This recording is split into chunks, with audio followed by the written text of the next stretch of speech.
Hey guys, what's going on? So you want to hear my predictions, but this is probably the hardest time, the hardest year to actually predict what in the world Xbox has to show, because for the past 6 years, they've actually released everything they promised this generation except for Fable delayed and Gears E-Day. So like this is finally the unveiling of everything that they have promised. So if I'm supposed to predict something, everything's already out or it's already been announced. So my prediction for Xbox at the showcase would come down to something fantastic for Xbox to crack open their wallet, and money has something really great. Like pick some big studio that's working on some really cool IP or a franchise IP that Xbox doesn't own, and let's get that game. Like crack open the wallet and buy some superhero or some action adventure series from a movie or TV or something big, or revive some classic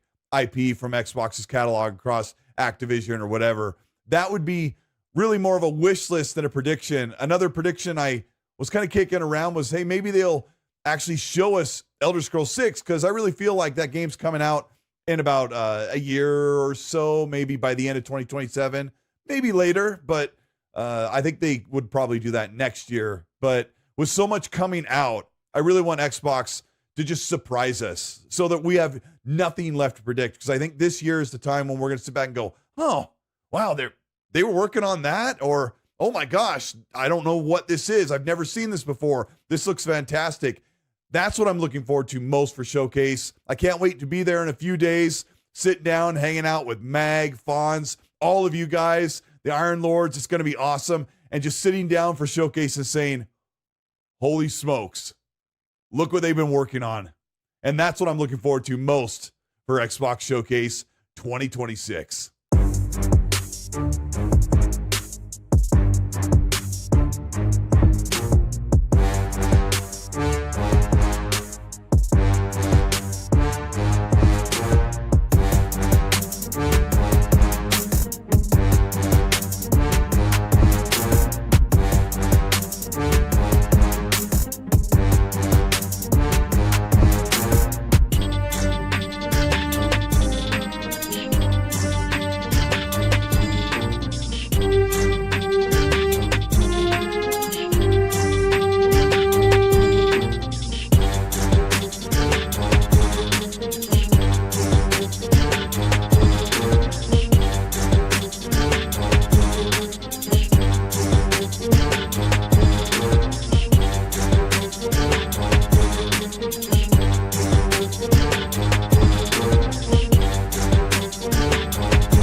What's up? Plume here.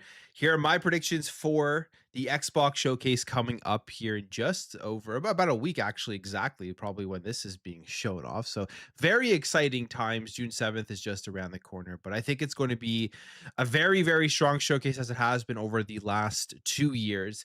I think one of the main things they are going to be giving us here at the showcase are the release dates for the games that are coming out this year the Halo, the Gears of War, and then now Fable we know is delayed, but there's Minecraft Dungeons 2. Those will all be getting release dates. I think Halo is going to be coming out in late July, August. You have Gears coming out in September, maybe early October. We know this based off of the details with the sponsoring of the Triple Mania event. And then we'll see when Minecraft Dungeons 2 comes out. I think that's probably going to be out sometime in the summer as well. So I think we'll get the release dates. We'll have a good understanding as to what we can expect here from first party day one games going into Xbox Game Pass. And that will be good for everybody to see.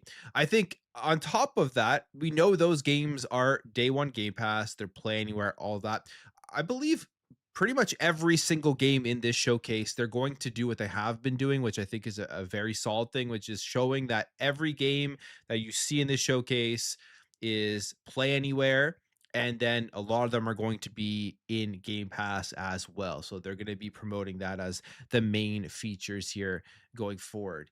Logo Gate that blew up over the weekend, as we do know. So there will still be the logos all over where games are releasing. But I will say, in Matt Booty's statement, he just said that they're going to tell people where games are. I do think there will be games that are not going to be on PlayStation 5 or the Nintendo Switch when they are announced here at the showcase, and they will technically be only the Xbox ecosystem exclusives. How many? Not sure, but I think there will be some within the announcements that they will have at the showcase.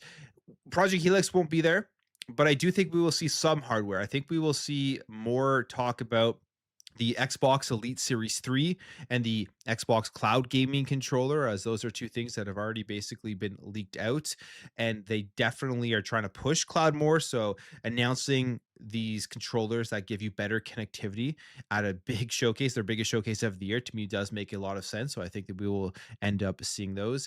And then we're going to get a look into 2027 with some of their bigger games like State of Decay 3 and Clockwork Revolution. I think those will be shown off and we will see some more gameplay. Elder Scrolls 6 is the one here that I'm thinking that could potentially show up at the showcase as maybe the end of the show, where it just blows everybody away because it's such a massive game and such a massive IP that they end the show off with an Elder Scrolls 6. I think that would be pretty insane to see. I mean, it's been so long since we've actually seen the splash screen for that. And then finally, a last prediction I do want to make is there's going to be a major third-party game here that is announced that is coming over to Xbox Game Pass, or at least have Xbox Play Anywhere. We know they have a great relationship with Sega, with Atlas.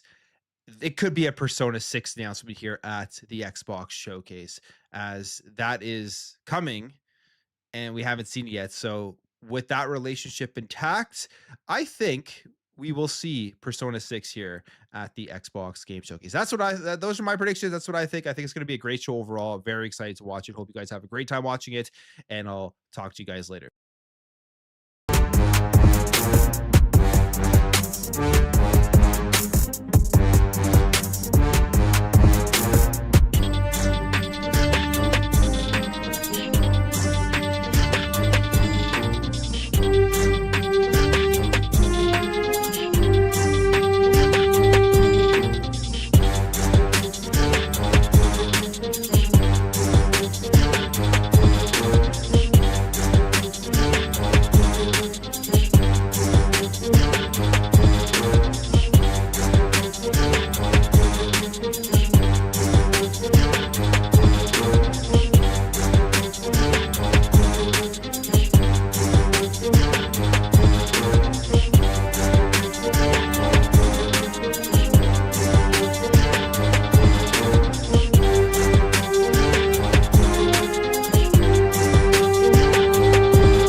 Hey, what's poppin', everybody? It's your boy Kidsmoove, man. Shout out to the Iron Lords podcast.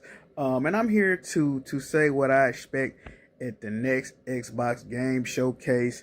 Me personally, I definitely expect, I don't know what I expect. I kind of feel like I'm going to expect some mixed messaging. And what I mean by that is, the new leadership at Xbox, Asha, I believe that's how you pronounce her name. She seemed like she really in tune with the Xbox community. She been asking y'all what y'all want and whatnot.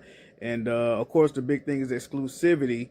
But recently, Matt Booty has came out and said they're still going to continue to release games on other platforms, meaning PlayStation and Nintendo. I'm sure they had already agreed to that before Asha even took control or whatnot. They had the new regime in place. So I feel like that's gonna ruffle some feathers, man. Of course, we probably gonna see Gears E-Day. I wouldn't be surprised if it comes with a PlayStation, also coming a PlayStation tag along with that at the end of the trailer. That's gonna have the community in an uproar for sure. State of Decay 3. It's just some of the games they announced a while ago. I'm looking forward to Clockwork Revolution to see what that's all about. I believe that's a first party game as well, right? So definitely looking forward to them games, man. And I think they're going to have some surprises, in the tuck. They got so many first party devs now. I just think they all working, right? So I think they're going to have a lot of new games to show. Recently, the past few years, Xbox has had a lot of games. They've just been showing a lot of games, and I've been impressed with their last few showings. So definitely looking forward to the Xbox showcase. I do think they're going to have some surprises in there for main Xbox users, though, because I feel like Asher is trying to emphasize the value of actually buying an Xbox going forward. So I'm intrigued to see what type of surprise announcements they got on the console front to add value to the actual system. I think we're going to see something about that, too. I don't know what it is, but I'm hopeful that's what they do, right? Because competition is good, right? So anyway, man, it's your boy Kidsmoove. I'm signing out. Shout out to the Iron Lords podcast. Y'all boys doing y'all thing. And yeah, we out.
What's up, ILP? It's the best by Kidsmoove, and for the Xbox Game Showcase, what I'm looking forward to seeing the most is the return of exclusives. That's it. The return of exclusives. All right. I'm just playing. I know that's probably not going to happen, but if we're keeping it a buck, I'm talking about games I really want to see the most. I'm looking forward to Gears E-Day, the gameplay. I'm most looking forward to that. Fable, of course, even though it's gotten delayed, took a little bit of win out of it, but I'm still looking to see more. I really want to see Clockwork Revolution, State of Decay 3, and most importantly, more. I'm looking forward to see what big third-party games will be added to Xbox Play Anywhere. I think that's very important for the Xbox, the brand, and the current climate that they're in, and for other people trying to get into the Xbox ecosystem, whether it be Xbox via console or PC, the Rogue Ally, whatever. We know they already said they ain't talking about Helix and all this other stuff. And they're still going to be showing logos of other platforms, whatever. So I think what I'm more so just excited by is, one, the games that we kind of already know about. Maybe Blade would be a nice one. So yeah, for the games that we don't have like a certain release date, but I would like to see more of: Blade, State of K3, and Clockwork Revolution. But my most anticipated are both Gears and Fable. But looking forward to the Xbox Game Showcase. Xbox Game Showcase is always the best showcase shown in the summer. No matter what nobody does, they always end up delivering the best gaming presentation, and I don't expect anything less than that. So let's see how it goes.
What's up, everybody? I am Brad Ellis, and today I'm just going to give you a few of my predictions for the Xbox Showcase. Not all of them, but just a few. Things I think that will happen, things that I would like to see happen. Alright, first, we got Blade. We're going to finally see some gameplay of this game. It got announced way back in 2023, so it's time to show this puppy off. Arcane Leon, great developer. Can't wait to see it. Also, I think it's time for State of Decay 3. We need a release date for this game. This game got announced all the way back in 2020, so it's time to deliver the goods here. Okay, next. Two things I'm hoping that are here. I don't know if they will be, but I'm hoping is first Persona 4 Golden Revival, and the second one is Persona 6. In terms of Persona 4 Golden Revival first, we known about this game for a little bit. It's time when they announced it about a year ago, so I could easily see it coming out this year. Persona 6, we got some leaks recently that looked pretty convincing, so I think it could show up here. And a reason I think it could show up here is that Xbox and Atlas seem to be playing well together over the past couple of years. They had the advertising rights to Metaphor and things like that, so I'm hoping these are here. One quick small thing also is I think Toys for Bob could show up with Spyro 4, whatever it's going to be. I believe they're working on a new Spyro game probably. And finally, the thing I want the most, but I know I'll never get, but I just keep open somewhere in my heart, just a little bit, but I know it will never happen, sadly, is a brand new Banjo-Kazooie game. Not stupid nuts and bolts. I'm talking like Banjo 3E. Or a remake or something like that. A brand new actual Banjo game, not a cart building simulator. All right, everybody. That's it for me. Thanks. See you around.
Xbox's 2026 showcase can go down one of two ways, in my opinion. One, we kind of already know everything going in. Here's Gears E-Day with the Developer Direct. We already got the big Call of Duty reveal. Here comes Halo. We already know about a lot of the big games that Xbox is planning to deliver this year. So it could go, hey, here are a bunch of updates on things you already know about, and that's cool and fine. But also it could go the opposite way, the one I'm mostly hoping for, which is that Asha Sharma really makes her footprint in Xbox felt to a much broader gamer, making some real megaton announcements, making the presence felt. What are those announcements? I mean, it could be everything from surprise Clockwork Revolution is ready this year, all the way up to some more Hail Mary style announcements, like here comes an old Activision IP. It's finally back from the dead. I mean, Xbox has so many of those. Why not greenlight maybe even a Banjo game? How about that? Or I would go for Elder Scrolls 6. That game is desperately needed an update. Todd needs something to point to after all these different interviews he's been taking, constantly saying crazy things about Elder Scrolls 6 and how it's just not going to be around anytime soon. So I think there needs to be an update there to just give fans something to chew on a bit, but also just get a little pressure off Todd during every single interview. And hey, if you want to go for the ultimate Hail Mary, do the thing that Phil and Sarah and co just never did, and that's just announce a new Fallout video game, like a new mainline entry. As you can tell, I'm really hunting for one thing here, and it's from Bethesda Game Studios, but beyond that, anything from legacy IP being revived to something like Back Compat coming back in a meaningful way, with not just bringing Back Compat to PC, but also just some new additions to the library. You own Activision. Let's get those old Spider-Man games. Let's get those old X-Men games. Let's get them all back into the service. I think that would be pretty amazing too.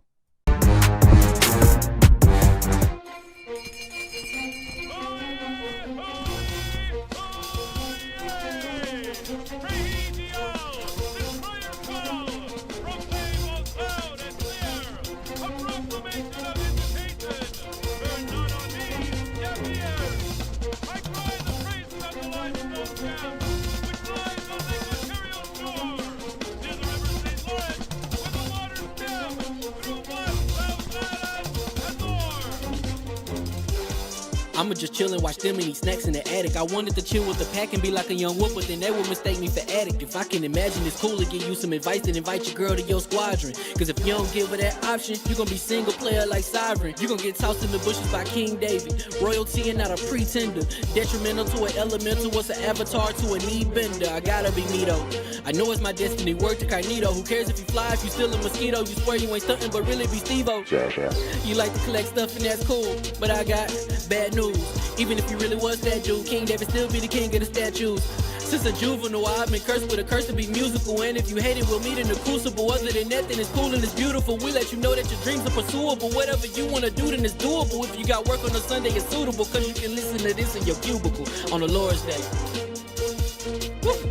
If you got work on a Sunday, it's suitable. Cause you can listen to this in your cubicle on the Lord's Day.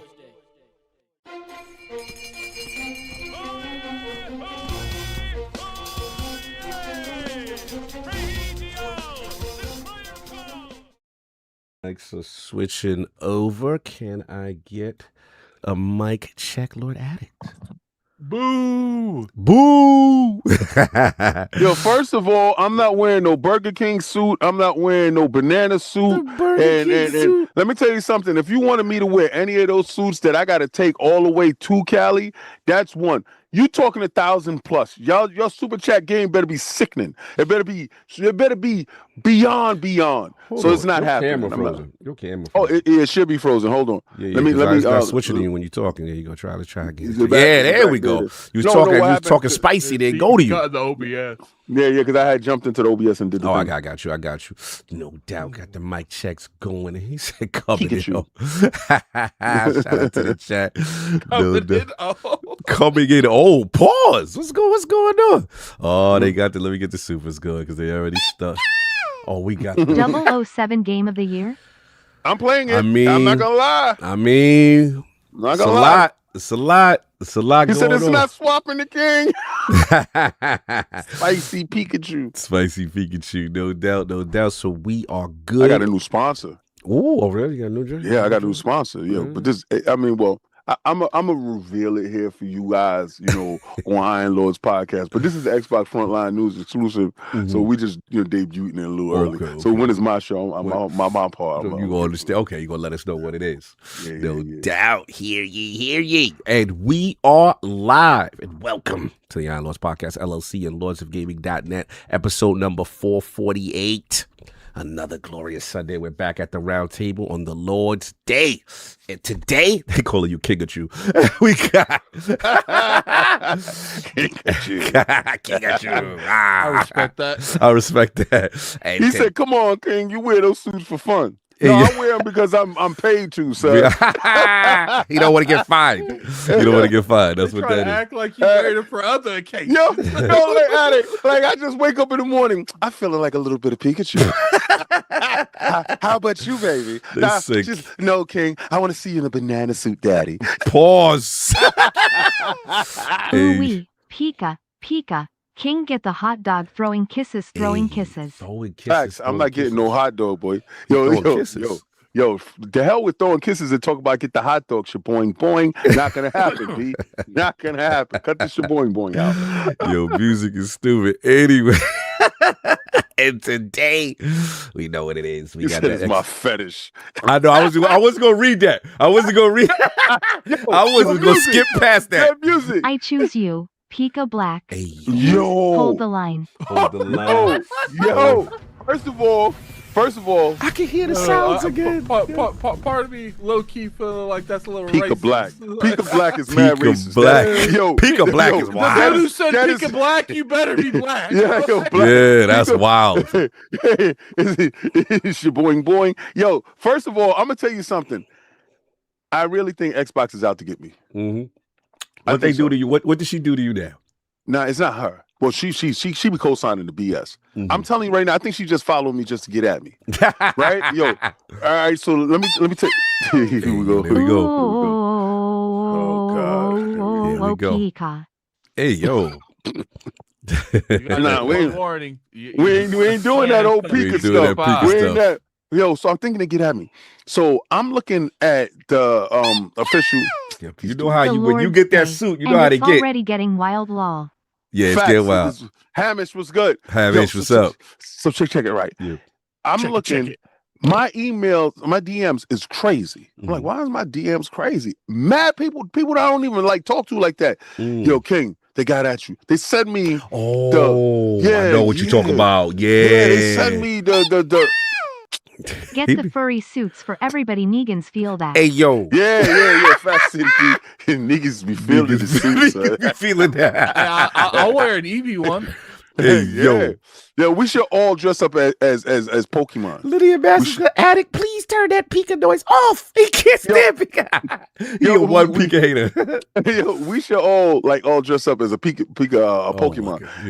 Yeah. I might change mine to No, I mean, I ain't go front though. I would. Gengar is my spirit animal. You want to be Gengar? Gengar is my spirit. I like Gengar. You want to be Gengar with that tongue out and everything. Yeah, Gengar gets Addict. Let's get it up. Let's pause. Pause, Addict. Yo, Addict. Let's. Yo, I didn't know that's how you feel about it. First, Addict, man, you been getting abused, man. Yesterday, Lemon was wanted the wild. cookies. You know what I'm saying? King said, yo, let's get it up the game. What's going on? You know what's funny? They try to throw that over on me like it was me that said that. Addict. Get a super chat goal for Cog to put on the Gengar suit. Let's get that going. Is there a Gengar suit? Yeah, we'll get you one. We'll get you one. We'll get you one. Google that. Go to Amazon. So check it out. I'm looking and I see that Call of Duty dropped the trailer. And Call of Duty says no lines hold forever. Yes. I'm like, yo, B. It did feel intentional. It felt very intentional. Right? That. It felt very intentional. And it's why the Call of Duty account doing that. Yeah, that's what I'm saying. But she co-signed it. Yeah. She co-signed it. But you know what else they co-signed? The day before on Xbox Frontline News, we were sitting there talking like, yo, when we think Fable gonna come out? Hey, the day before. Not to cut you, I just see what is a that? Gengar Pokemon. Put it up. Share it. Onesie. It's a onesie. It's disgusting. I don't even want to share this. This is share it. This is not we it. Gotta see. I got a onesie on right now. I got a onesie on. I'm gonna send it to you, Agent. That Addict. This is. Oh my God. This is terrible. Hold on 1 second. So we having technical difficulties. Share that girl. Hold on a Enough second. of Daddy. Yeah. Hold on, put it in the chat. Hold on a second, because I'm having problems with this shit. Yo, they definitely not trying to pay me on God and them, but I'm gonna see them. I got something. I just said that to you. Let me share that, Jay, because I gotta control the super chat. I don't want to mess up Muslim sharing.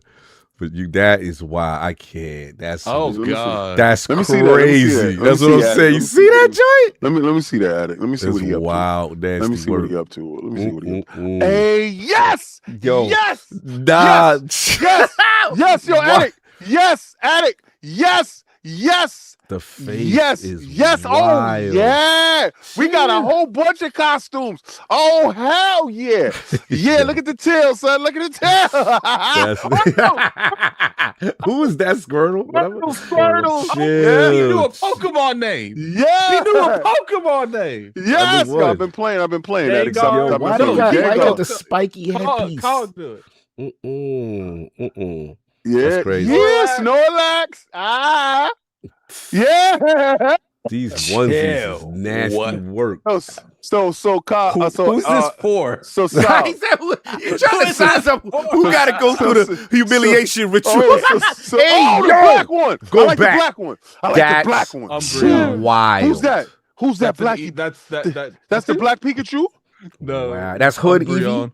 That's Hood Eevee. You know, Eevee has like 8 different forms, and this is the one that if you evolve Eevee during night. Wow. So I gotta evolve him during the night. That's also during the day. So Solve. Solve got the joint. Solve did the joint. We thought he was gonna forget. He thought he was gonna forget. No, I didn't forget. You know what happened? He looked at the show. My wife is in church, right? Yeah. And my dumb ass forgot that I need her help to put this on. She couldn't suit you up. I had to zip it up like 3/4 of the way and get my fat ass in it. Needless to say, I had a bit of technical difficulty. I was like, oh no. Yo, the worst is if you stuck and you can't, like, that's the worst when you by yourself. Yeah. What? And you can't get out of it. And you gotta answer the door for DoorDash. Hey, when somebody see you like that, it's wild. He said it looked better without the gimp mask. Teddy Fee. Pokemon Diddy parties for Lords after dark where's the Blue map? Week. He said I gotta find Pokemon Diddy parties. Yo, so check it. All right, go finish. So Solve, we're talking about doing a whole Pokemon episode where we all dressed up as Pokemon. So far, we're gonna get this goal up right now for Cog to get him in a Gengar suit, because I like that Gengar. That Gengar is wild. You're looking nice in that Gengar, Daddy. Let me not assume. Let me not assume. Okay, so I will give you guys the options on which Pokemon Cog dresses up as. Oh Lord. Yo, hold on. So Blake, that's on Xbox Frontline News. Don't be bringing that over here, bro. Don't bring that over here. All right, I already addressed it in the next video. So shut up. So shut up. So what you talking about? Why he lied? I was reacting to a video. So shut up. I'm gonna tell you to shut up. I'm gonna mute you. Why are you attacking the real? I'm gonna mute him because he didn't even put it in color. You're a coward. You're a coward for doing what you did. You're gonna sit there and say that I'm reacting to it. I saw a convenience store that I seen in Japan. I ain't never been to South Korea. So what? So what? I thought they was attacking Japan. So what? They attacked South Korea. And what? They did it. And I came back the next day. We reacted again. And I said, wow, look at South Korea. Looking like Japan. So don't mess with me. It follows you, bro. When you roll, why did King say that? Oh, it's the trailer. He going off about the trailer. Okay. Yeah. He gonna be over on Xbox Frontline News and bring that over here. Don't bring that over here. It's your peoples. It's your peoples. Nah, he ain't my peoples bringing up my wrongs. My people don't do that. My people talk to me in the DMs. So, King, it was wrong, man. You was wrong, King. It was in South Korea. That's how they do it. Not like you want to publicly shame me, bro. You doing history lessons. And you do it on the broke. You did it on the broke. You didn't even do it with the money. You didn't even say, yo, King, you was stupid and you thought South Korea was Japan. You ain't even say it with your wallet. Bro, get out of here. Yo, Messi. Yo, I want everybody to attack him. Attack him. So what's been going on? That's been it, King. What else been going on? Nah, I ain't do nothing yet. That was me. Oh, they was attacking me. Yeah. I just interrupted Addict joint. Yeah, continue, Addict. So he went to North Korea with Rodman. Shut up. No, I didn't. Those is the ones that Cog can dress up as. Let me see. Oh, okay, Gengar. Yo, Jigglypuff is wild. That's wild. What's slow? I don't want nothing named Slowpoke. Ew. Slowpoke is wild. I don't even know what that is. I never seen that. Like, that's crazy. Slowpoke. I don't want to be that. It was one of them. Yeah, it's Slowpoke. Yo, I gotta take back my vote. I'm gonna put it for Slowpoke. Anyway, and today we've got the Xbox 2026 prediction series to discuss. So we're going to get into it. Let's introduce the gaming night to the round. Now all are united here at the round table. My co-host with the co-most, my brother from another mother, the difficult game conqueror, Lord of the Spin Clap, and the how of the young wolf. Lord Addict, back to back. Addict, how we doing? Doing pretty good. We had the little recharge last week, so we back at it full. They will not be in ILP next week, obviously, because we're all going to be in LA. Correct. But we'll be live though. Yeah, probably do something. Even if we go live right after the show, like for a couple minutes. Yeah, we'll do something. I don't know yet, but shout out to Cog. Give him wear that Gengar. Wow, we already got 54. Jigglypuff ain't too far off of it. I think I'm gonna vote on my personal channel. I'm gonna vote for Jigglypuff. Oh yeah, and you got to say they saying that's disgusting. Jigglypuff. Jigglypuff sound nasty. Jigglypuff. You got to shake it when you do it. No, Jigglypuff sings, so maybe get your sing on, guys. Jigglypuff sings. We might have to. Your vocal cords better be lit that day. Jigglypuff's whole thing is when Jigglypuff sings, it puts people to sleep. Chill. He said Jigglypuff, Daddy. Shit. Go ahead, Daddy. Jigglypuff. Go ahead, Daddy. Jigglypuff. Go ahead, Daddy. I can't. Nah, we're not doing it. I actually low-key hope that Jigglypuff wins. He gonna be singing. He gonna be singing. Messy. He gonna be singing me too. Yo, Messy. That's hilarious, Jigglypuff. That is wild, nasty bird. What else you been doing, Addict? I actually jumped back into Moonlighters too. I probably played that a good amount of the weekend. I mean, well, this week and last week just been insane. Yeah, it's just sickening. Lego 007. Yo, get Sinister out of here. Get Sinister out of here. Talk about Cargo put a medallion on your chest when you sleep. Get him out of here, son. Get him out of here. Seize him now. Seize him. Jigglypuff is winning now. Let's go. That's crazy right now. Yeah, get that Jigglypuff. See Sinister. You know what he's doing. Sinister know what he's doing. Jigglypuff. Shit, I don't like that y'all know the songs. Like, what's going on? Shit. Put you to sleep. Yo, that sound like a whole situation, baby. Yeah, like somebody that puts you to sleep so they can do what they want. Nah. And then he got to still wear his baby oil suit. Where's his baby oil suit, Cock? That's crazy. We doing that when we get baby back. oil suit. Yeah, we need to have his baby oil suit to be all right that back when with we that. get That's right. Get right back to that. Let's get back to that. I want to see more. Thank you. That sound like Cosby Puff. You said Exactly. Cosby Puff. That's exactly what that. I was thinking the same thing. That's what that sound I'm like. glad you're thinking about it because that's what you're going to be wearing. I'm more interested in Saul dressing up as Frieza. That's going to be wild. That's going to be so fun. Yeah, that monkey's joint is crazy. That day, I'm just coming with popcorn. That's that day, I'm gonna going be to crazy. be Mace. I'm going to be eating popcorn. And when Saul said to me and you, we're going to get canceled. I'm gonna get canceled. Saul, we can get canceled. Actually, he can't get canceled because Saul is Spanish. So I get a pass. Yeah, he's exempt. He's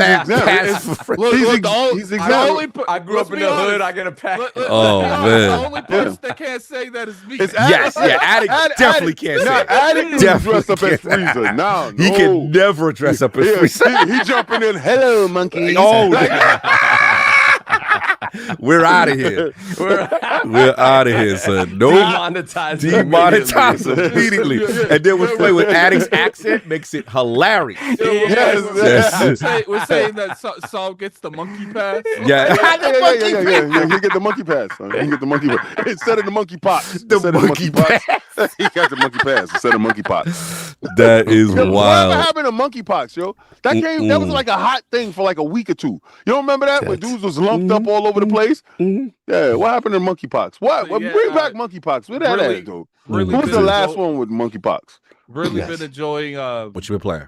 Moonlighters 2. Yeah, let's talk about it. They have a lot more updates now. They have like a boss where you can fight like all the bosses together. I ain't really got to that yet. I played Starbites too. I know last week we didn't get to talk about it. Yes. You talking about the people that gave you the runaround? Yeah, but then I eventually ran up on them. Ran down. I found the man, locked them in the corner. Shout out to NIS America. They hooked me up with a code. Salute. And I really enjoyed that game, like a lot more than I thought I was. And then I ended up no-lifing and beat 007. I'm so tired of this. I can't. I'm tired of him. It's disgusting. He lets you know how inefficient and how ineffective. I get mad. I'm tired of him every week.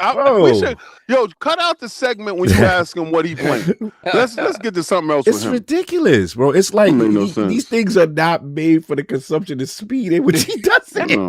It's so crazy. That was a great game. A great game. So 00, how we looking? We looking like gold? Game of year. Over Park Model? It's he had he got Resident. You had Resident Evil. Yeah, I had Pragma. Well, I mean, we'll talk about it a little bit more in depth after when Saul goes. But Lego, that was a fun game. And I'm not been the type. You finished Lego too? Yeah, he finished that. Yeah, Oh he my did. lord! I'm done with I'm this. done with this, man. I'm done with I'm this. done with this, man. That's ridiculous. Yeah, I reviewed 6 games this month. That's crazy. This man Tired of him. speed running in 2 days, 3 days. I don't know what he's doing. So besides that, you had the Star Bites, 007, and what you call Lego. Those are the 3? Yeah. I reviewed it's May, right? Yeah. I The reviewed last day of May. Directive 8020, Forza Horizon 6, Star Bites, Lego Batman, Echo Generations 2, and 007 First Light. Jesus. Oh, the Pika's is back. Mina the Hollower is a must play. Best game of May. Okay, yeah. Yeah, me and Sav did that. We interviewed with that game. Remember that, Mina the Hollower? That was our first joint when we had got to, I think it was PAX. That was a bro. At Devolver Digital. Yeah. I think that was PAX 2019. Wait, bro? stop. Y'all interviewed them? Yep. Yeah. They had long ago. They had a whole booth to themselves. Yep, and we were super early that day. We were super early. It was actually it was one of the ones when you get the hour early. Yeah, we went press straight day. there. Like we went straight there. Oh, so y'all got their mixtape before everybody knew. Yeah, they blew it. Now they talk about this joint. We knew it was hot. I mean, then. it was the Shovel Knight guys, right? So we knew. We just didn't know it was gonna take them. 8 it's years funny, to make that because what I game, did Shovel Knight at a Nintendo joint, 2019, 2020, something like that. I forgot what it was. Dumb early, and I was like, that game still ain't come out. I was like, I was shocked how long it took them to get. So is that still Team Cherry in them or somebody different? No, that's whatchamacallit. That's Hollow Knight. Okay, yeah, that's Hollow So Knight. who makes Mina? Yacht Club Games. Got it. Okay, got you. So because we have like a little segment for Lego and 007, so I'll keep my bars for that little segment. No doubt. And of course, we have our most technical gaming lord, the solo gamer list for the single player selfish experience, and also the Sostradamus, the Lord of Clarity, Messiah, and Lord Patron of the Iron Bank, PC Master Race's own Lord Sovereign. How we doing? Lego Batman is hype AF. All right, Lego Batman. Yeah, doing good. I'm not gonna do my Saitama voice today because it seems like some people were not happy with that. They didn't like that I had no inflection in my voice. I think they're gonna love your Frieza voice. I'll say Frieza night and day. But yeah, man, been playing a lot of stuff. Shout out to Brad Ellis and Cog. They managed to pull me out of the salt mines. I'm gonna mute it. I got it. I'm gonna mute him from now on. Sorry, continue. Yeah, because Saul can't hear them. Yeah, I'm just muting it from now on. Oh man, I never signed into this. Yeah, I know. Don't worry about it. You hear I'll let you read.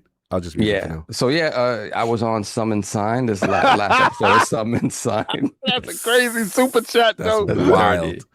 Wow. Yeah. So yeah, shout out to Brad and Cog, the Summon Sign. Yes. Talked about Yoshi and the Mysterious Book, right? Played some of that. Yes. It's just people have always said that I sound like Denzel. It's true. And it's funny, if I try to mimic Denzel, I don't sound like Denzel. At all. But just give me one paycheck of Denzel's. I'll be good. Thank you. We like that. Depending on which paycheck you talk about. If you talk about garbage truck Denzel, you don't want that paycheck.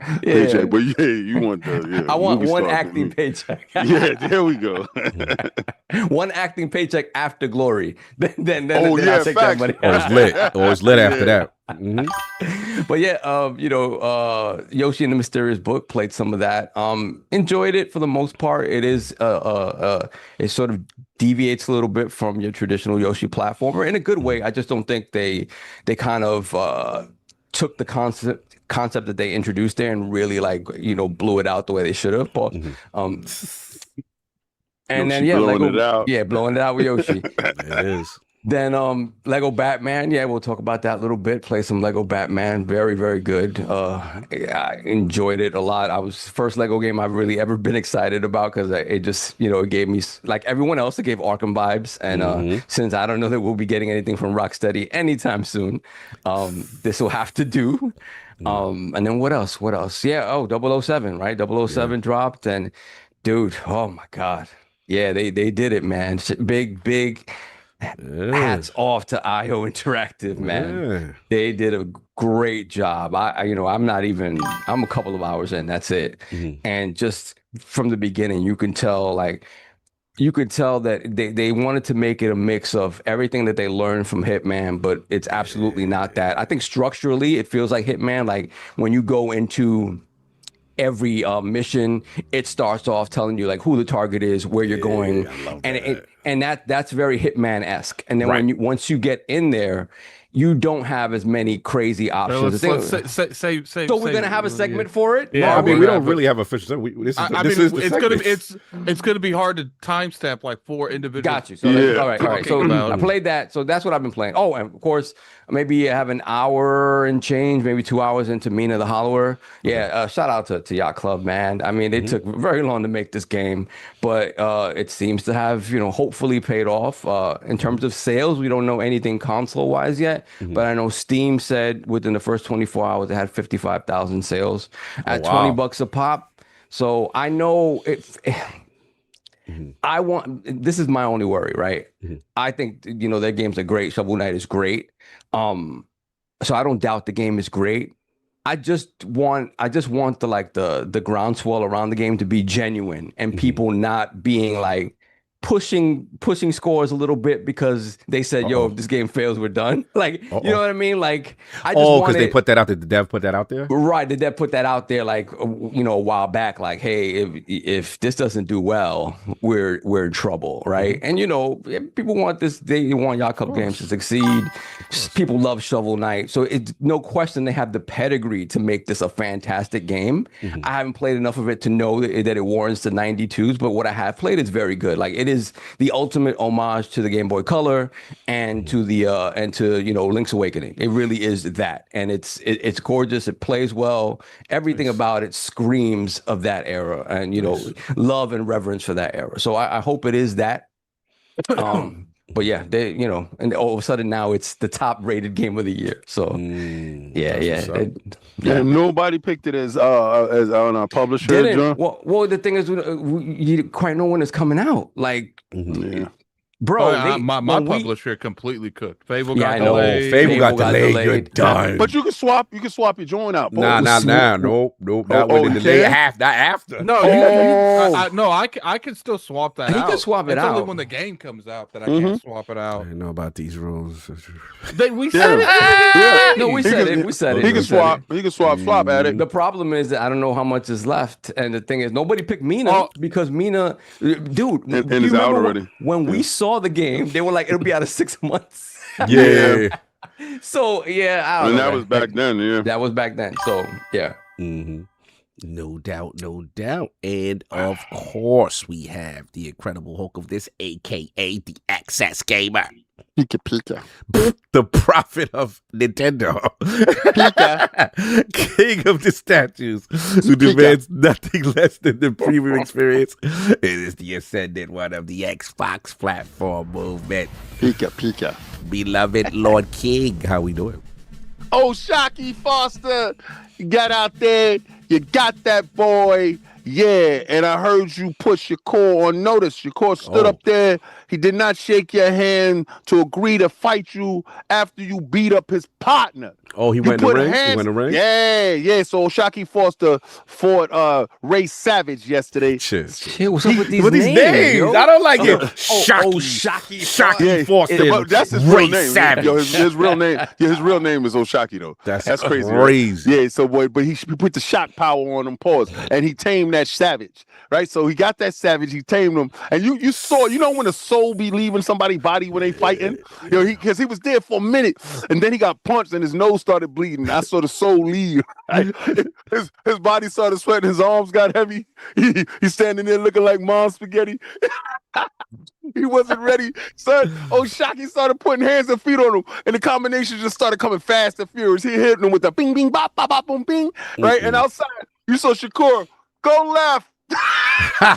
Your man tried to give you the heads up. You got instructions. While your head's getting back. While you getting whooped. That do be funny. It's hilarious. So Shakur jumped in the ring after. Yeah, I'll fight you. Oshaki was like, let's get it done. Put his hand up. Let's fight. I want to. He said, I beat your mans up so I can get to you. He said, I beat up your son to bring out the daddy. And you know, Shakur, how he does. Anytime he sees something that is a real threat, he didn't shake his hand. He didn't agree to it. He just started to do that fake thug talk, you know, like, I'll see you with thug words, you know, thug words. Oh, thug words. Okay, I got yeah, he grew up in the gym. He didn't grow up in the streets. He want to use thug vernacular. He got Jay Press behind him. We got the shooter. Yeah, okay. So hanging out with thugs don't make you thugs. That's how. Don't do that. Pika. Don't do that. Pika. Okay. Anyway, so back at it. It was a good night. What is it? Amanda Serrano, she fought some girl at the nail salon. Again, another nail salon fighter. What's up with that, man? Yeah, I'm so sick and tired of her running out here with these numbers, and she's fighting every girl that works at the local Denny's. That's wild. That's nasty work. Yeah. But we notice when she fight girls that got that pedigree, they put hands, feet on you. I'm looking at your record a little bit different. I'm looking at you a little funny. I want to see what your next fight look like. But this week, I didn't do anything that Addict did. Did it finish 6 games in like 3 days? So check it out. I'm the reverse Flash. Right? And you would think, like, when they say the reverse Flash, he's supposed to be super slow. I didn't understand that. I thought that he'd be running backwards or something. But no. So Addict finishes the games as soon as we get the games at the same time. Yes. This is what makes it demoralizing. And I get a text in the chat. Yo, that game was amazing. Yeah, game of the year. Oh no, or we just get a screenshot of credits. Game of the year. I'm like, I hate him. It reminds me of Kaibatsu. It reminds me of Kaibatsu. It really is annoying. And you'd be like, we can't escape this character. It make you not like you don't even want to start. You'd be like, damn. Yeah. And so first, because I know we got a segment of it, but I got to do it formally in front of you guys. So I'm bending the knee. Yes, God. Let me bend the knee. Let me bend the knee. Let's go. Okay, I'm on my knee. Hold on. Let's get Yeah, shut up. I like you there, Daddy. I like you there, Daddy. Get out of here. Well, what was that poll with Cog? Well, who won the poll? Stay right there so I can put you to sleep. Who won the poll? Who won the poll? Yeah, I won the poll. So we can get that. Let Jigglypuff. I won the poll. So we can get this goal up so all these super chats can go to him in his little Jiggly costume. Yeah, Jigglypuff likes that. This guy is wild. Put you to sleep. Put you to sleep on that bond. On that bond. Stop him. We gotta stop him. First, I want to say I was gonna do this on Xbox Frontline, but I'm gonna do that here. I say show your eyes, Playboy. Show your eyes, Playboy. Hey, you up on one knee and you looking up. You give another man to show your eyes. That's crazy. Let me see your eyes. Like, all right, so let's talk about. Let's talk about. First, I want to say thanks for Xbox Frontline News for this. I reached out to 8-Bit Do, and I saw that they have a new controller coming out, and I was just like, yo, I've never used any of the controllers. I've partnered with Razer, partnered with HyperX. I'm waiting for the HyperX Claw to show up. And they got back to me and they send me this ultimate 3-mode Xbox controller for 8-Bit Do. And you know, comes with Game Pass. Yeah. Okay, nice. Form fit. We got the offset, which we like. We got 3 buttons. What's the 3 buttons in the middle? Bring it up a little bit, King. I can't see it in the. Bring it higher. Yeah, higher. Yeah. There you go. That one. See, I got 3. So it's got. Does it have the share button? Is that the share button? I think it does. Okay, cool. I think it does. I haven't opened it. Start selecting share probably. Okay. Yeah. So I mean, it works for the Xbox Series consoles, Xbox One, Windows 11 and 10, Android, and iOS. So I'm gonna be unboxing this and on the video tonight. I'm gonna unbox this and then I'm gonna give my review for it. Hopefully, it's really good. It's a wireless controller. You can play it wired or wireless. It looks pretty cool. Controllers are really good. Yeah, I've been rocking them for a long time. I've never played. Their Saturn controller. Oh my god. Oh yeah, it's good. I rock with them when Nintendo Switch. They had like a lot of classic style, NES style, SNES style, joints for Switch that were wireless as well. Yeah. Yeah, they've been around. They got a good reputation. Oh, actually, no. Maybe it's retrobit with the Saturn controller. I don't think they have a Saturn controller, but they're NES style controllers. NES controllers. Yes. I've been messing with them for a minute. I haven't. I didn't know anything about them, but I was doing I was live, and 8-Bit Dude had we ran across their like advertisement for the new controller that's coming out that went live. So I was looking at all the features that it had. I was like, yo, how come this controller missed my radar? And went into that whole thing. I clipped that segment, send that segment to them with that, then also send my Razer review that I did, clip that segment, send that to them, then the other controllers that I did as well. Nice. And they got back to me pretty fast. And this thing got to me in like 2 to 3 days or whatever. Absolutely. But so they got me on the list for that new controller when it launches. I think it launches in August. But I want to check this out. Has a charging dock. It looks very cool. And I didn't know what they were sending me. So and to see this one, it looks like a Master Chief one or see-through. Looks really good. I'm into it. I'm gonna see what the controls are and how I feel. But so far, I'm down for this. So this week, I downloaded Echo Generations 2. Did not start that. I just started Marvel Rivals. Didn't get a chance to really fully play that because I was playing whatchamacallit, 007. Yeah. I ain't gonna lie to you, and this is very small because I really don't have much to add to their segment. Y'all got a chance to see me play it live. Nah, it's not what I thought it was. What we got a chance to play when we was at Summer Games Fest last year was a Hitman segment on the Switch 2, and when they showed James Bond, I initially was like, well, this guy doesn't look like Bond. You were very hating, sir. We cannot not let my this Bond. go. It's very, very aesthetically not pleasing. to this man. Hashtag not your Bond. Yo, but he's still to me, he's still that. Right? But what I can say about it, and y'all saw it on when I was live. Yeah. Graphically, this is what I want from this generation. Like from this generation, I think all the games that are being nominated for Game of the Year or in consideration are taking full advantage of Generation 9 consoles. And I appreciate that because I don't like last gen. Shout out to everybody ditching last gen and finally being free of the stranglehold that they had on us, because I think that is what's necessary in order to grow new gamers for this generation. You haven't shown them what this generation is capable of. And I think that was a huge People talking problem. about next generation. We ain't had a current gen COD yet. It's crazy. It's crazy. Look how long we in the generation. Yo, We're just now getting these. Hold on. I gotta block this. Wait, come on? You can't be attacking the chat now. What's going on? I'm gonna put him on timeout. You going on 5 minutes? Because they got opposing views. People are getting timed out. Look at Star Traffic. Okay, read Star Traffic. Read it. Read it. I want to vote from y'all. It's right under the super chat, under the last super chat. I want to vote from y'all. I don't see King supported Trump tariffs. Right. Saying There we go. Prince told him a good thing. Trump told Microsoft stock. King wanted COD and Game Pass. All right. 5 minutes. 5 minutes. Damn. 5 minutes. 5 That's minutes. crazy. Don't associate me with the current administration at all. That's crazy. Don't do that. Don't try to make it a political thing. I don't care about none of that stuff. So, but at the end of the day, we was we rocking and shaking. But I want to play a couple of more games, so I have my games ready to go for when I'm on a flight. So I'm gonna have 6 hours of unbothered stuff. Oh, that's so amazing! I love that. I love the flights there. I'm like, yes, that's when I get a chance to play. So I'm making sure that I got my HyperX headphones. Get your HyperXs. Get your HyperX, bro. Ready to go. You go in there 30%. You go to the whole flight. Let me tell you, this joint is amazing, and the noise can. Oh yeah. Yes. So I'm gonna be in my own little zone. I'm making sure. I don't know what we have in American Airlines, right? So I don't know if we have a plug or charge, but I'm taking an extra battery. Yeah, had a battery just in case it's any funny business with the outlet. Yeah. Hey, you got the glizzy ready.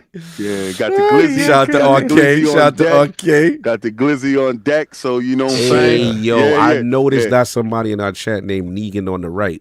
Hey. Hey, yo. I think I know who that is. That's wild work. I think I know who that is. Wow. Anyway, yeah. I really don't get a chance to play a game as much as Addict. Mm-hmm. And what's wild was Addict pulled his strings, and he made sure that I was playing. He knew what he was doing. Boy, talk about dudes, because Addict be lurking in the background on my streams. He's like, yeah, I'm gonna get this dude. I'm gonna get him. That game code flew my way so fast. It's a funny thing because I didn't wait. I'm like, I'm buying mine. I'm not waiting. And so there was another one around, and he was like, all right, this is King's. I'm like, oh, he's gonna play it. I'm like, he's absolutely gonna play. Nah, he got me because he know Addict know my BS. And he was like, yeah, what's up? I was like, I don't know. I said, is it play anywhere? He said, yes. Oh yeah, come on, Addict. Bring that check. I didn't really care if Cog took it. It was King. Yeah, it was King. Yeah, that was your whole mission to make sure. Yeah. We was like, we gonna get him to bend the knee on this. Yeah, he did. No, it happened. It was kind of wild. So I had to bend the knee live on air because, listen, what I feel is public disrespect demands a public apology. That's a kind of bad. All right? I love that. I'm not going to do it in the background like, oh, young Paige and I, y'all don't get a chance to see it. No.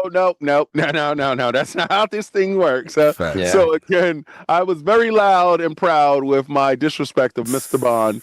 And I still have it. I don't like his little smirky face. I don't like his little snarky little look. Yeah. But I do say they have done something, and when we get to the Bond segment, I have done stuff with the Bond that I can't wait to talk about then of my little 2 hours of talking about it. Right. Them two, we'll defer to them when they get to that. Yeah, that's what I did. Up. No doubt. And of course, we have the gaming ninja himself, the Shinobi, Lord Cognito, spreading that riddles in the realm of the ILP. Not telling what you want to hear, but what you need to hear. Shout out to my man, Matty Play. Shout out to Randall Thor. We did our little showcase jump off, talking on things Xbox. Shout out to the Lord After Dark episode we did. You know what I'm saying? Obviously talking Xbox in 2027 and a post-Fable delay. That will be coming to you guys soon. Check that out. But on a personal note, I want to shout out everybody for all the love, the prayers, the wishes for Momma Cog. Obviously, we got her back, and I'm very thankful. You know what I'm saying? Very thankful. As a strong woman, let me explain something to y'all. It was touch and go during a big portion of it. And, obviously, most people know Momma Cog has very strong religious convictions. And there were times where we had to make decisions, and when I knew my mom's, this is when I knew my mom's was gangster. Like, I ain't know my mom's was gangster this way. There was a moment where, she was going to need, blood, and obviously she's JW, and, she don't get down like that. And I was like, look, if it get to that point, I want to respect your faith, but, real talk, like, we have to have these conversations. So she's like, my God got me. I'm good. I was like, this woman is the most gangster. Like, when you always could test someone's faith when everything is at its lowest. And regardless of, our situation and stuff like that, I did push back on one thing. And I was just like, look, if you don't have your faculties, I'm going to make this call and we'll have the religious argument after. But thankfully it did not come to that, and, it was just cool to see, how strong she is, how she recovered. I'll go there every day. It did take a lot out of me, but every prayer, DM, message, all my brothers checking on me. Obviously, I love y'all because y'all helped me get through. Y'all gave me the space I needed to get through a very difficult time, and it really scared me because there was one moment in the beginning when she wasn't responsive, and it really put fear in me. So yeah, we good. She's on the mend. Thank you, everybody. It really means a lot. And it was just good to see it. And then when obviously I said, yo, you got fans. They want to see you. You stepping out, She's like, really? I was like, yeah, they call you Momma Cog. Everybody know you. I was like, everybody know you for allowing us, up on the block, all the kids 20 deep, what I'm saying, on a Saturday just to play video games. We used to fight like, I don't want you on the street. I was like, yeah, but you know where I'm at now playing video games. And now she has such an appreciation for ILP. She has such an appreciation for you. I had to tell her, it was some medical decisions when I would work with her on the team. she wasn't informed. I was like, they were like, oh, we might want to do an MRI for this. I was like, no, she's not going to do an MRI without it being sedated. She was like, King doesn't do that. I said, yep, King doesn't do that either. You know what I'm saying? Shout out to you, Sam. I said, yeah, she's the one that when she called. She's David. David doesn't do that. Yeah. DJ. No, she still calls him DJ. Yeah, she calls him DJ. She calls him DJ. So then whatever. Yes. Yo, if I was there and they would have said that, I would have jumped immediately. Nope, we're not putting nobody. Yeah, I was like, if it's not sedated, she's not doing that. She doesn't do it, and that doesn't seem urgent. Let's get through the urgent issues because she had, like, again, 2 competing medical issues, and we were able to find out. That was the confusion, just finding out the answers and stuff like that. Yeah. So I appreciate you, brother, for pulling up. You know what I'm saying? Addict every day with the calling and checking on my mental. You know what I'm saying? It was a lot. If everybody, you know, when you're going through something like that, you have to realize, like, it's not that I don't want to get back to anybody. It's just that I'm not going to be a sounding board of updates like it's a sports sticker. You know what I'm saying? Mm-hmm. I have to lock in, and that's what I had to do. So, yeah, we take care of affairs, and now I just got to get my health back together because obviously I put everything aside for her, but I'm so thankful. She's good. She's doing well. And, again, appreciate the realm on all the love. It meant a lot, for real. Blessings. Anyway, back to the gaming stuff. Echo Generations 2. Hold on 1 second. Yes, say please. hi. Say hi. Hi. Don't put it in your mouth. All right. All right, pause. All right. So say hi. And this is Liam. This is my grandson. Lord Liam. And he's getting ready to go home. Coco, get down. Because Coco's super protective of him. Yesterday we was at the bouncy house, and he had such a great time at the bouncy house. It was him and Dante, and we had such a good time. So wave and say bye-bye. Say bye. Bye-bye. Say bye. Bye. There we go. Right. I'll see you later, all right? All right. Have fun with Momma, okay? That's what's up. Salute to the young one in the realm. You already know. But yeah. Again, shout out chat. I see y'all. Much love. Lord Liam, first of his name. That's what's up. No doubt. As far as the games and stuff, the only thing I will say, you know, the ILI did keep my sanity when it was tested, stuff like that. So Echo Generations 2, you know what I'm saying? I don't know, Addict want me to get into that. You want to get into that now, or we just want to, what we doing? You know let's just get straight into Echo Generations. Yeah, so Echo Generations 2, man. Shout out to Coco Cucumber. You know, Addict put me onto this game. Amazing turn-based game. Now, the first game, Addict, I'll defer to him on that because he played it. And the second game, I just love, you know, this whole pixel art kind of 80s vibe, Stranger Things with a little bit of Back to the Future. The game does not take itself seriously at all. It is absolutely hilarious. Card based, so if you like Midnight Suns, I think you really like it. The devs put so much love and care just on the animations and stuff like that with the actual cards themselves. I think the turn based is great. You got properties, you got elements, you got all that stuff. Also a little bit of interactivity, like what I would say from not to the extent of Expedition, but you just can't sit there and just your turn, my turn. Sometimes you got to block defensive stuff. Obviously, when you use the chapter with the dad with the kids, and the kids are fighting zombies, which is hilarious. It's completely nonsensical. What's funny is those kids are the main characters from the original game. Yeah. Oh, you missed it, Jay. We talking about Echo Generation 2. Yeah, he gave his kids a knife in a zombie apocalypse and said, go ahead, let's work it out. What is a toddler? I was dying. Now, those are the weapons they use in the original game. That's hilarious. Wow. Yeah, and then the thing with them is now they have individual moves when they use them that you got to use button prompts and timing and stuff like that, which could be a little much, but nah, man, I love this game. So it looks like they're telling the story from different perspectives. Again, deck building, you get 20 cards in your deck, you can move things around. I will fit some challenges, you know what I'm saying? But there's skill tree, there's badges, so you can do customizations and stuff like that. If you like turn-based, if you like Midnight Suns. I think Midnight Suns, shout out to Steelers, it's so good. You gonna like this game. You know what I'm saying? Now, if you're not, I still think you like the vibe and the aesthetic. My only nitpick I would say is I wish they had voice acting because the story does look fun, and I wish they had that. But yeah, man, so far so good. It looks like it's telling from different perspectives. But Addict, what's your feeling on the Echo Generations 2 before we move on? Yeah, so I like my time with it. I will say it's pretty short. I played through it twice on my third playthrough of it. I do think there's some things story related that they really dropped the ball on in terms of being a turn-based game.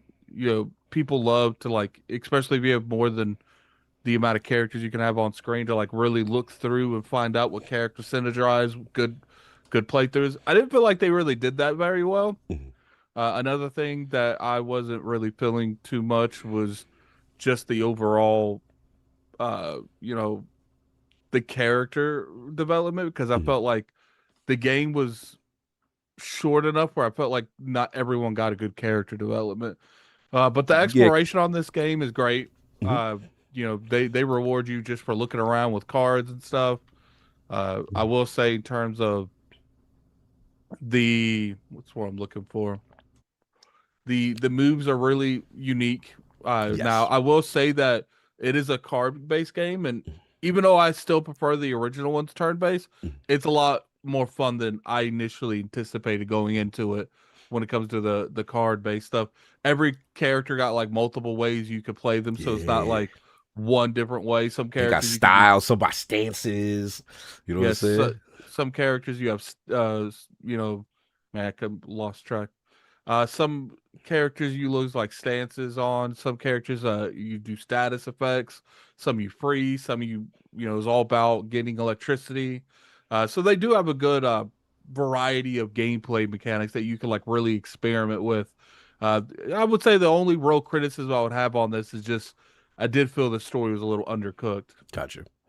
Yeah, no, I would say that. And then I would say also I want to shout out the audio team. The music is an absolute vibe. This game got bangers when you doing your battles and stuff like that. And then like I said, the badges, the depth. Oh, and don't make the mistake I made. Please, when you level up, use your skills. I didn't realize you can level up. You can get more cards. You can go more. Tell you. Yeah, I would like the feedback to the Echo Generation team. When you level up, put a little asterisk next to the skills and say that I have unused skill points that need to be allocated so I can use more cards. What is it with you and leveling up in games? What's going on? It's the summer. Look, I'm old. From an accessibility standpoint, you need to tell me, hey, sir, you just leveled up. There are things you have not allocated points to before you continue. Just give me a little. I don't want to do all that, but at least tell people give me a visual indicator, right? That there are unused there is a visual things. Indicator. No, I ain't seen nothing on the skills joint. There's no at the top of the tab. Ain't nothing that's it's like a yellow icon that's over it. I ain't see that on mine. So I gotta get my eye check. I ain't see that. Anyway, so that's Echo Generation 2, and that's what I've been playing as far as that. And then for me, since I don't know what you want to do Bond next, what are we doing next? Yeah, we'll do Bond next. All right. So Bond, you know what I'm saying? No doubt. Oh yeah, we do got. Before we do Bond, let's read this. We got mad super chats. Yeah, and then we'll do Bond. Let's do it. Yeah. So we'll go and do Lego first, actually. Okay. So am I reading it? We all play Bond. You read it. I pause it because you're here. Mm-hmm. Okay, we have. Let's see. Put you to work. We have Cappy 2207 $2 super chat 007 Game of the Year. It's potentially a nomination. We'll see. See. Teddy P $2 super chat. Ooh wee, pika pika. King get the hot dog. Why is that a sentence that's being said? There we have JC 4 King Eyes. Ain't getting no hot dog, boy. We're gonna have to shut you down. We got JC 4 Eyes $2 super chat. I choose you, Pika Black. Use hold the line. Hey, Jesus yo, racism at its finest. Wild. That's why we can't let y'all loose. Can't let y'all loose. Then we have Lieutenant Hulk $2 super chat. Ooh, Pika. Hey, yo. Then we have Hamish $2 super chat. The Lord's Day, and it's already getting wild. Yes. It's the moment the cameras come on, you know what's going on. And we have Teddy P $2 super chat. Get the furry suits for everybody. Negans, feel that. Yeah, that's what we're working on. We already got Jigglypuff Cog. Now we got to get I didn't see that gold. Is that gold in there? I ain't see that gold reach. Yeah, I ain't see that risk. We ain't got nothing. We good. We have Teddy. You ain't really feeling that Jigglypuff. I won't be doing none of that. Let's show the real again with that Jigglypuff. Nah, you can put people to sleep on your own time. Hey, yo, that's that. Yeah, what's up with the mouth? Ew. It's gonna be where your mouth is. Pause. He talk about mouth on mouth action. That's crazy. It's pink? Oh no. Yes. In a onesie with the pink with the mouth like that? Nah, that's he got the wide bottom too. The That's not it. Jigglypuff got that pancake butt. I'll take Gengar over that. Not too late. You lost. You lost. Citizen said, "Is this a furries podcast?" I'm done. Yeah, it's gonna be lit. It's gonna be lit. Continue, son. There we have Teddy P, $2 super chat. Pokemon Diddy parties for Lords After Dark. Ooh wee. Yo, facts. That's gonna be lit. Once we give y'all what we gotta give y'all, then that Lords After Dark will get real spicy. Then we have another Taco member for 36 months, Lord Silver. Cog as Gengar. King as Pikachu. I like King. Pikachu. He said Pikachu. Hey, Pikachu. Okay. Yeah, Chud. it's disgusting. That's disgusting. Then we have Addict as Token Pie. Token Pie. Token Pie. We're not doing that. That's wild. We're not doing that. That's wild. Sav is Jigglypuff. Jigglypuff. That's crazy. Well, Cog is Jigglypuff now. Yo, Cog, you didn't get the extension for your joint. Chill. Don't be doing that. Don't do that. Nah, don't be doing that motion. You ain't get the extension for you. I don't know what you got going on over there. I don't know what you got going on. Yeah, they sent me the extendo. Chill. That's it. I don't know about that advanced GG sponsorship you got going on. That's different. Hey, this is the new one. It's the don't buck up on me extendo. We got some super chats coming through, y'all. Then we got let me see. We got Done the Taco, $2 super chat. Mina the Hollower is a must-play best game of bear. Yeah, shout out Mina's great so far. Then we got Great Mongoose, $2 super chat. Lego Batman is hype AF. Yes, it is. Very good. Yeah.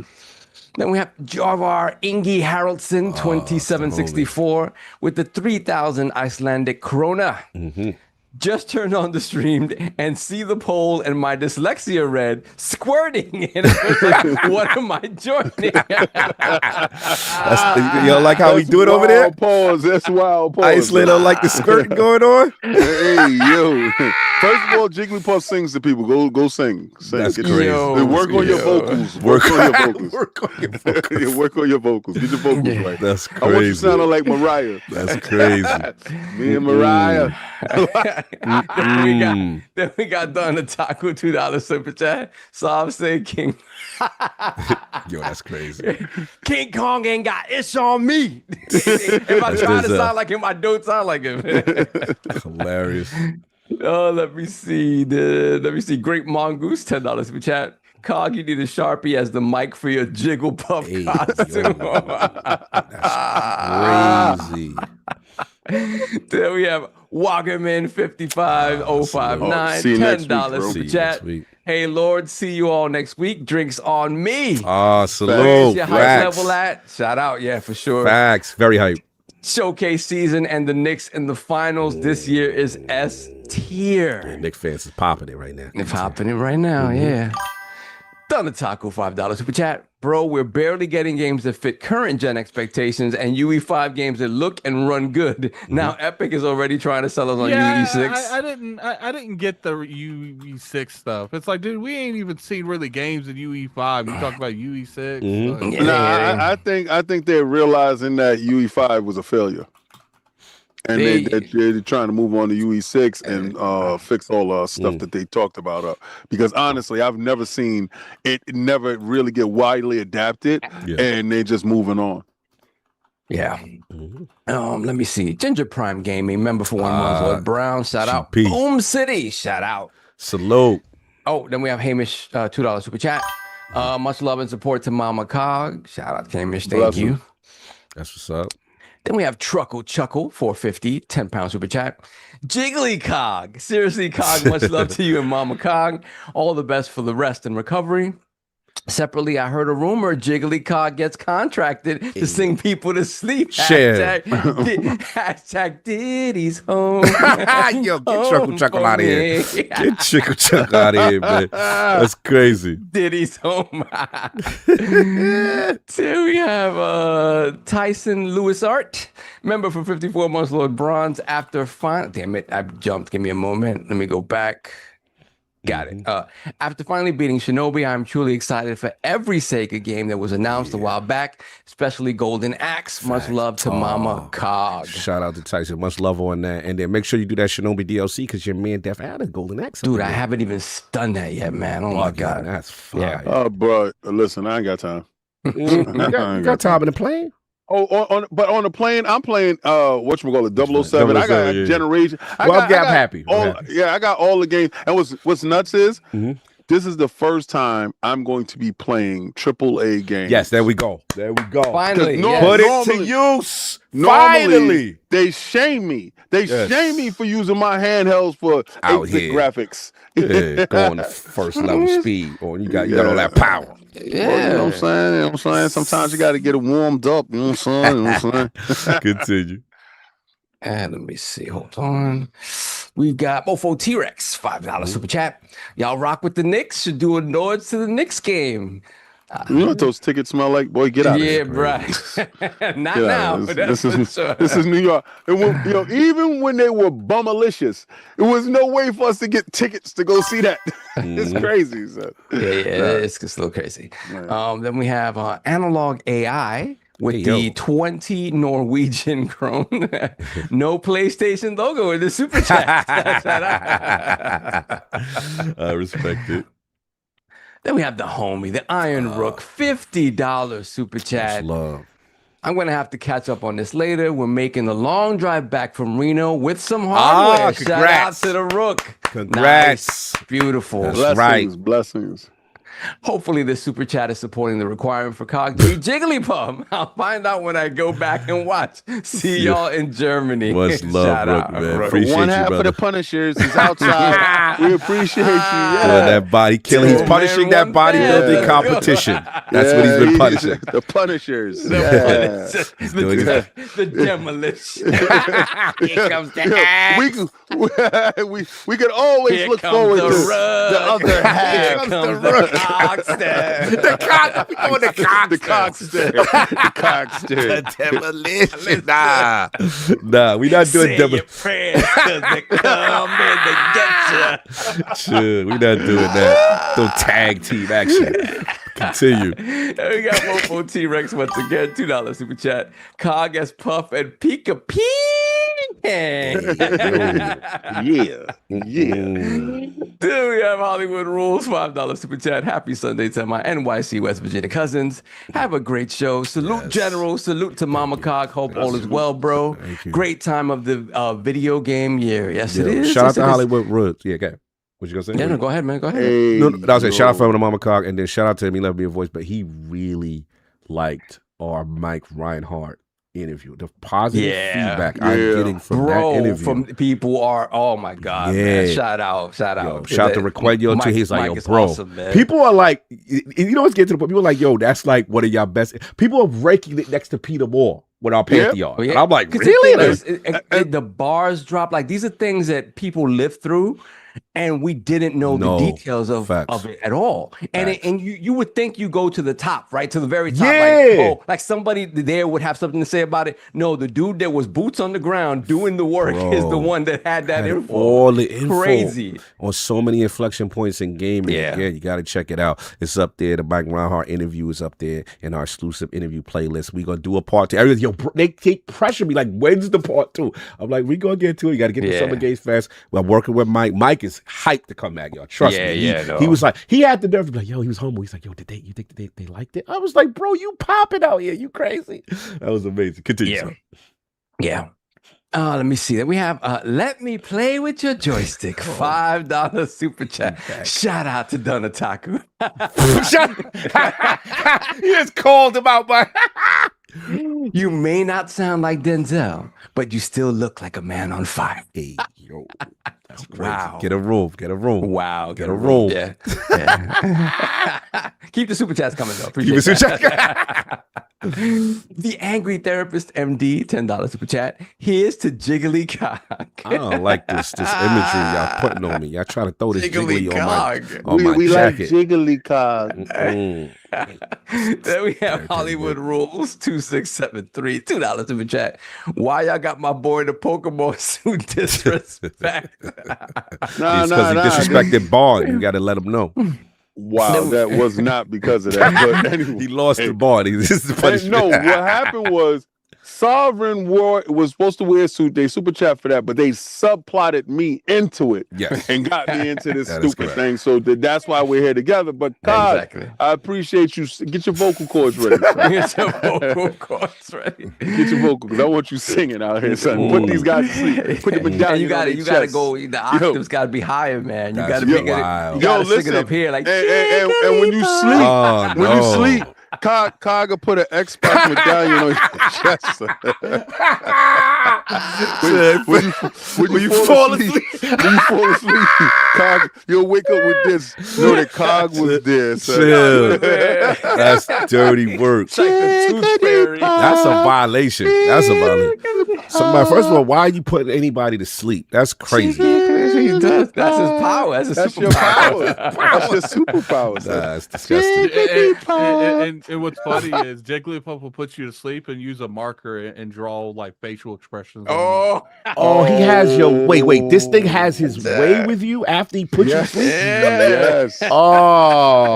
That's dirty work. Nintendo section this? Yes, they did. They did. They're secretly all perverts. I gotta look at Nintendo's leadership different. This is what they like. Have you seen the eShop? Have you seen what's on the eShop? Dirty work. He's one of their #1 Pokemon.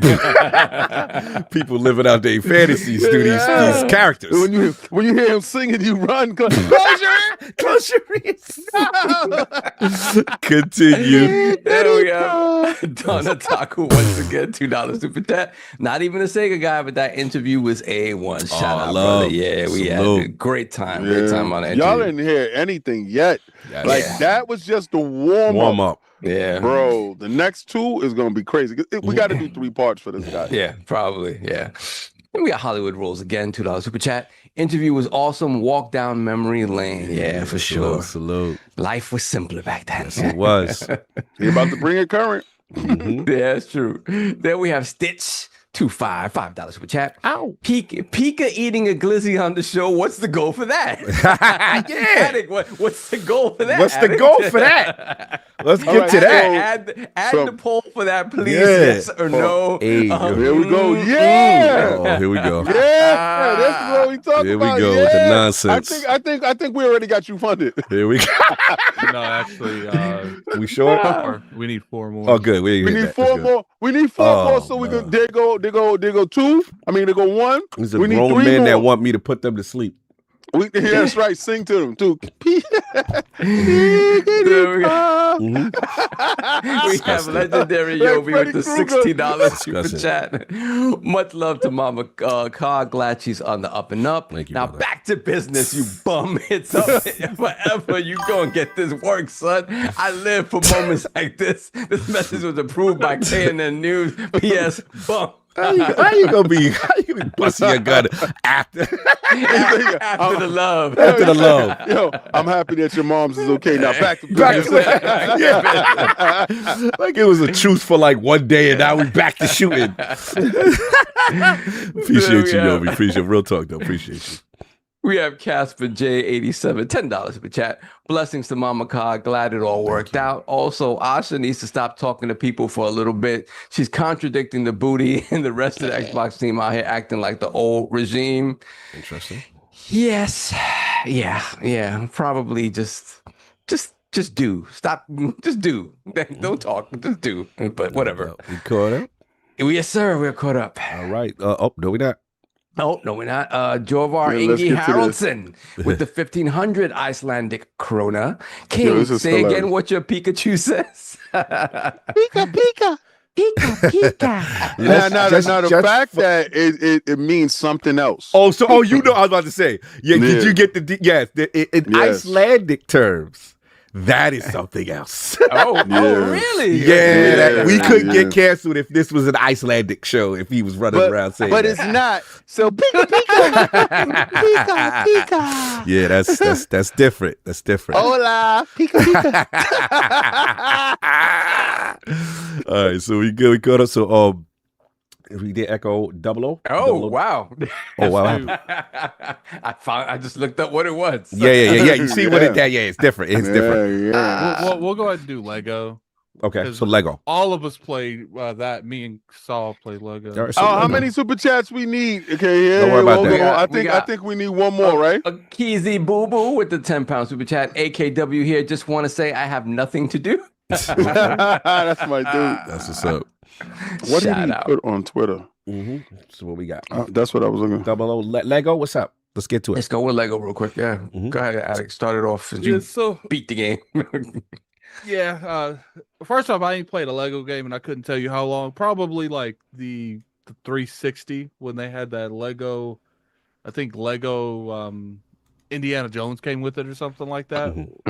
That's the last time I played a Lego game. And playing this game made me want to go and try the Anakin Skywalker one they did a couple years ago. What is it? The hell is it called? Yeah, anyway, I'll look it up. Yeah, so I definitely want to go try that out, see how that's going. I gotta just be all like, this was great. This game made me realize how much this industry is missing Arkham. Like anything, like it made me. Yeah, it made me like, man, what's Rocksteady doing? Like, it's just I heard rumors of Batman Beyond. Let's hope, but I heard rumors. And I'm playing this, and I'm like, you're letting another studio deliver the experience people want from you. Like, and it's a good game, combos, everything you need. Like, the game is solid, really fun, really enjoyed it. I highly recommend it, especially if you're a Lego, even if you're not a Lego fan. Hey, look, I would never thought I'd be over here telling you to go play a Lego game, but here I am, Lord Addict, telling you, Rocksteady developed it. I could definitely see that because it's like that. Like it. That's what the hell? Not during the game segment, sir. Get this out of here.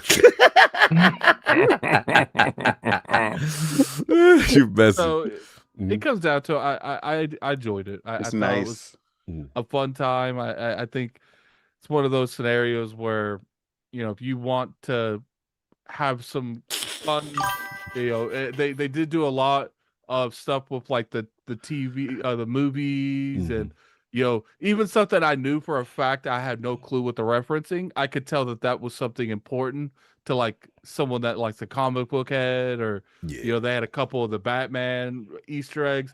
They did really good with this. Like, shout out to them because a lot of the time work with other IPs. It's hard to like fine tone exactly what that audience wants. And I have to say the team that does the Legos have had so much experience that they probably mastered that by this point. Salute. So have you got a chance to rock or Yeah. I mean, a little bit more than what we talked about on Summer Sign, but yeah, but I agree with Addict. Like, it's, as somebody who like big fraud on these Lego games, like I think the only Lego game I've ever picked up like day and date was Lego City Undercover for the Wii U, to get something that was exclusive for Wii U. And then it's funny though, over the past 6 months, all those Lego games have been on sale, like for dirt cheap. So I think I pretty much have the whole collection now. one day I'll plop a kid in front of it and see if they want to play Lego games. But yeah, I pretty much have all of them. But this one obviously was, caught my eye immediately because it looked like an Arkham game. And like Addict said, in the absence of Rocksteady, doing anything right now, this is what we got, and they did a very, very good job. Like when I've tried Lego games in the past, I think overall, like the tone and the comedy of it, they do a good job of making it, overtly for children, and then the underlying stuff be for adults. Some of the comedy and stuff like that be a little more adult oriented, like a good cartoon does. Yeah. And I think they do a good job with that. And here, the cool thing about it is that they really focus on making one overall story, but touching on different eras of Batman. Like the game starts out and it's obviously like the Nolan trilogy. It's Batman Begins and all of that stuff. Then once you get into like the open world Gotham City, you start touching upon Matt Reeves, the Batman and stuff like that. So it does a lot of stuff to touch upon those different eras in movies. And I think in like shows and TV and stuff like that and cartoons, I haven't gotten far enough to see if they really do that. But at least in the beginning, I'm seeing, the Nolan trilogy and the Batman, which is cool. Was to mix them all together into one sort of overarching story is very cool. Like Addict said, the gameplay is Arkham Light, right? And that you don't have like the depth in terms of like your move sets and stuff like that. Like you have a skill tree that focuses one kind of on combat and one more on like exploration and stuff like that.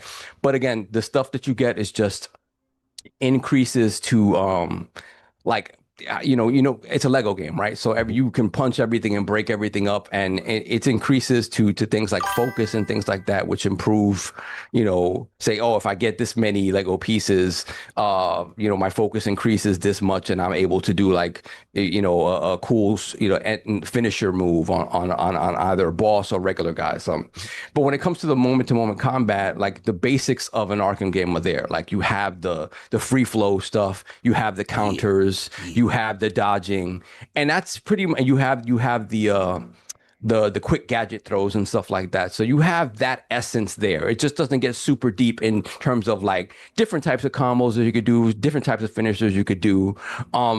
Same thing with stealth. Like stealth, it has, so far I've seen like a good 6 or 7 different animations for stealth takedowns, and I hope ultimately we start seeing more.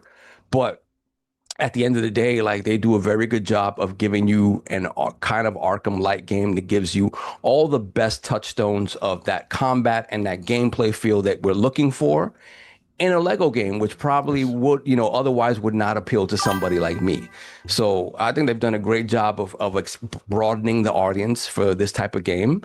And yeah, it's super solid, man. It's super solid. It's fun to play. It's beautiful. Shout out to finally shout out to our friends at HP and Omen and HyperX. I finally set up the 45L Max. That's very nice.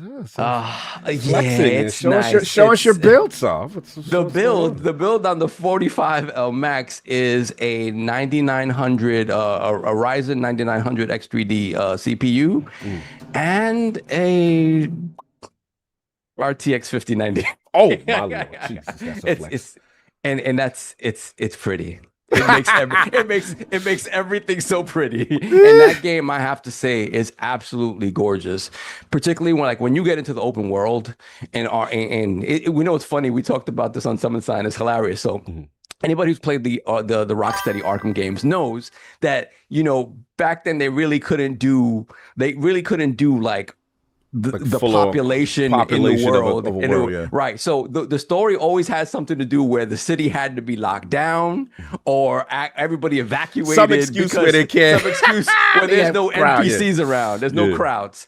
Here you have crowds. Here you have your villains, and you have your crowd. You have people walking down the street. You have rainfall. You have people just having their own conversations. You have shicey things going on in back alleys. Like it feels very lived in.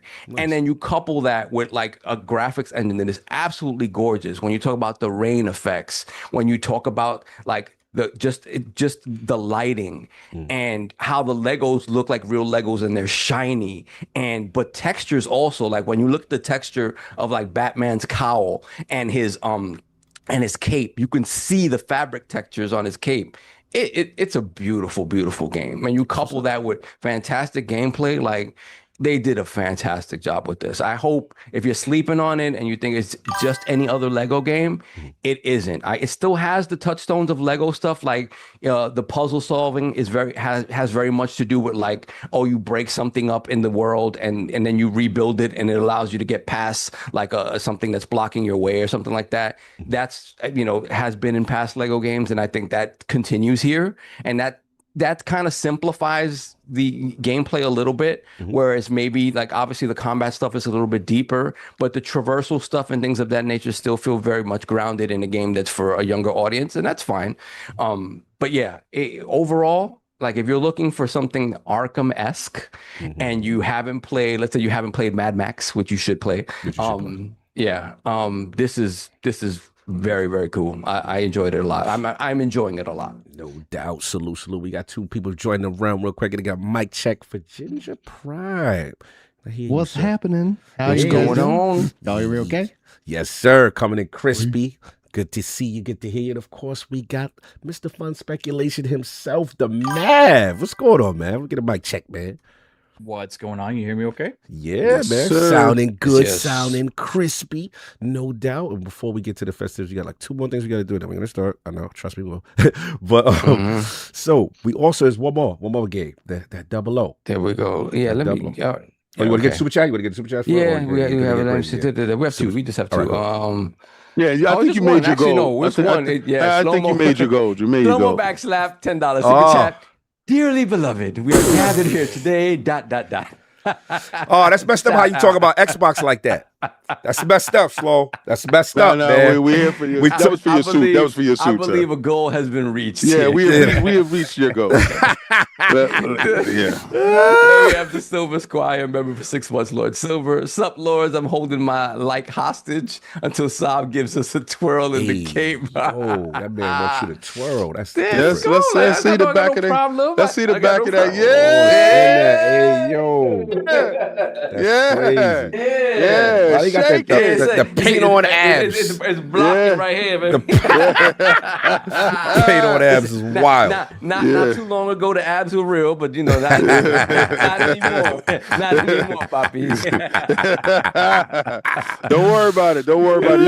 You got the Drake abs. We good with that. We good with that. So we good on that. And then we're good. All right, 007 real quick. Those who have played, I've played extremely limited, so I probably should go first. Just look, man, the game looks absolutely phenomenal. Shout out to IO, who obviously provided us in the realm codes. It is unbelievable. You know, obviously seeing the Hitman formula, but like King said earlier, the graphical fidelity is just ridiculous. And I just like the makeshift nature of him with the weapons and utilizing stuff. You got your cover system, you got your stealth, and that James Bond feel of, you know, infiltrating your target, getting the information. Again, I'm very early there. I just started it, but the game is stunning.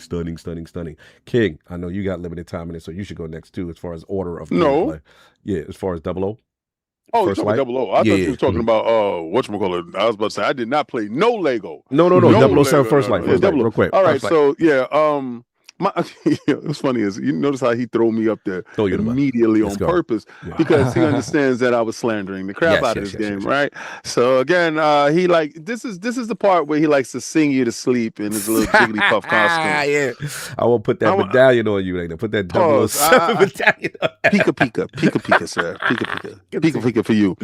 Icelandic talk. Man. I just want to say thank you guys for reaching that goal, for getting him in that Jigglypuff costume. Right now, we're working on getting up the other two to get into their costumes. So Addict will be showing y'all those costumes again, so we can just get to that real quickly.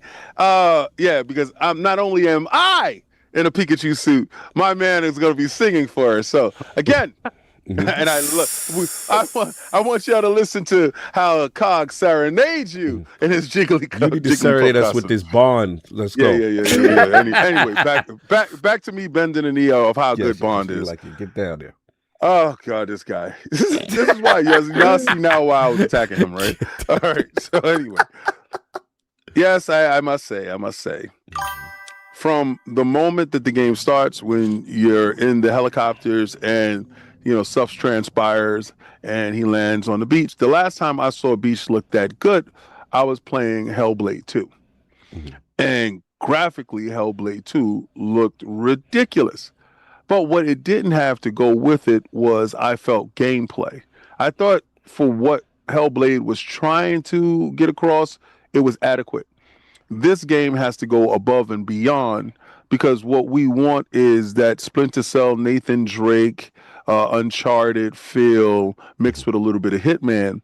And I think IO Entertainment definitely delivered on all fronts when it came to that. Now, learning from what Bond is earlier on, I can appreciate the look of Bond. I can appreciate the sound of him. I can appreciate him being a supreme novice.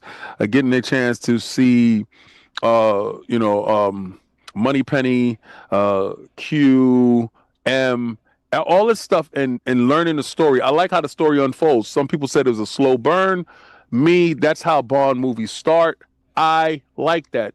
Introduction to main principal characters as you go along in the story. It met all those James Bond beats so far as I'm playing. But above more so than anything, when I got into the car and drove, because there's like a slight tutorial in the game. Not a slight, it's an overt tutorial, but it's not played as a tutorial.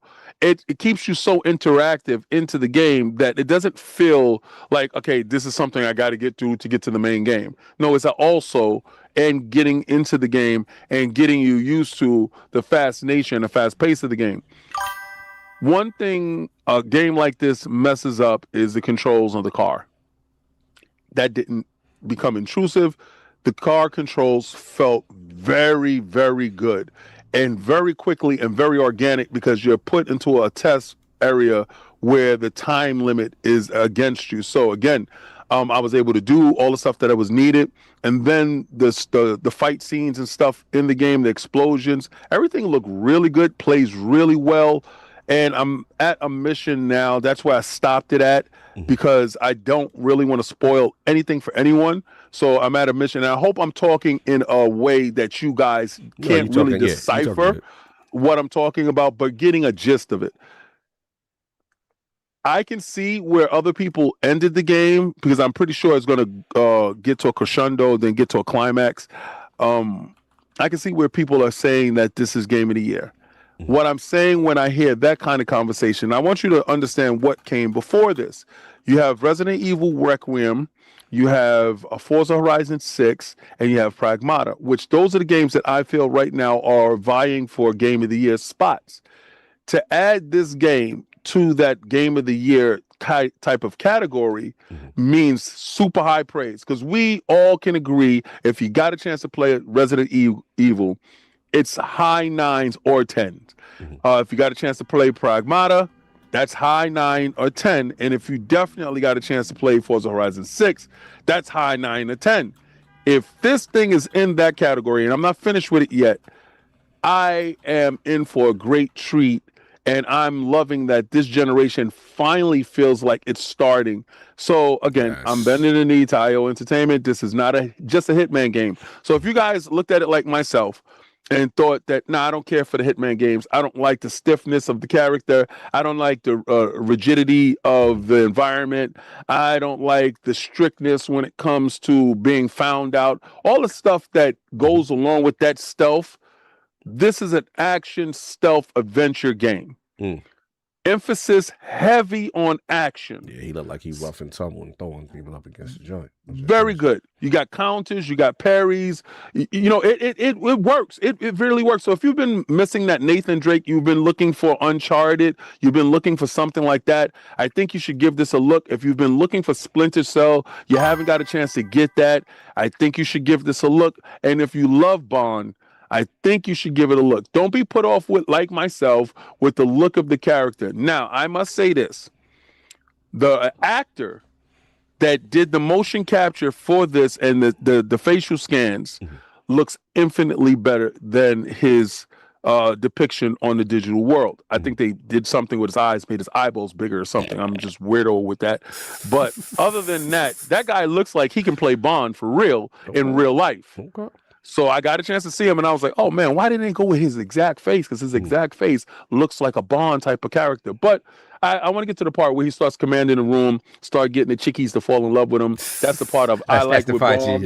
Yeah, Bond is supposed to be desired by every woman and inspire every man. Earn the number, the progression. That's what, yeah, I'm good with that. But you was all on board with it. But I guess that comes with you singing people to sleep and putting medallions on their neck. So anyway, so you got the seal of approval so far from King. Nice. I did bend the knee to you guys, so y'all got a chance to see it. So we like the accountability. We respect that. Yeah. I can't wait till you singing. So let's get to it. No doubt.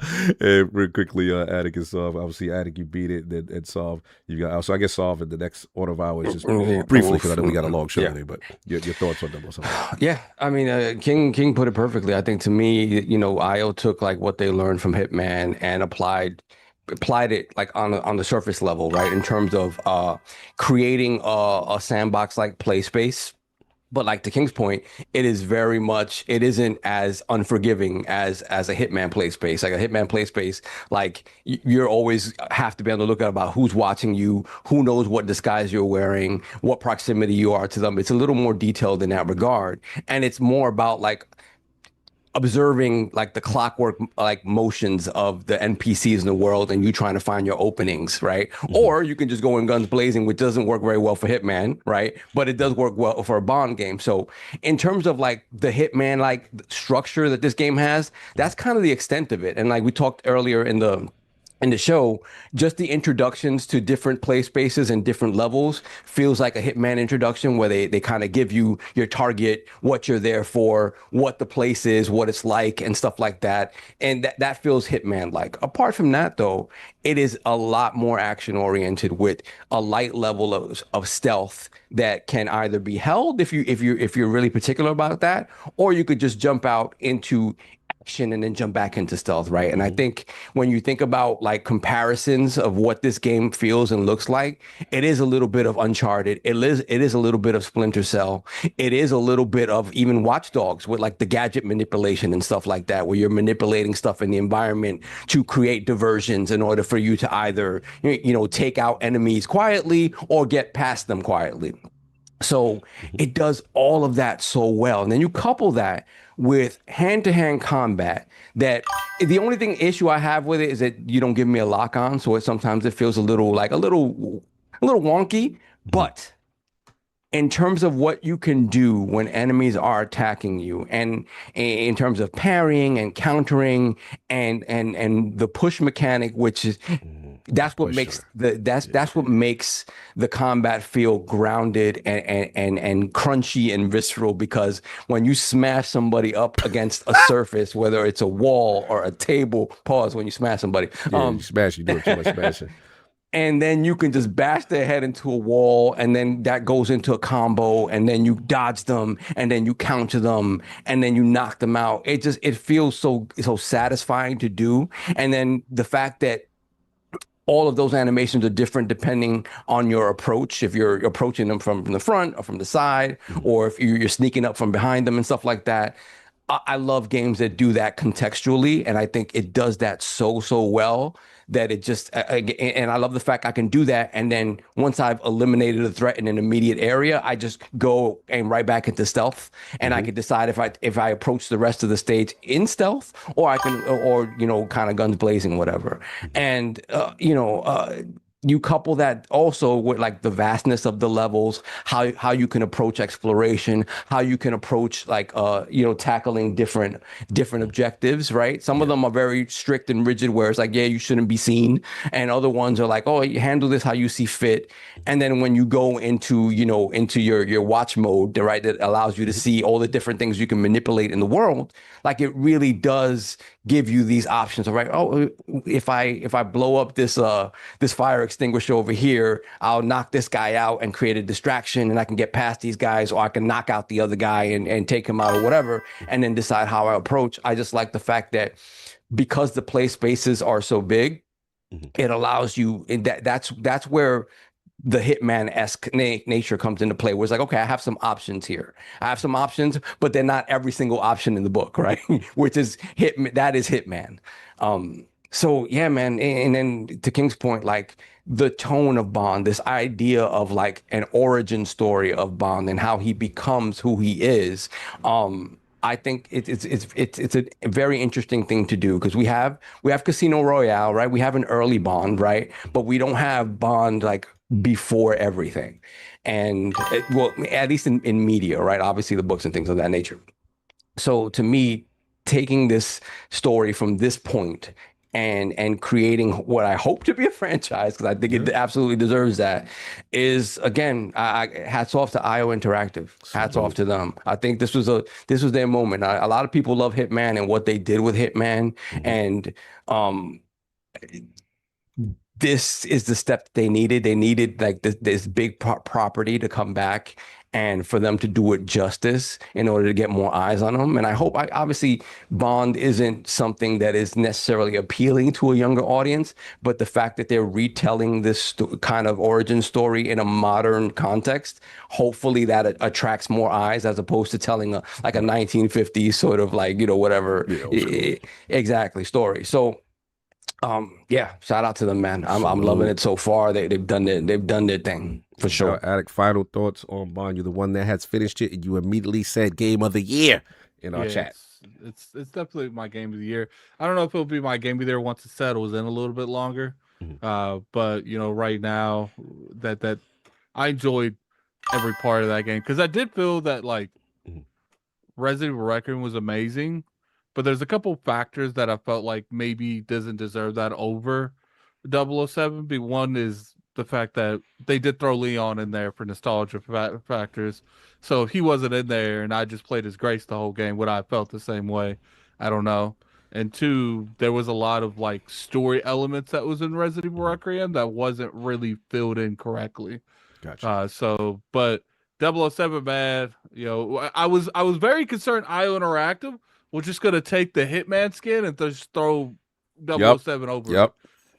That is not the case, not even a little bit. They really go above and beyond to make sure that this person feels like 007. I love that, this is his origins. This is how he gets the 007 name, because the game starts with you in training for the 007, the 00 program. It You're goes not left. Even 007 It yet. goes left early. Yeah. Facts. So they did a good job, man. I love the fighting. Most games I love to do stealth. I've beat some of the hardest games to get the achievements of not killing people. I beat Dishonored 1 and 2 not killing anyone. I beat DXX not killing anyone. I didn't want to. I went into these encounters. I don't want to be seen, but if I get seen, it's on sight. Because you want to fight. Yeah. Because I'll be sitting there, like they'll be shooting. I'll be like, I'll have a like after I run out of, because this is like kind of like if you run out of ammo, your next thing of ammo is their ammo. Yes, real. So I was sitting there. I'm like, got no weapon. You throw it at him, make him start shooting at you. You get close enough, you grab him. And what I would love doing is like, there's 3 people shooting at me over here. I would grab one of them and run him to another part of the room where these people can't shoot me. And then I would beat the dog breaks off that shit. Take his gun, do the little slow motion thing, shoot the other 2. They really make you feel like you're a highly trained operative. Fire. And the combat might be some of the most satisfying combat I've played in years. You feel like you're actually connecting these hits. And if you run them into anything, like the fire extinguisher Saul was talking about, he'll grab his head and ram it into the fire. Ram it into it. Have you electrocuted dudes? Yeah, have you electrocuted? There's not much I ain't done in the fighting. Like I'm not lying. Like I won't even try to be stealth that light. I'll just walk in. Forget it. To the fight. I would run. Like they sitting there looking and they just hear footsteps. Bam!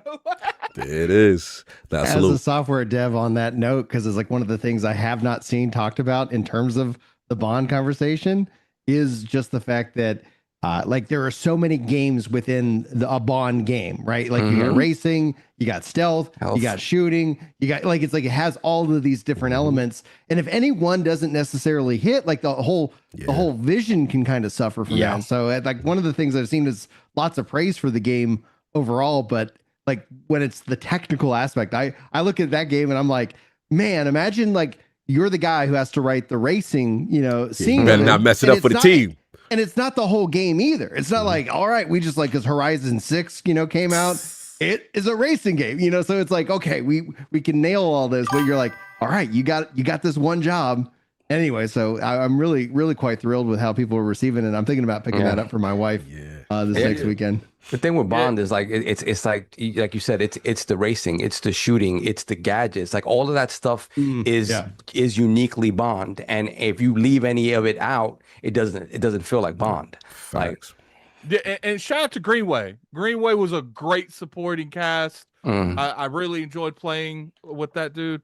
Like he great. Like the banter between him and Bond the whole game, like great. It's like Greenway's like your mentor. But no doubt. Yeah, great. And how that relationship, like how that relationship evolves is cool. Joint. Yeah, Mav, any chance to 007, or you waiting right now, or you just seeing the accolades? Okay. I've been, speaking of Forza Horizon 6, I've just been knee deep in taking photos constantly in that game. Good. Yeah. So good. They just nailed it. So I will probably, like, there's a few games still that all the game of the year candidates pretty much, besides Forza, I think right now are on my back burner. And I'll get to Pragmata eventually. I'll get to Resident Evil Requiem eventually, and 007. Those are the three that I haven't touched yet, but I know I really got to. So, but out of those three, I think 007 is probably gonna be first. I think I'm most excited about that one. It sure. looks fun. And Lego Batman. Like I gotta play that too, man. No doubt. It looks so good. No doubt. So look, we got to pay the final bill to get this prediction series on the road. And this is shout out to my man Rick Lagnese. Shout out to Warhorse Studios. We've got the giveaway time. 3 KCDT2 Royal Editions. It's the Kingdom Come Deliverance 2 Royal Edition. We got 2 Steam, 1 Xbox. Again, we're just celebrating in reference to, obviously, Warhorse announcing the Lord of the Rings Middle Earth RPG that they're going to be doing. And then the new KCD Adventure. So we are going to announce those now. Number 1, first up, if I mispronounce it, it's your fault. All right. The winner number 1. The Raziel. So it's THERAIZAL. Please, hit the Iron Lords Podcast Twitter account. We will get that going for you. And then number 2 winner of the KCD2 Royal Edition, Woods, aka at Dragon Paul 22. Salute. So again, Woods at Dragon Paul 22. You are the second winner and the final winner for the KCD Royal Edition, Nicole, aka at Soft Bear CAS. Again, hit up the Iron Lords Podcast DM. We got you so you can collect your prize. What is it? Audentis Fortuna Juvat. Fortune favors the bold. You guys entered it, and now you have won. Again, shout out to Rick Lagnese, shout out to Warhorse, and get ready for everything that they got going on. And we are good. So let's get the super chat, and then let's finally start the prediction chat. Okay. Hold on a second. Roll back a little bit. Yeah, Hollywood Rules, $5 super chat. Thank you, Addict, for this great review, and King Stream for giving me FOMO and making me purchase 007. Loving it. The fact it's play anywhere is huge. Yes. Yeah. I'll be coming on the plane to Summer Games Fest. That's right. And we have THX1138_EXE, $5 super chat. Adidas stores don't sell Nike shoes. McDonald's doesn't sell Whoppers. Xbox should stop promoting other platforms. Respects the Xbox, capital letters, community. Hashtag no logos. Okay. I agree. They on it. Then we have Donataku once again, $5 super chat. 007 is Uncharted with more agency, good combat / gunplay, and you don't spend 40% of the game climbing and scuffling along ledges. Facts. It's true. 007 is greater than every Uncharted. Jesus, he going in. Cheddar slander. Then we have THX1138 once again, $2 super chat. We are Xbox models tone deaf while showing logos. We will discuss the logos. Absolutely the truth. We got a logo gate topic. Logo gate is on the docket for this. We good? Yeah. All right. We are here.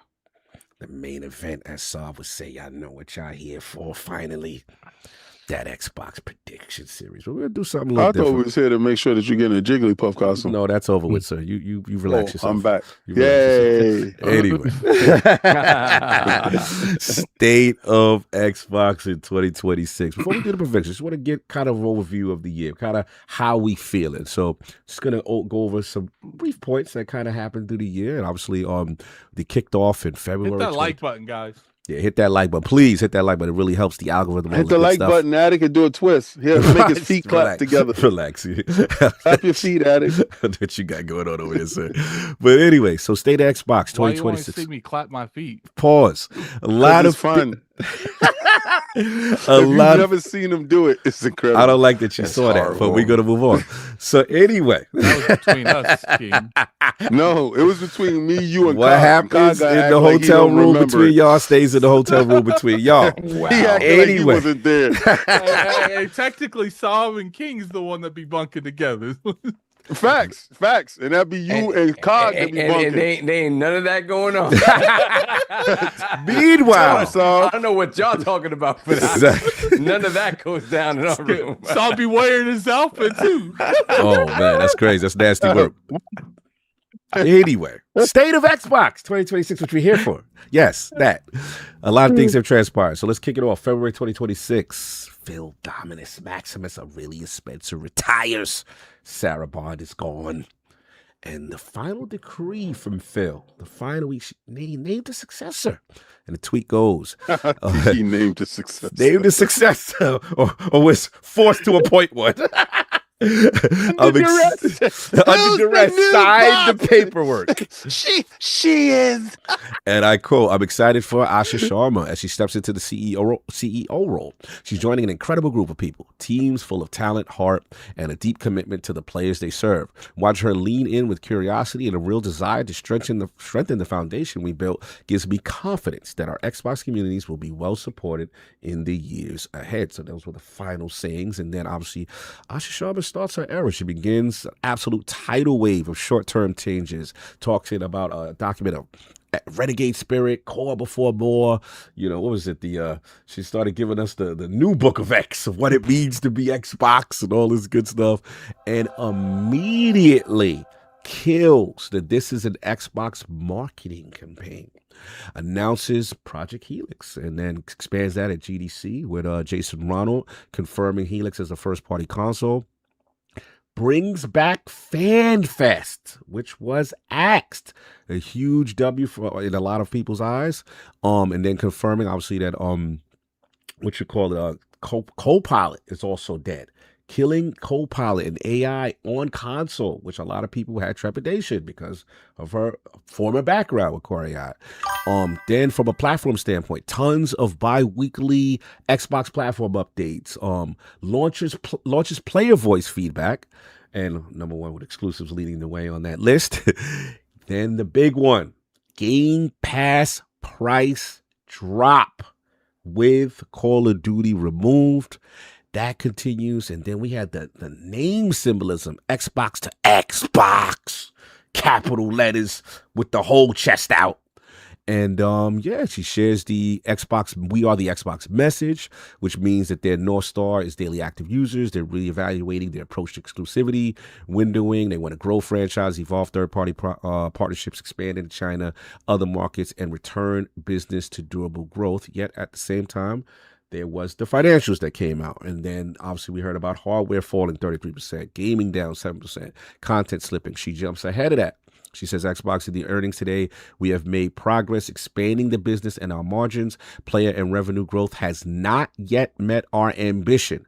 We know we have work to do to earn every player and today and into the future.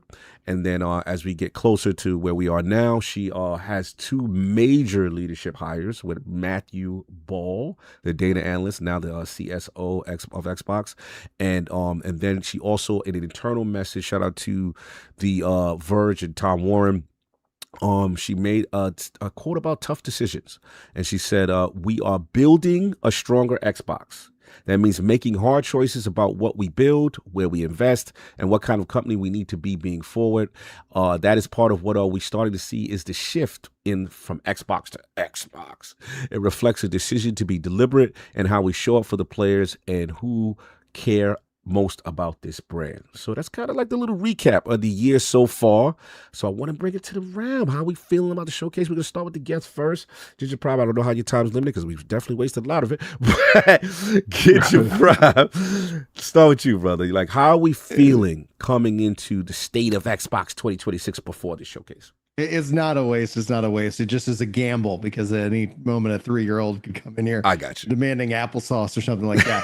But all that being said, like actually, I am really interested. This is going to be for me probably one of the most entertaining Xbox showcases that we've had in a long time. And that doesn't necessarily mean it's going to end up people are going to walk away all thrills. It's going to be entertaining one way or the other. There's going to be some really interesting kind of maneuvers that we're going to have to see them make, right? Because you brought up the exclusive aspect. It's like the number one thing that people are talking about. I see chat talking about how there isn't a real kumbaya with what Sony's been doing outside of like games as a service, which I think the general gaming consensus is that if you got a games as a service kind of game, you don't want to limit that reach of that game. It requires a huge volume. So I think everybody's like fine with that. It seems that has kind of been settled overall with the game community. So the question ends up coming back is that Microsoft right now is perhaps the biggest publisher on the PlayStation.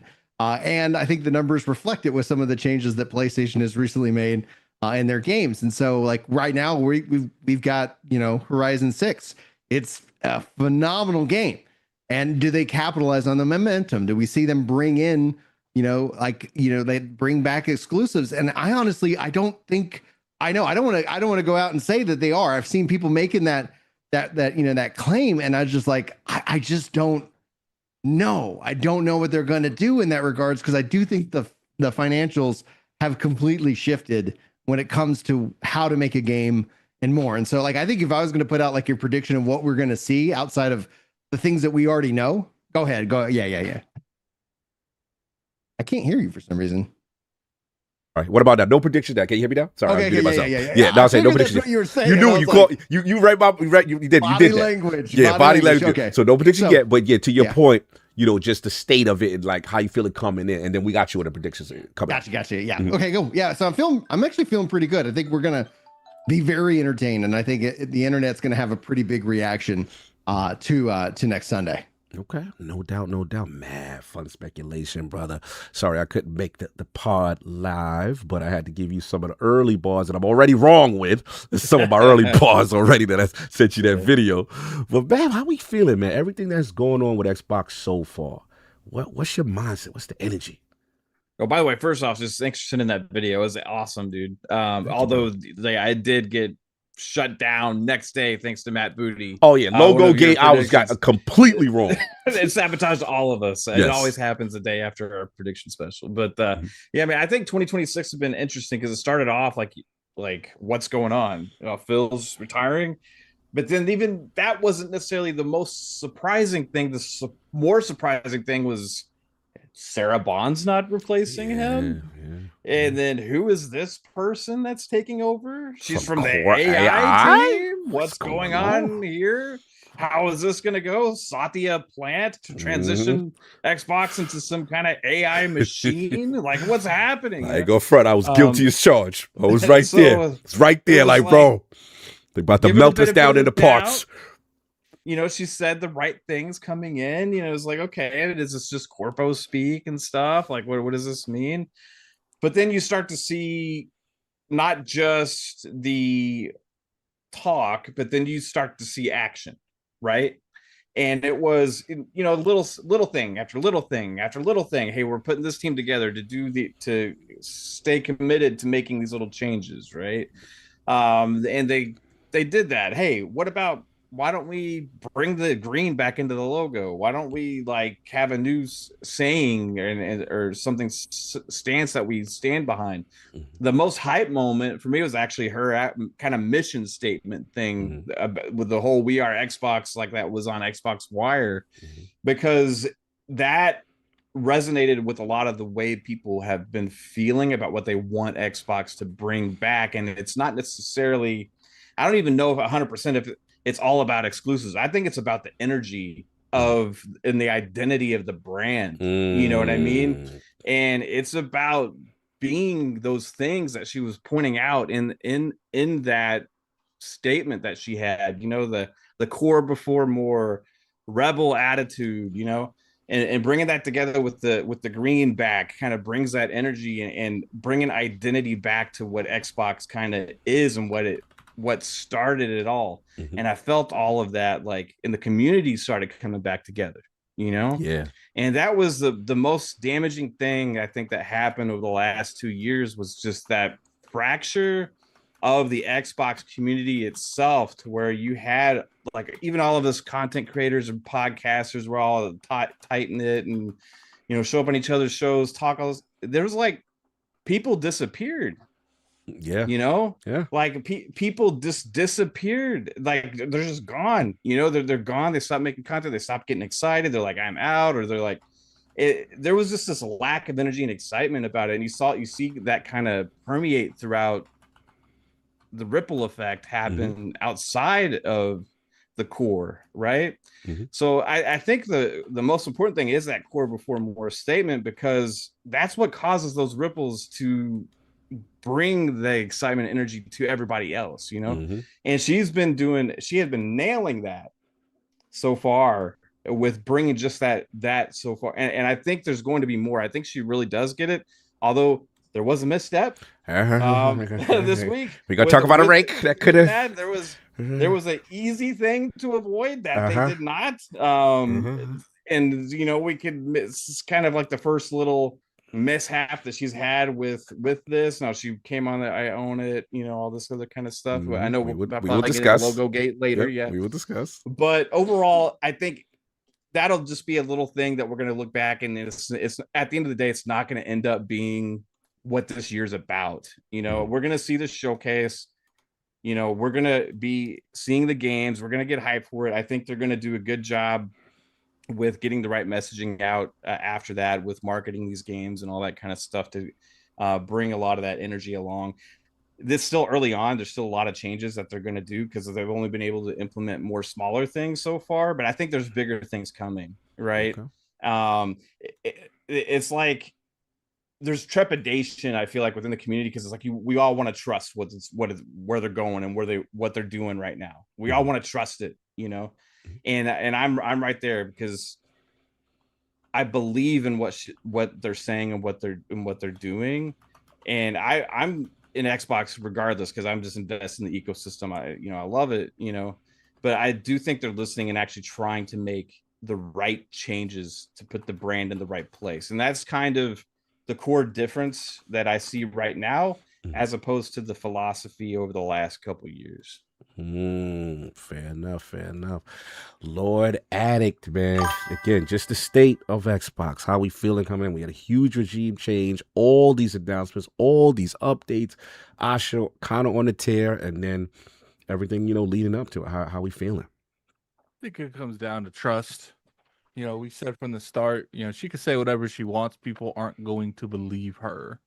You know, I do think that this logo thing set her back a little bit, because it puts on like you say a lot, but you're still letting the competition's logos be on your videos, which is like something small that you would think it wouldn't do anything. But at the same time, it's like, that's something that theoretically you should be able to change pretty easily. Like, put the logo there or not put the logo there. We're going to get in the logo, Gary. Just want to get you on the state. So when it comes down to, you know, well, that goes into the state. It's like, I would say up into the logo gate scandal, I would feel like the community was at a good place. Now I feel like it's World War V.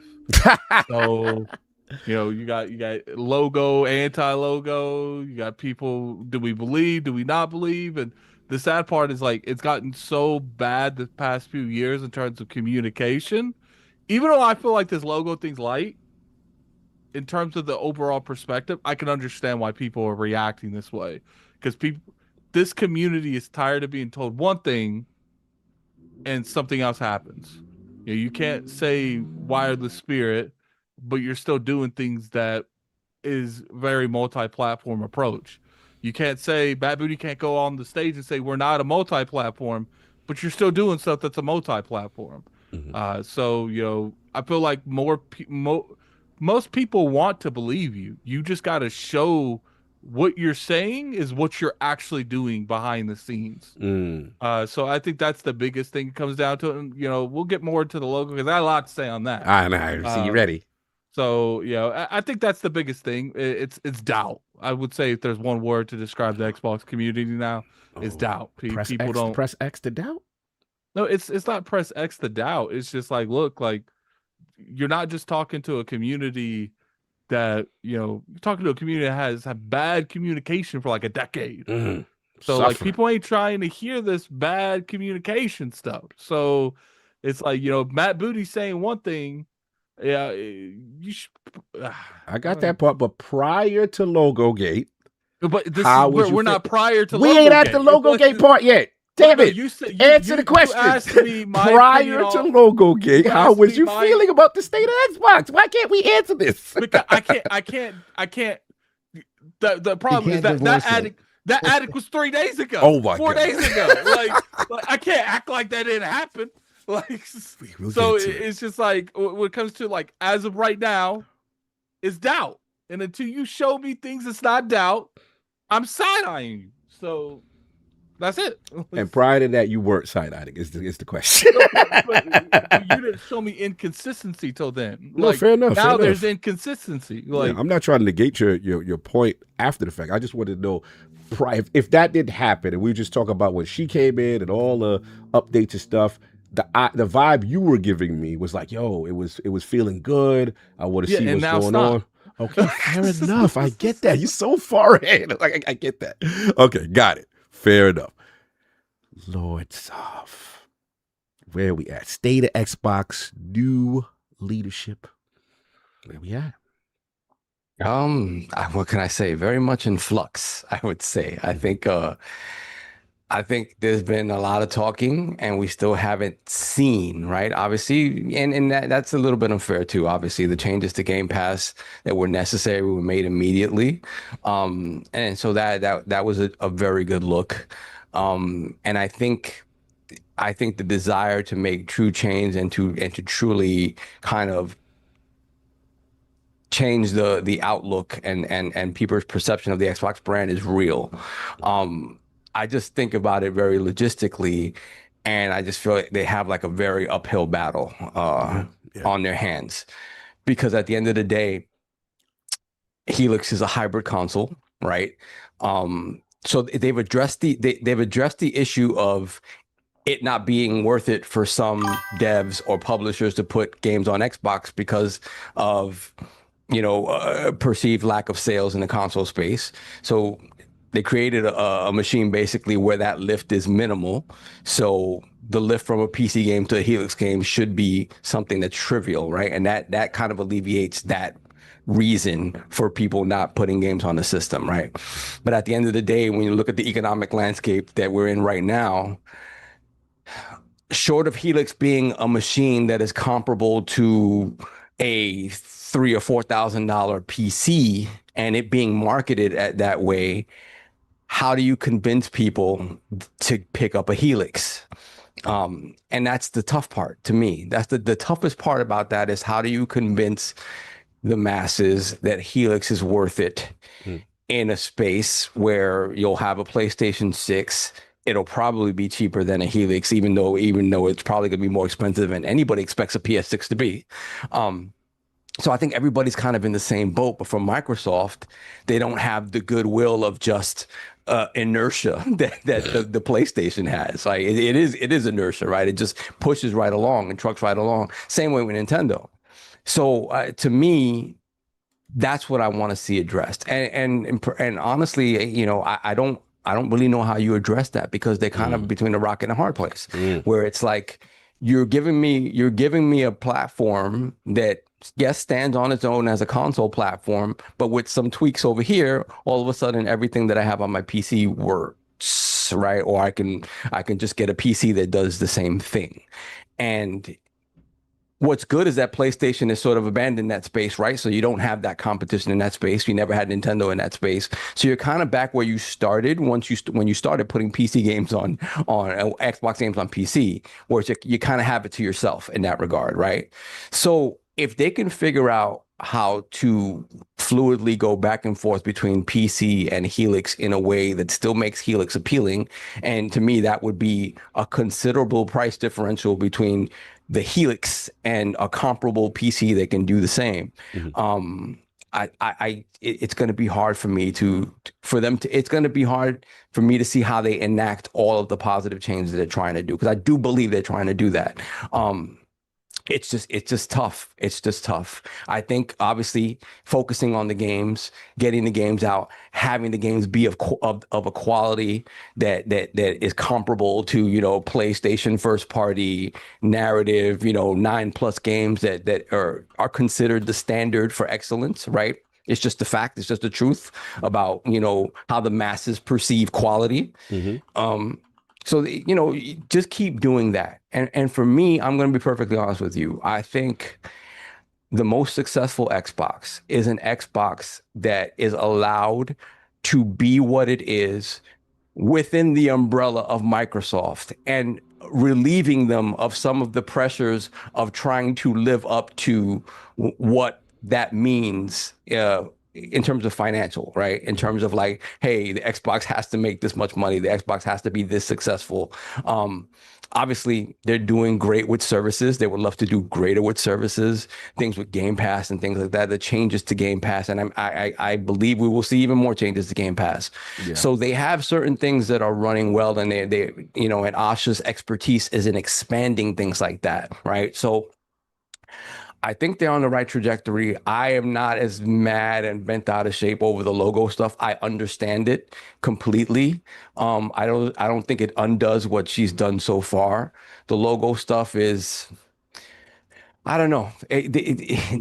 There comes a certain point that yes, you want to listen to the people that have put you where you are, right? You want to listen to them. At the same time, those people can be selfish about what they want for a platform and not think broadly about what would make the platform successful, and think about what you want for you. So I don't know. We'll see. We'll see what happens there, but I'm not as mad about it. In that, I think it should not be there. I don't think it's like, oh my God, you're a liar, Ash. I'm like, you slipped under the radar. Cool. PlayStation doesn't give you that same grace. They don't, which is crazy because it's not about lying. It's about inconsistency. More correct. And I think that slips under the radar for her. It won't happen again. I believe her when she says it won't happen again, unless it's, again, the plan is the plan until it's not the plan. Exactly. until Satya says, this is how much rope you have. Yeah. That's it. You know what I mean? So again, I think they're on the right track. I think they have some challenges when it comes to next gen. And it's just a matter of how they navigate those. And obviously messaging is a big deal. But the messaging means nothing if the work behind it doesn't support it and the work behind it can't get it done. So we'll see. No doubt. The king, the state of Xbox. We had leadership changes. Asha Sharma now. King Pika, say my name right. Pika. That's crazy. King Pika from Iceland. Iceland. King of Iceland. But yeah, man, King Pika, where are we at, man? A lot of things have gone down in a short period of time, from February all the way to now, since her, her taking over the head of Xbox. And how are we feeling coming into the showcase? All right, so my overall thoughts about where we were from last showcase to this showcase. Well, just in general, just how you feeling about Xbox, state of Xbox in 2026. Okay, well, I can give you from last year to this year. Last year we were hyped. Remember, y'all? Like we got the show, we were hyped. Right? Remember? And then they hit you in the face with a brick. Remember? They raised the price of Game Pass. Ooh wee! And y'all was mad at me because I was laughing because we had information ahead of time, but it all worked out in my favor because what I got the crew. And y'all was mad at me because I saved $2. Y'all was like, "Oh, King is laughing because he's part of the privilege." And no. I care about what the King desires, and I desired the crew. So again, you didn't desire the crew. That's on you.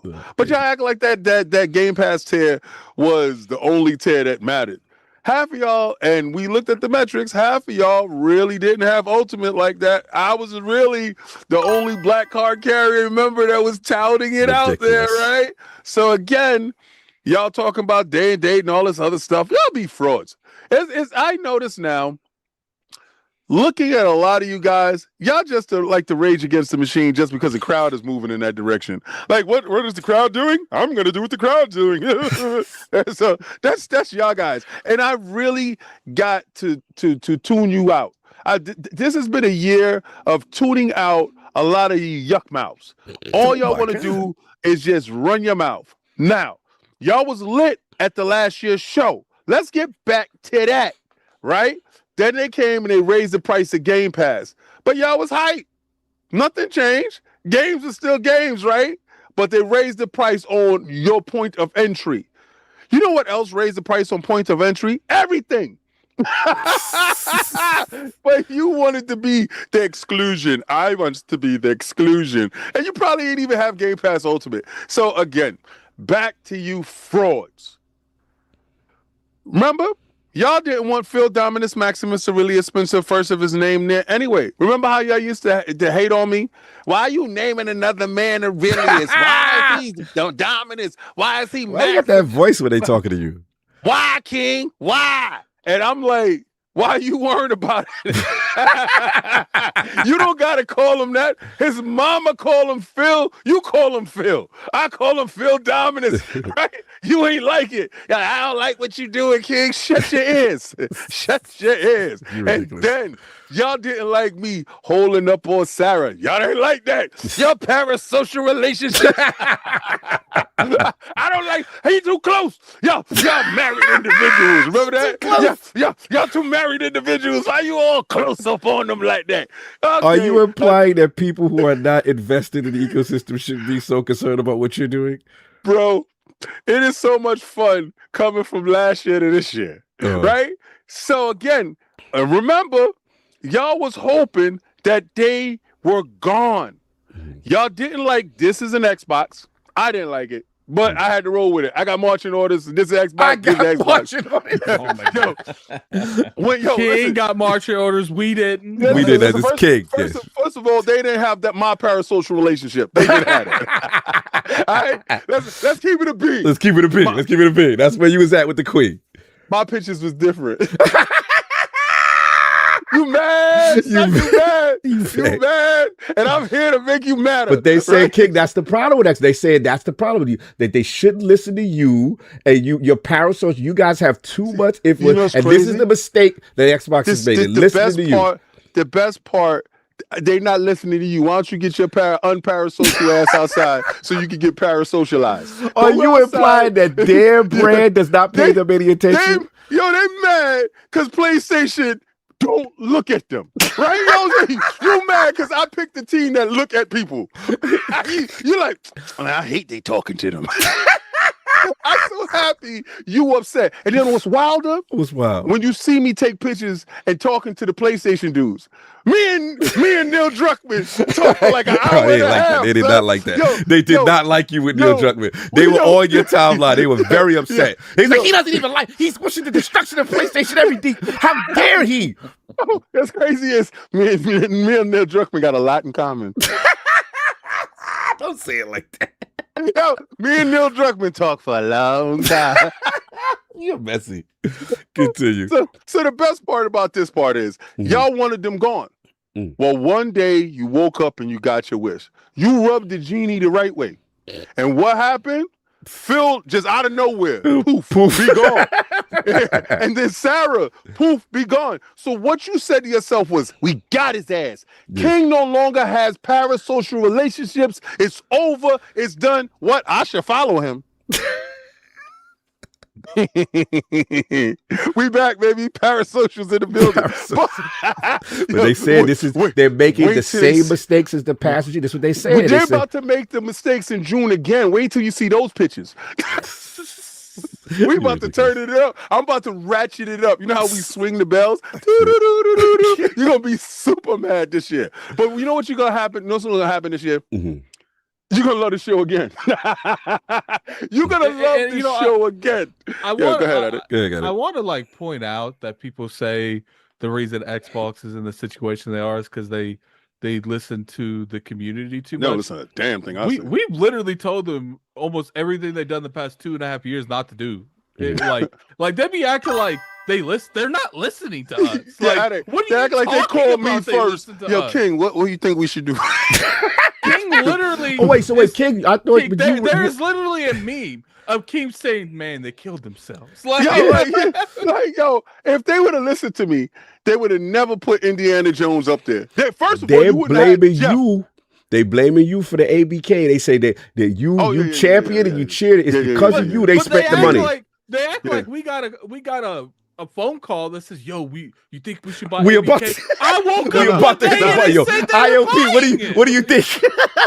Well, what happened was one random day to a was tweet. looking to be bought. Wait, so what? Wait, hold on. I got to break the news. All right, break the news. It was 3:00 in the morning. Phil called me. Phil called me. He said, "Yo, King, what should I do?" I said, "Yo, this is Phil Dominus Maximus Really Expensive. What's good?" Yeah. He was like, "Yo, King, ABK's up. I think we should make it happen." No, you say we can't do it unless you give the green light. You got a green light. I said, hold on. Sati is waiting for your call. Yes, you're a fan. You cheered this on. I said, hold on. I'm gonna put you on hold. Let me get the rest of the Iron Lords in there. So I called everybody up. I woke everybody up. We had a conference call. We had a group. So we are directly responsible for where Xbox is. Right. No. You not remember? Phil had camera issues. It took like 10 minutes to get the camera working. But see, that's you going into the nuance of the conversation, right? So what it was after we got everybody there and we all agreed because Sarah had to get woken up. We all agreed. Then we called Satya. So we had to convince Satya because he's the one with the money. Right? So Phil said, "Yo, follow my lead." When we walked in there, we was just like, "Yup, yo, we got the best stuff." Yup. And they was like, "Yo, Call of Duty," and he was like, "Yo, say you play it." So that's the first time I had the fraud. I want a meme made. I want a meme made where it's like, the original what's the council and Jedi in the first 3 where they had the Emperor in the middle and all the people like around. I want the Emperor to be Phil Spencer and Salty and all the influences to be the room around us. That's what they're acting like. They're acting like we have this giant. But Ginger Fry said it best. Ginger Fry said it best though, because it's like. Dude, so you mean to tell me like we's the one that pushed the button on it? Why y'all acting like it's not? See, this is the part that I don't like that Cog does a lot. What Cog does is, like I told you before, we's all in the room singing and Addict was clapping his feet, but he gonna act like that never happened. But let me tell you right now, when Phil was on the phone talking to us, stop lying to people. So we's all Phil has promised me he will never say it happened. So. All right, so we was all there, and then we all convinced Satya, we bamboozled him. No, but you forgetting the key this deal part. done. You forget the key part that Ginger Brown said. We also had to convince Activision and Bobby Kotick to say, "Yo, you want to be set bought." Bobby up. I'm the one that put the files in the paperwork. I'm the one that did that. So we set Bobby up. See, now it's all. See, the NDA's already passed. We already gone. He already got to go. Because God forbid Activision wanted to sell on their own. This is the same watch that we sent him. See, we gave Bobby and I got the same watch. No. Here it is. What people don't know is this. We had our own 007 mission. Half of us was split up to go to Activision, and half of us was split up to go to Microsoft. And we had to convince both of them to get in the room. Yes. And then they all looked at us and said, "Should we do this?" And we said yes. And Sony hated on us. They didn't like us with our parasocial relationship. Fair It enough. was Fair like enough. the Supreme Court. We all had to do the thumbs up. Fair enough. Yeah, Fair enough. the only person that didn't do the thumbs up was Saul. He was like this. I'm glad we finally addressed this. He was with Jim Ryan. He helped Jim Ryan snitch. He said you should snitch. I not to brag or anything, but Saul did call it. Maybe there's a reason Saul called it. Because we were in the process. Did call it. Saul did call it. Yeah, it's funny. Remember, Saul predicted Activision. Yeah, that's true. That's true. We were definitely too close. Y'all keep forgetting our parasocial relationships run deeper than you think. Anyway, continue.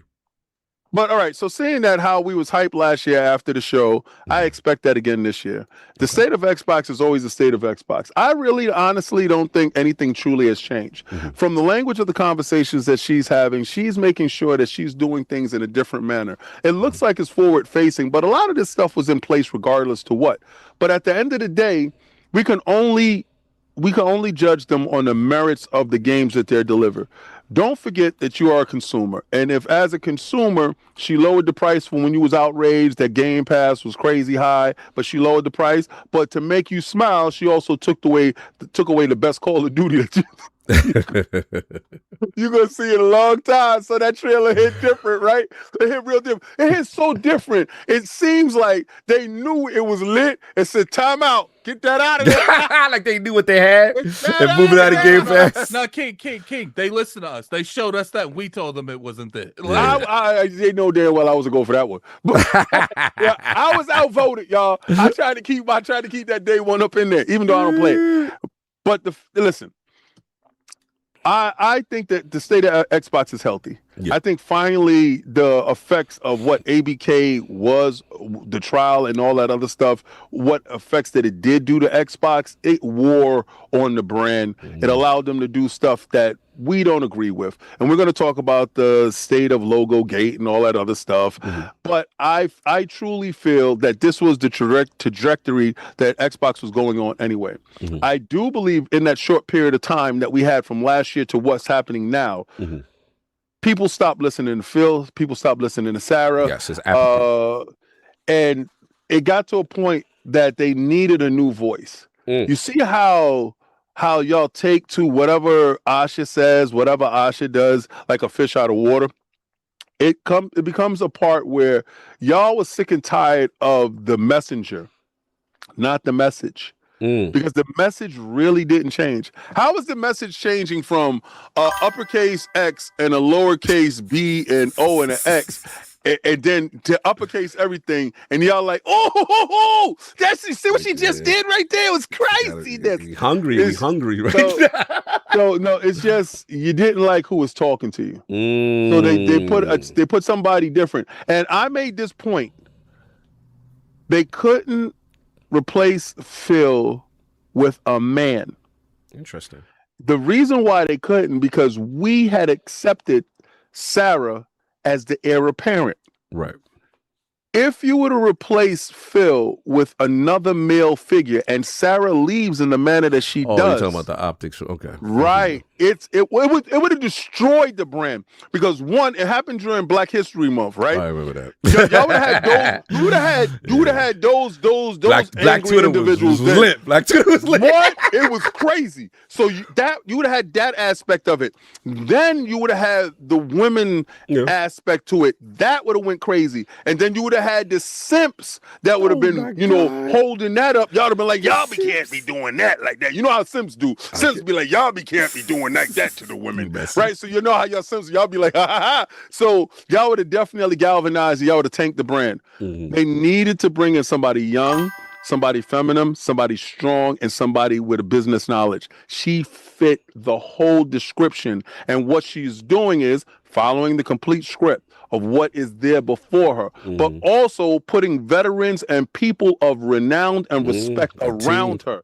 So I like the messaging that she's embracing and she's bringing forth. I do say this. I do say I think she has more control over being more proactive with stamping out poor narratives when it comes to Xbox. If you have a strong voice and you say something negative, I swear to God, her pull-up game is the best that I've seen in the business. Yes, correct. And I absolutely respect it. I like what she's placing. I like her cabinet she's doing. And she's running this as an administration. I think she gave herself 4 years to turn it around, and then she's going to go run for re-election. I mean, that's her history. She turns things around, and then she moves on up the ladder or whatever the next thing is. So Satya, look out, because she's coming for your job. I mean, it's possible. But I am in a good space when it comes to Xbox, because for first time in a long time, the deliverables have been great.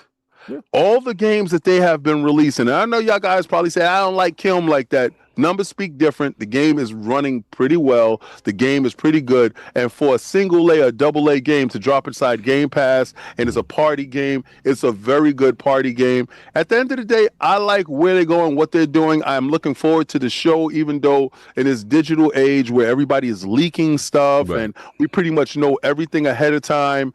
I can't really get too excited, but I'm looking forward to maybe what they were hiding.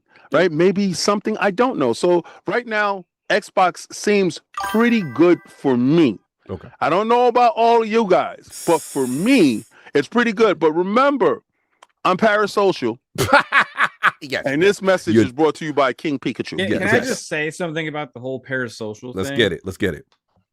I don't think I've heard that word, but maybe only once my entire life before 2026. Before they saw me hugging up on Sarah. Like parasocial, I see it like everywhere now because it's like got put on X. Oh, people are trying to be parasocial with Asha. And then somebody's like, oh, look at this. The parasocial relationships with companies is so damaging. Oh, here they go again. All these Xbox guys getting parasocial. Now it's like all you hear anytime anybody makes any comment about wanting something changed or some kind of feedback or anything, it's like Xbox and their parasocial. Xbox isn't changing. They're embracing this whole parasocial culture. Just like shut up. People are excited about the brand and they want to freaking talk about it. And if they at somebody or if they what's crazy, and it's sister word grifter. Like it's like they've Are you implying that this is a grift? It's the new macroeconomics. Remember when macroeconomics? Y'all messy. You know what's crazy about that whole thing? That's the problem with you Xbox fans. You know what's crazy? Man, stop acting like you don't be saying this. That's You know what's crazy? Is first off, if COG comes out quick and adds on to someone's conversation, he believes that more than the person he's talking to. I don't know what you mean. I'm just when COG doesn't believe something, he just lets that conversation roll. But when he really believes it, so you're saying I'm just asking questions. So like here's my thing too. Where's this energy when people make videos about JRPGs, Bethesda, because you're giving input on there, you're asking people to come on your shows, you're interviewing people. Like, where is this energy with that?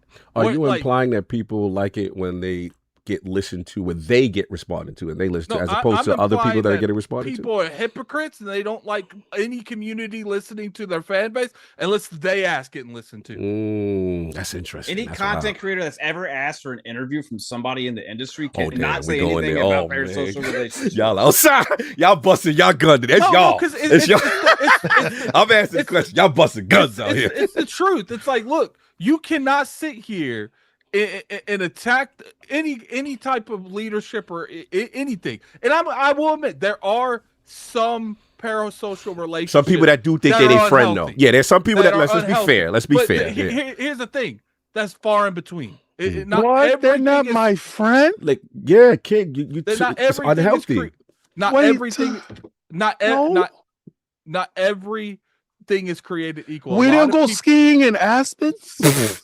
You didn't email me and tell me you were going multi-platform before you let it into the public. Wait, Mav? Mav. We're avoiding that. My thing. Let me avoid that one. Let's avoid that one. My thing with I don't know what you're talking about, Mav. My thing. Let me go get my Helix shirt. My thing is we can't bar everything together in the same like culture. Like, I agree. There are people There are crazy that people.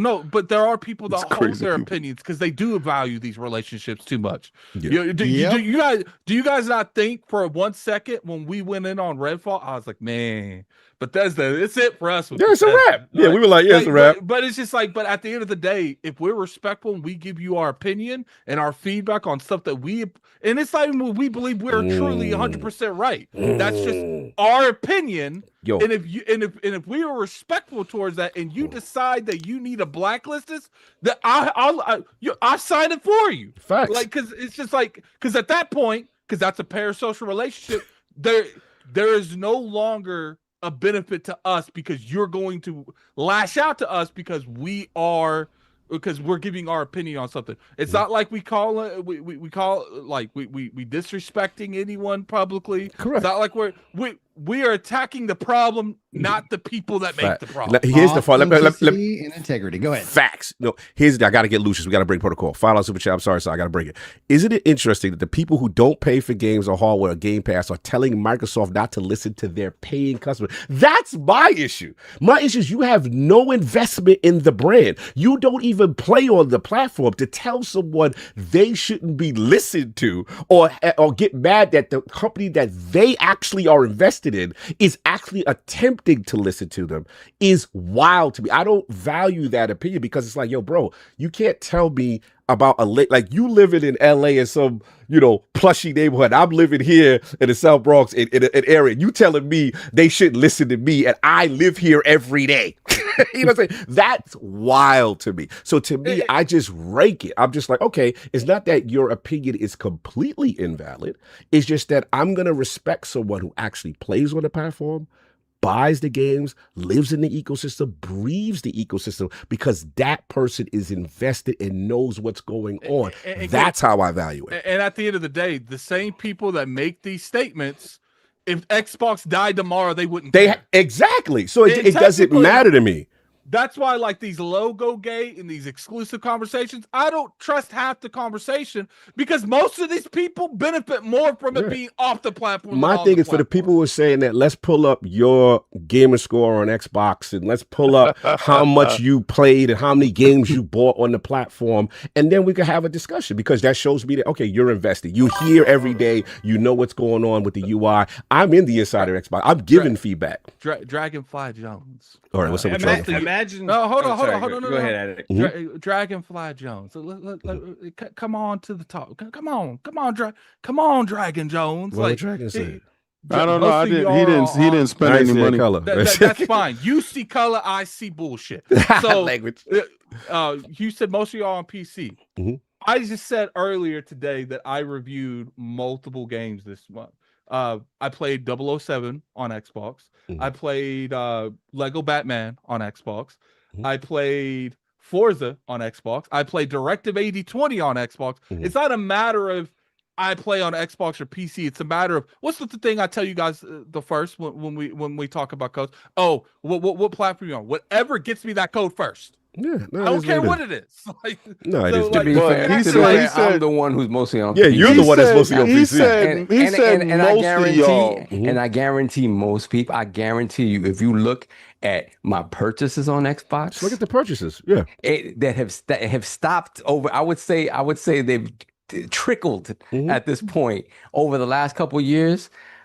My library is probably still bigger than a lot of people's libraries on Xbox. So that's a flex. Play anywhere, though. Like, play anywhere. That part. A key aspect. That part. Like the fact that y'all told me Bond was Play Anywhere, I actually didn't know that, and I was like, oh, purchase? Like, it's like easy. It makes it so convenient. That's one of the things when it comes to the exclusive conversation. I was like, as long as you don't cut out PC, guys, like anywhere, let's go. But Ginger, he has to be a PlayStation dude to say most of y'all play on PC. Yeah, Xbox allows us to do that. And my thing too is, and I respect the hell out of that. That works for me as just an adult. As an adult that got multiple stuff, right? There's a difference between like dipping into another ecosystem because of business things where you have to, and people that don't even own an Xbox. That part with the most mouth. Like I'm sorry, it's wild to me. It's not that I completely invalidate. I'm gonna actually speak to the people. Your opinion's trash. All right, yes, you're more extreme than me than that. My thing is I'm gonna go to the people who are here. and I'm going to see what they think, because that's what matters, in my opinion, for a person who lives it and That's breathes like it. me talking about a car I don't own or a phone That part, I don't facts. own. Yeah, facts. I'm gonna sit there. I'm gonna make a whole damn thing, and they'll be like, "Do you own that?" Oh, actually, no. I got a Samsung. I drive a Prius. Why are you talking all this smack about iPhones? I got a Samsung, my dude. I got a Samsung, my dude. It is what it is. It makes zero sense. I might like pick fun at like my brother for owning Apple, like a little back and forth thing. But you never see me telling people not to get Apple phones because I don't have an Apple. Like that part. So anyway, King, you were finishing before I get my balls off? I'm absolutely done. Okay. I was just letting you guys know that I'll be a little bit more parasocial next week with my parasocial BS. And what I want to do is and if I enraged you last time, I want to send you over the edge. I want to hit you in your feels. I want your feels to be so filled up. Like next week, I plan to do the most parasocial that I've ever done in my life. Like, I'll be super parasocial next week. I want to make sure that I have breakfast with Aaron and them. Whatever stuff that I do, I'm gonna make sure I have them tweeted out with the tweet out. No, it's gonna be crazy. We about to stomp this pair. I don't care. Here we go. We completely directing. Yes. It got to the point where we sitting there eating breakfast at the hotel, and Aaron Greenberg just so happens to walk by and sees us and sits down and just talks with us. And he takes a picture. It got to the point where there was a Cupgate scandal. Cupgate scandal? No, Cupgate scandal. Oh, my yeah, how many cups was at the table? On the table. Oh, who took the picture? Took the picture. Like it's just like you guys are reaching so hard to find. Oh, remember we got flown out. We got flown out not to Japan. Oh yeah, they paid for Japan. Right, we got flown out to Japan. Yeah, that was wild. That was wild. And that's my point. I'm never going to sit here and tell you there aren't some cases where that parasocial thing is negative on gaming, is negative on anything. But I'm tell you one right now. We paid for our Japan trip through the support of our community. Xbox did not give us a penny to go to Japan. Put the cherry blossoms in for the chat. So you're gonna sit here and you can make all. Actually, Xbox Clout chases it on us. Yeah, they jumped in our picture. That was kind of funny. We were taking a picture. That's real talk. And they pulled up on us. That's real talk. Well funded, yes. We're well funded. Thank you. Yes. So look, I'll give a balls. Now we got it out of our system. Now we got it. Get back to the predictions. Wait until next week, though. Oh man, but back to the state of Xbox 2026. Yeah, like we were saying. I still maintain that Phil was going up against Amazon and Google. He stated that, and he knocked both of them out. I gotta go for a minute, guys. He knocked both of them out, and it's like that in and of itself, because we talked about it earlier. Activision was looking to be bought. Like they were out there like, hey, and maybe we split this all up or do whatever.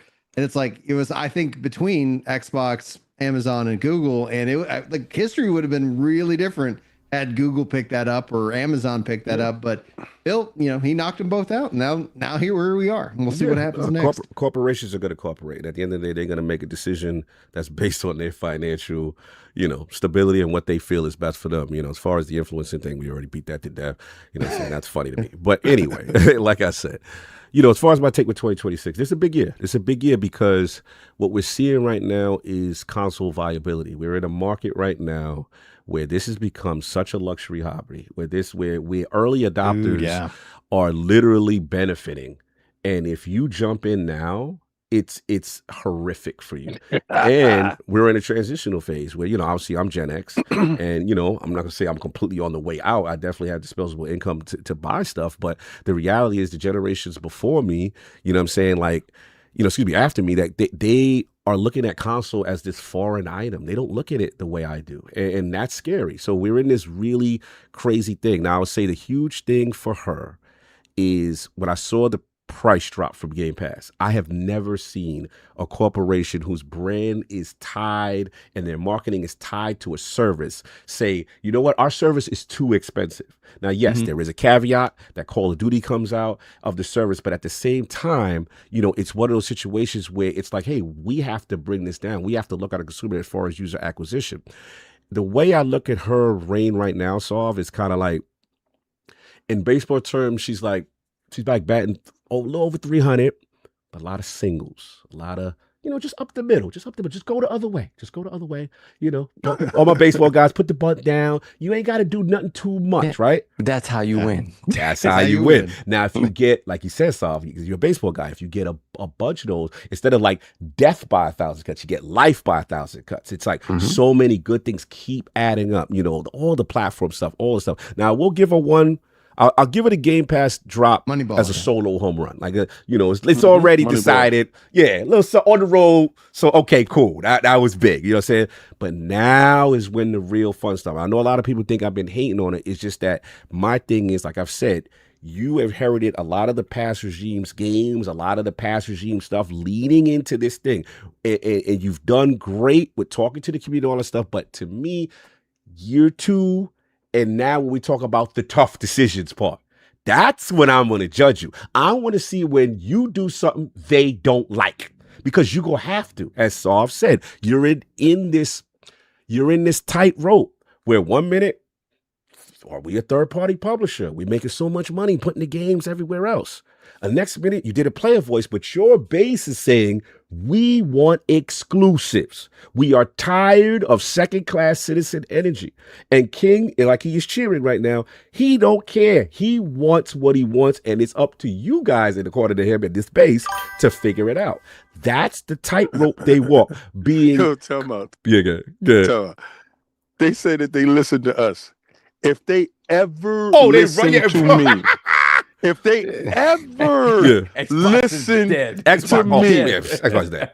Because you would have her go out there, rip logos off, and do all type of craziness. Bro, I would delist all of you. Like, I don't care what y'all got in development. Stop production. Like, it could be on the boat going to you. Stop it. King would eliminate all lower tiers of Game Pass. Only Ultimate. Yo, the fact is, since y'all say that the Game Pass tier is the only one that matters is day one, then let's eliminate all the other tiers. That's 1. 2, get down and lay down. Yeah, all digital, completely digital. No more disk drives. I don't care. I don't feel like getting up no more. I don't feel like it.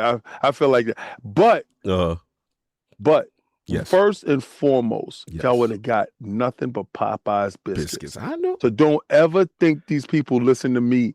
They have actively been on a campaign to destroy my percentage ever since she got in there. The streets will tell you take a picture every day, listening to you. And, don't put something on Twitter and let her respond, because she's definitely listening. No, wait till next week, dude. King would hire studios to make bad games just to port that one game to PlayStation. I wouldn't do that, but at the end of the day, I have fun doing it. Oh, man. Now, listen. No, shout out to them in the chat. That's what's up. Yeah, look, at the end of the day, it's like you got that part. And this is where it's going to be difficult for them. They got to figure out. Now, I will say the Matthew Ball hire. Yeah, that's crazy. Big deal. This is one of the top analysts of the industry. This is a guy, in the past conversation where I had a parasocial conversation with Phil Spencer, I had asked him, I was like, yo, who's this dude? At least dude? You own that. Oh, I owned it. I was like, yo, who's this dude that comes out with this report?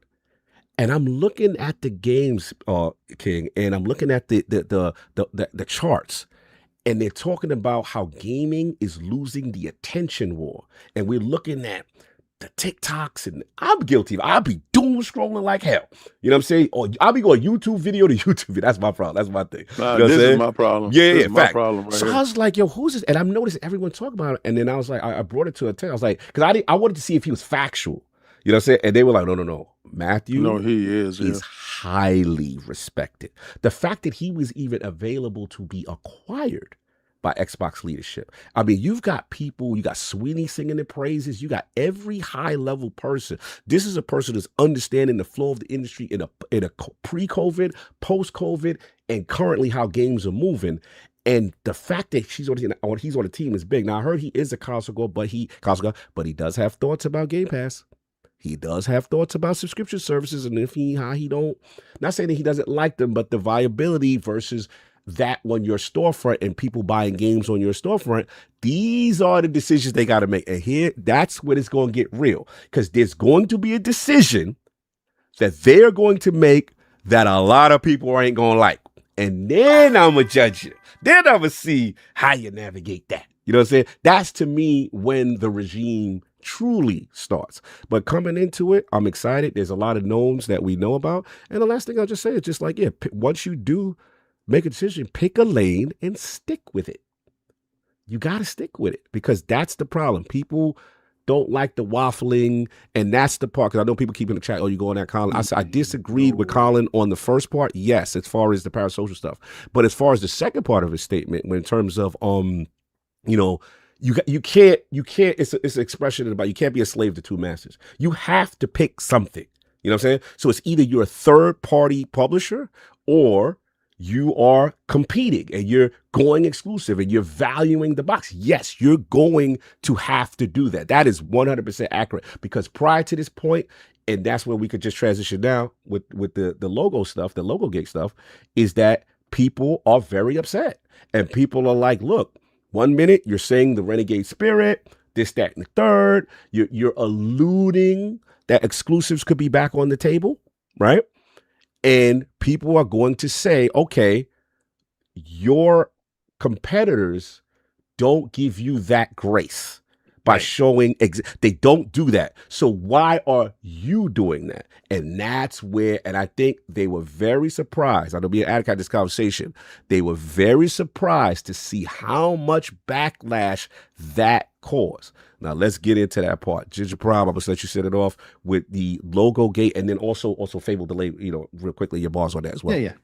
Well, I think so on the logo gate for me, like I wasn't like upset or affected, but I think you called it right. Like are you a third party publisher or are you a first party? You know, like pick a lane. You know, because if you try to have foot in both worlds, it gets muddled down, it gets confusing, it gets watered down. I think in fact earlier in chat when it was kind of teased and coming up, somebody said Burger King doesn't have to advertise that McDonald's sells hamburgers too. It's like, okay, yeah, I think that's like an apt, kind of, analogy to it and all. And I kind of echo it. Like, I do think that there is the chance of confusion, and this is a bigger challenge perhaps that they have to solve, because when the Xbox showcase comes out, if they're not putting that logo out, then is it a matter of like, then is it the next week they're just spending time like, yeah, it's also coming to place, like, yeah, it's also coming here. It's just a lot of wasted time and energy where a simple logo kind of solves that problem. But I do think it's fair that people are upset, because people are like, everything's led up from there has been like, you see more Xbox energy from the community being excited. Was this going to be? And then it's like, yeah, a little bit of a, like as Lord Addict kind of put out, like, yeah, a little bit of a break, pump before next week. But I do think it is a really tough position that they put themselves in. Yes. And it's going to be, like I said, like I think no matter what, it's going to be a very entertaining showcase. And I think there's going to be things that people are going to walk out of and going like, that was awesome. And there's going to be a lot of stuff that might be still confused. I hope that it's just ambiguity is put to the side. It's clear, a good opportunity to really introduce herself to like the greater community who's not constantly on Twitter, like all of us losing attention to that game. And I think that's going to be what I'm hopeful for. So, but I wasn't really upset about it. I was like, okay, like, and I thought, I thought from a leader, she owned it. And I actually appreciated her stating that publicly. And the question then comes in is that, okay, words are great, but actions mean more than anything. That part. So we're all going to like, let's see what you do with it, because owning it is one thing, but if it's just if nothing actually comes out of it, will be neat to see. Now, you did also ask a second question regarding the Fable delay. Yes. And because people forgot about the Fable delay. Fable delay came first, and then Logo Gate came out, and everybody was like, forget that. Okay, I guess show of hands. Was anybody here surprised that Fable got delayed? Not really, at least on not from the realm. Like realistically, realistically, I thought it'd come out in December. I thought it was going to take the Indiana Jones spot. Oh, matter of fact, no, I take it back. No, I gotta take it. No, I'm wrong too. I'm sorry, I was wrong. Yeah. You know why? Ginger Brown? I was wrong. Yeah. I thought it threw me off. And this is a lesson learned. I know. When the social media account for Playground was just popping. Remember, people were messaging them and they were volunteering. No, we're coming out autumn. This, that, and that. It threw me off. But I learned now, like, don't listen to the social account when there's heavyweight decisions that it comes down to. But yeah, so I did get thrown off. I was also internally heard that they were viewing this year as they would call it the Four Horsemen.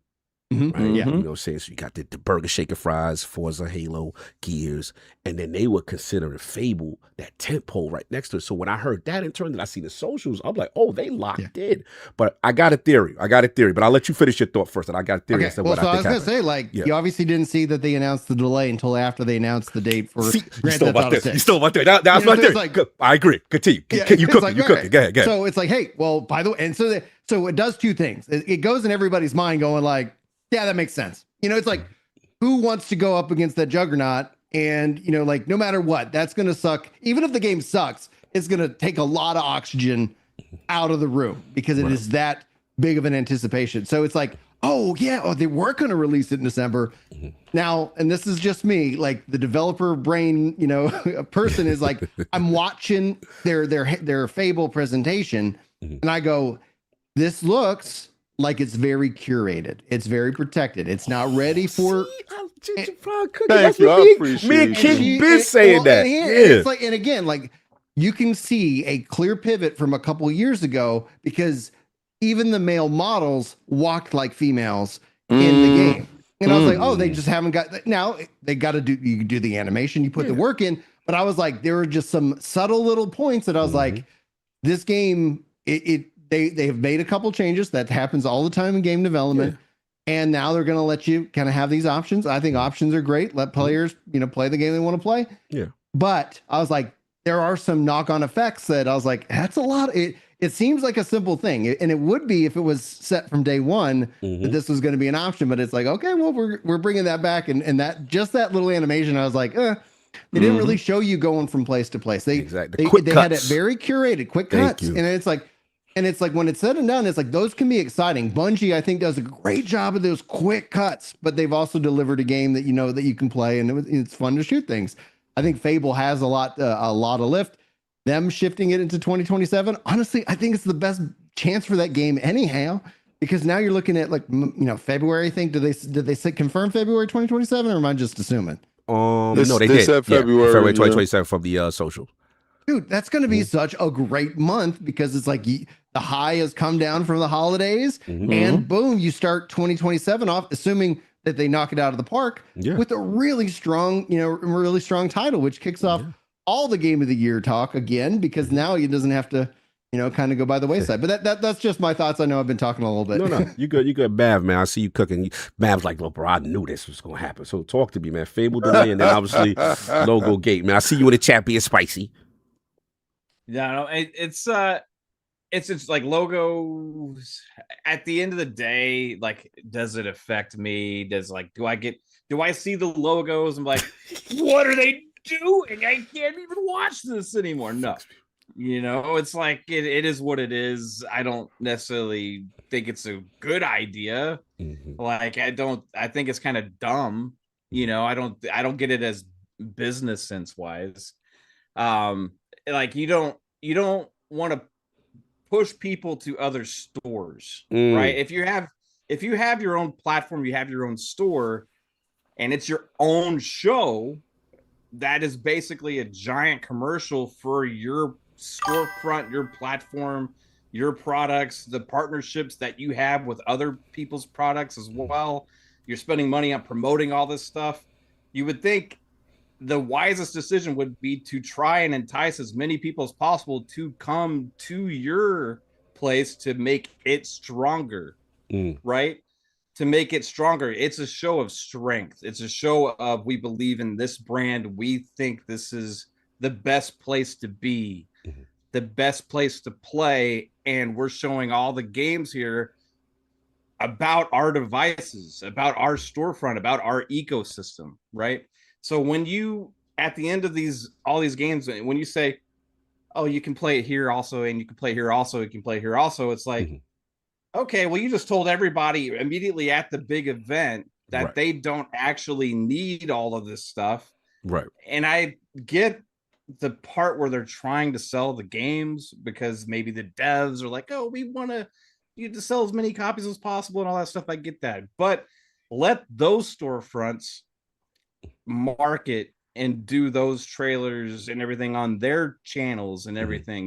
There's also multi-platform showcases you can show things at your show. that's meant to be about your brand, you don't have to have other stores present there. I gotta ask you a question. Because the streets soft. You gotta break protocol. We gotta read that super chat. They're coming for Mav. I want him to answer this one because this is funny. You see the latest. It's from Dan Excel. If not, I got it. If you don't see it, you mute it. So Dan Excel, $5 super chat. Have some self-respect. Begging for exclusive logos is like knowing you're getting cheated on, but only getting angry when she tells you about it. So they say so. So the truth is it's still going. So how you feeling, man? They coming for you. What's up? Anybody that uses analogies comparing video games to sex actually has a very weird just thing in general, right? So you can have your own thoughts, but I don't get that emotional about it, right? Now, that being said, let's talk about it. If you have, I've made a tweet. Like, let's say Target, the store, has a commercial. They got products that they're having their commercial. Hey, buy these paper towels at Target. They funded the commercial. Yes. These paper towels are everywhere. You don't think they're gonna put it? Hey, you can also get these paper towels at Walmart. Like, it's so you say from a competitive standpoint, from a marketplace, from a storefront standpoint. Yeah, marketplace storefront standpoint, it just is stupid business sense, right? It doesn't affect me emotionally. I don't care. You know what I mean? Like I'm still gonna play those games on Xbox. I don't get emotional when I watch the show and be like, I can't support this brand anymore because they're for the streets or whatever. Like, it's just about projecting to the core audience and also to everybody else is watching that might be a casual, that's the place to play those games. And anybody saying that doesn't matter, tell me how much Destiny and Call of Duty marketing deals had an impact last generation. From the casual market, not assuming coming to their own conclusion. Associating it with PlayStation. It's an association, right? You're trying to garner an association with the product, with the brand. The stronger you make that association, the stronger the brand can become, right? And you're trying to make Xbox the strongest brand that it can be. It's that rebel energy and all that stuff. Now, on the other side here, I just got to talk about the whole Matt Booty interview thing. Yes, please. Right. So that sucked. Like, what did Mav not like about this interview, man? What's going on, Mav? Talk to us. It was stupid. It was that, like, okay, so first off, the whole just theme, they got to change this whole like corporate style Xbox podcast thing. It doesn't match the energy that Asha. No, shout out to Rube. Shout out to TW. TW be cooking with them shows.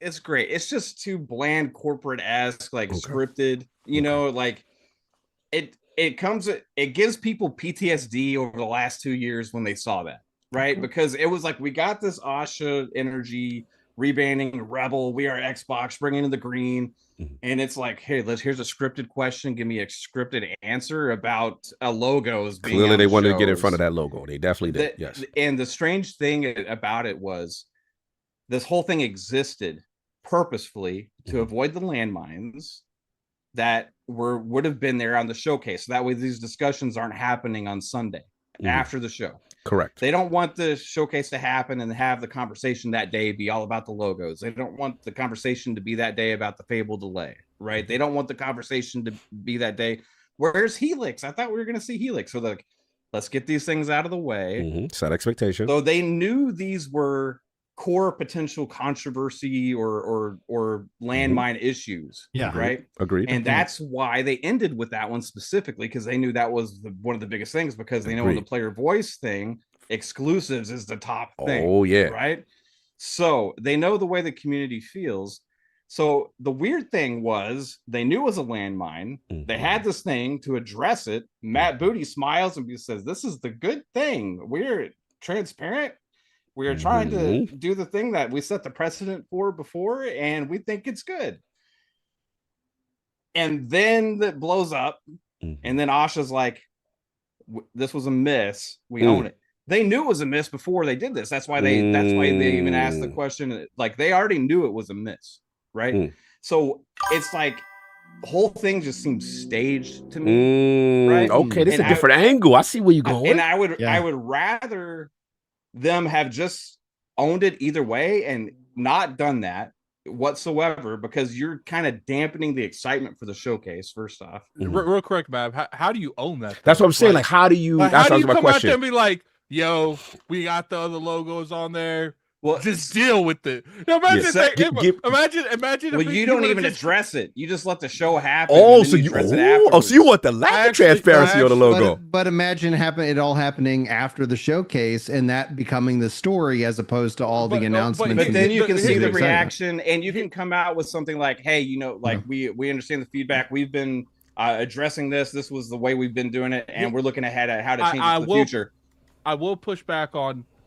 I do kind of think that would have been the better approach, because if the games were good enough, they would have talked about that in a secondary thing. They would be like, "Oh, why is the logos there?" But if the games were good enough to grab the bulk of the attention, it would have been like, they would have been talked about, but not as much. Now, if the games don't appeal to anyone, and they also have logos, you're kind of it's just weird to approve a purposeful landmine to avoid it on showcase day, knowing it was going to be a landmine, and then say, "Hey, this was a miss."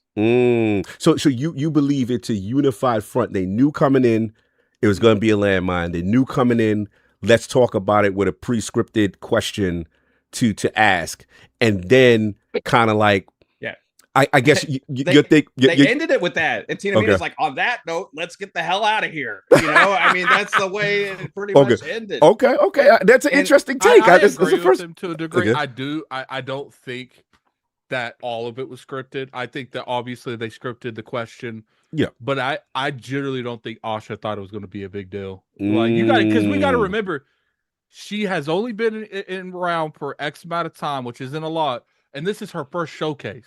And then why ask the question? Why even address it? If they didn't think it was a thing, then why even talk about it? They thought it was a thing, but they didn't think it would escalate to what it is. Like that big, right? Like they're like, "Oh, they're gonna be upset like a 3 to 4, but let's get them prepared now." And then Asha looks on Twitter, "Yo, they coming at me." What is it? And I can just see her now, like calling up people. I thought you guys said this is the move. I thought you said this was the move. Many people consider this is her first rake. They're saying this is the first rake. I don't think it's a rake. Okay, can I go? Are you done, Matt? I'm sorry, man. We got to let Matt get his balls off. I'm sorry. One more please, thing. Matt. I was just going to say that the I think kind of the worst part of it is the one thing is kind of the PTSD to the messaging of the last 2 years, right? With the way that kind of was presented. But then the other thing was like, it was just an easy thing to avoid, right? Like it. So, Matt, can I push back a little? They could have just not put those logos in there, and it wouldn't have been a big deal. There wouldn't have been all this conversation. The showcase would have happened. PlayStation would have put out their YouTube trailers. Nintendo would have put out their trailers. They would have made their tweets about the games going to their platforms, and everybody would be like, "Okay, go." But let me push back though. What about, remember, she was saying Renegade Spirit, she was saying exclusivities on the table, and they're gonna say, you watch a show and you see the logos, you lied. You lied, Asha. You lied. It's the same old thing as last. Contradicting to what they say. Some people gonna be like, Mav, it's the same old regime from last year. Ain't nothing changed. And look, they just dressed up a pig nice, and it's the same old thing. Well, I think that it's too early for us to expect 100% certain games that are about to release to be completely changed for release strategy. That's fair. And also they've made a point also, Matt Booty mentioned, like, this show is kind of about the next 12 months. I think like ultimately we're going to see a lot of stuff that is coming sooner. And I don't think, like, I know what King would do. He said like he would stop it before the bus or before the shipment. King arrives. is ripping the logos off and saying no soup for you. The tires, whatever he's got to do, right? But I guess Asha forgot the memo. We didn't get contact about the logos. We didn't get contact about the logos. We should have. Yeah, we were parasocial enough about that. Go. Maybe remember the person that told Asha it was the go. It was the. Remember, I don't endorse anything until after picture day. So when we all shined up and looking really nice, and Crocs is sending me the check, and picture day goes out, and then you get a chance to know that we're parasocial relations. Once we consummate the parasocial relations, You know what I would have loved? In fact, I would have rather had them at the Xbox podcast roundtable with Rubenstein and Tina Meany, King David up there to actually deliver that news. Rube, That'd be the ultimate parasocial. Rube, Let's go. Hey, Rube, you heard that? I can't. But let King David be the representative on the new Xbox on the new Clearly, the business would be in serious trouble with his console warring self. Hey, Rube, you heard that? I could just see King. I could just see King now. Yeah, they ain't getting that stuff, right? You know what's funny? The gaming community would be thankful that Xbox does not listen to the King. If Xbox listened to King, oh my! You want to talk about competitive? There would be no competitive anything. You know what's crazy? There would be one ruling with a dictatorship. But they understand that we would win. Like, you know what I'm saying? Like they know that we would win. Right? I can just see now. You know our rap song at the beginning? It would be a diss song to PlayStation before their show. Oh, it'd be That's crazy. What King would do. It'd be crazy. It would be the bar none wildest thing that you've ever seen, and it would be incredible. And you know what's crazy? I can guarantee for 100%. Because see, listen. This wasn't scripted. This was not nothing that we talked about. Correct. Mav has no idea the conversations that we have in the background. So for him to say that from his own volition that King should be doing the Xbox podcast on the official Xbox page, I'm just saying, Rubes. But to be real, we would obliterate them. We would destroy them. And they would be able to only sell to us. All boxes and lines will be ours, and it will be splendid. Now, when there's no competition, they're going to run it up on you bums. I'm going to let you know what's going to happen. I won't be able to hold back $2,000 Xbox consoles. But what I would say is we won. What did we actually win? We won to spend $2,000 on Helix. Thank you for your console war tyranny. We appreciate your support. They love it though. They love it. Addict, did you get your balls now? I'm sorry if Mav is done because you got to get your balls in with the Fable, the logo game. Yeah. He said I would die happy. Yeah. So here's the thing when it comes to this. Like, I don't personally see this as an Osher rake, in my personal opinion. I do feel it's an eyebrower look, right? Because a lot of these trailers and stuff was probably made long before she even showed up. These things, I mean, they said they were more kind of like October or something like that. I remember them saying at some point. So it's just like, look, at the end of the day, we can feel how we want about it. I still am not for logos, and it's not. And one thing I think we need to like really have this serious conversation. Is I'm tired of everything being directed towards console wars. I'm tired of now. If you want a logo, you're a fanboy. No. The new quick thing is if you disagree with someone and they're talking about anything console related, just call them a fanboy. Try to discredit them. You don't got to argue their point. You don't got to argue their opinion. You a fanboy, so I can't associate with you. So it's just I don't like that because it's like. If you can't, and a lot of people would just be like, "Oh, that's console war thinking." And I was like, "Oh, so me wanting Microsoft to do stuff a little bit more traditional, the way the rest of the industry does it, that's console warring." Like I got a word for what you doing. It's called delusion. Because at the end of the day, it's like we clearly went this direction where they're not trying to compete more of a traditional way. And it's clearly not working out for them. Right. So, maybe some form of traditionalism when it comes to competing in the console market does need to be brought back. And when it comes to like the logos, it's just like you're literally going out there and you're literally saying, "Yo, I know this is Xbox, but you could play this here. You could play this here. Actually, you know what? What? I got a picture to share for everyone. Just be quick because Saul was limited. I gotta get his ball before you go. Okay, yeah. Just give me 2 seconds. So here's the good old. Here's the world we live in right now. Bam. What's the word? Let's see what you. This is Logo Gate. Wow, that's okay. So let's get it. So this is on the PlayStation Showcase, Outer Worlds 2, removal of the Xbox logo. Wow, okay. PS5 logo only, leverages sales and exclusive window for platform loyalty, communicates why buy a PS5 by hiding rivals. Whereas the Xbox way, we see all their storefronts.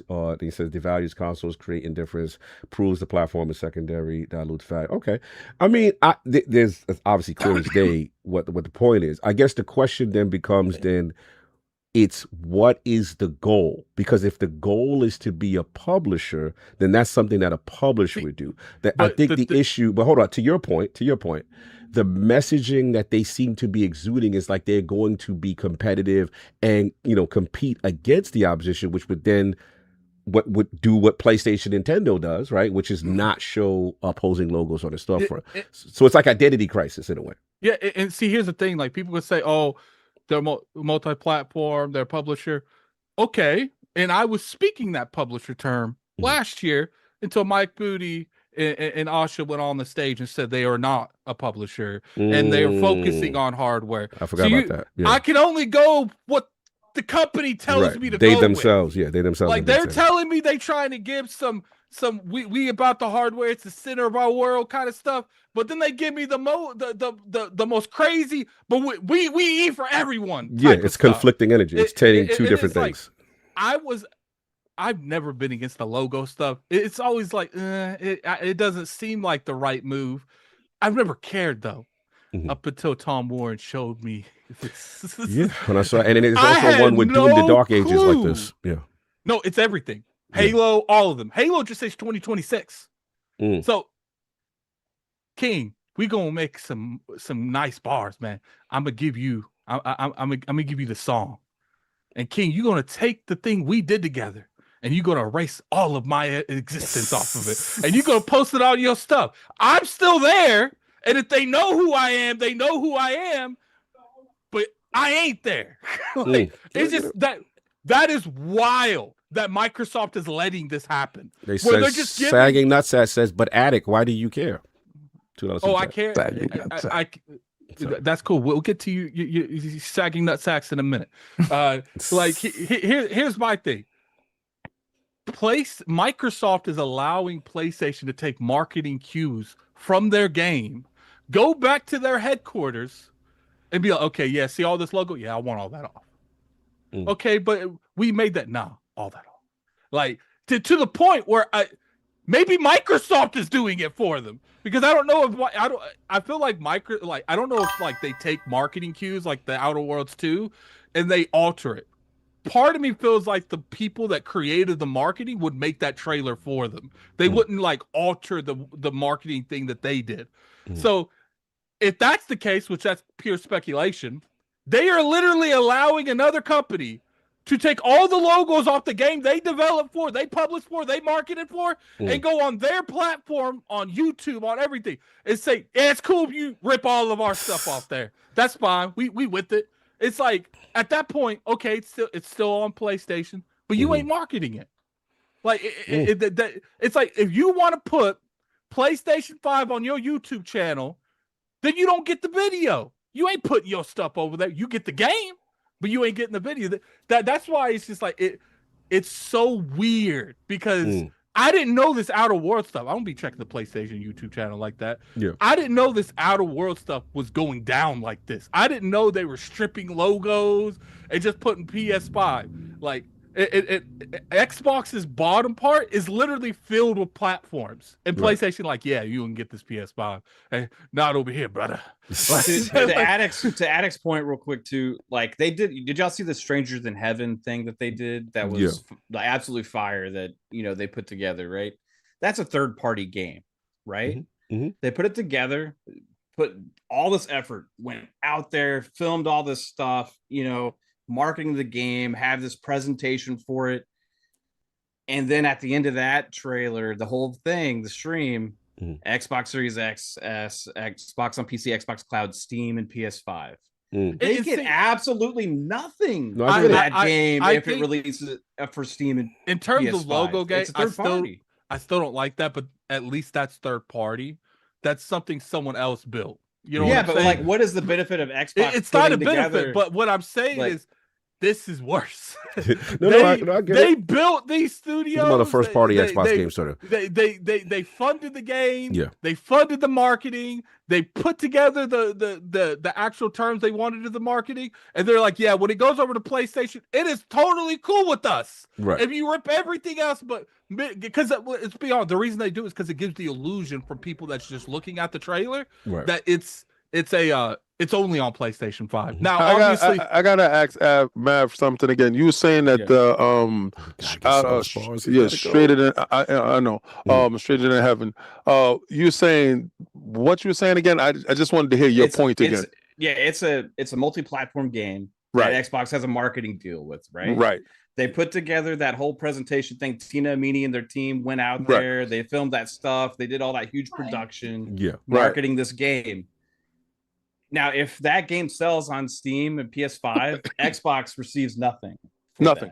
Yeah. Absolutely nothing. So why include Steam and PS5 on the bottom of that trailer? The bottom of that. I absolutely agree with you. Because at least makes no sense. At least with first party stuff, they're getting the money when they take it over there to others. Third party stuff, they get nothing. Let's we gotta get Solve to answer. Let's Solve answer because you gotta go. Solve is about to leave. We'll still Logo Gate, Fable. I got to get your bars before you go. I mean, like I said about Logo Gate before, I get it on a surface level, but it is them removing them does not remove the fun. Unless you're telling me you're removing them from sale and you're not going to put them on that platform. At the end of the day, the ultimate sin is still being committed, right? It just because you don't want to see it there doesn't mean it ain't true. Still cheating. That doesn't mean it ain't true. So at the end of the day, I get it, and I agree that the idea of like, hey, this is your showcase, this is your platform. Do everything in your power to push people towards your platform, and you don't have to do that legwork for your opposition because your opposition does not do that legwork for you at all, 100%. Again, is it like the biggest rake in the world? No. Because at the end of the day, she's gonna have to make some decisions down the line that they're gonna be worse in terms of how the community feels about them. It just is. So end of the day, it's a minor quote unquote transgression.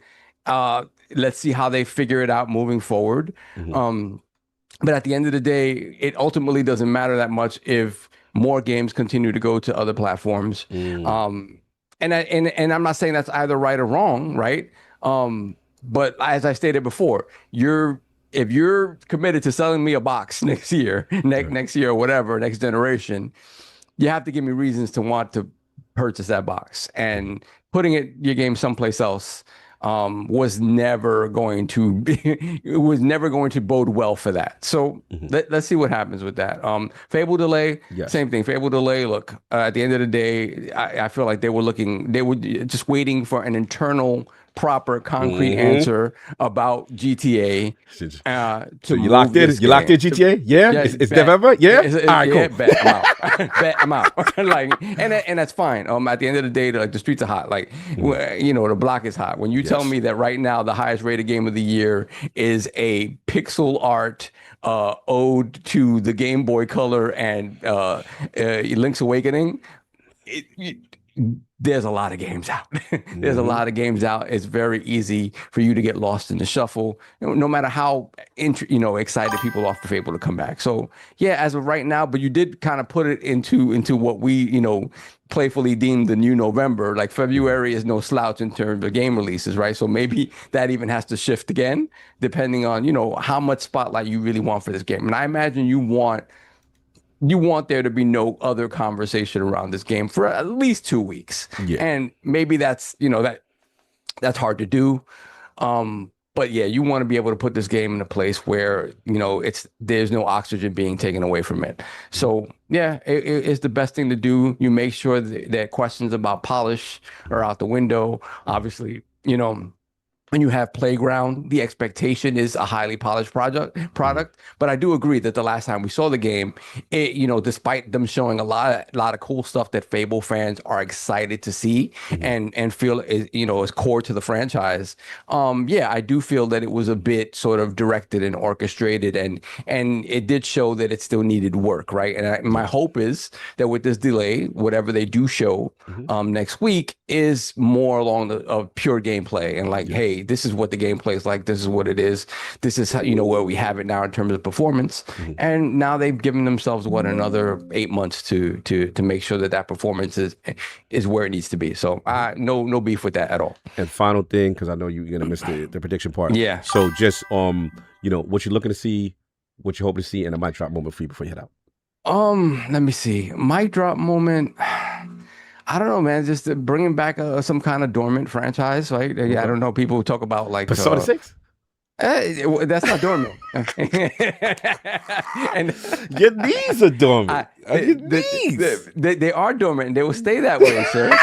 And they will stay that. Gone, my dude. They will stay that way. This has been a bimini for like 3 or 4 years. It has been. This it has is been. A soft beef they go to. And my knees will stay dormant until the day of. Because remember, all it takes, if there's an hour preview period on PlayStation, that's what we doing.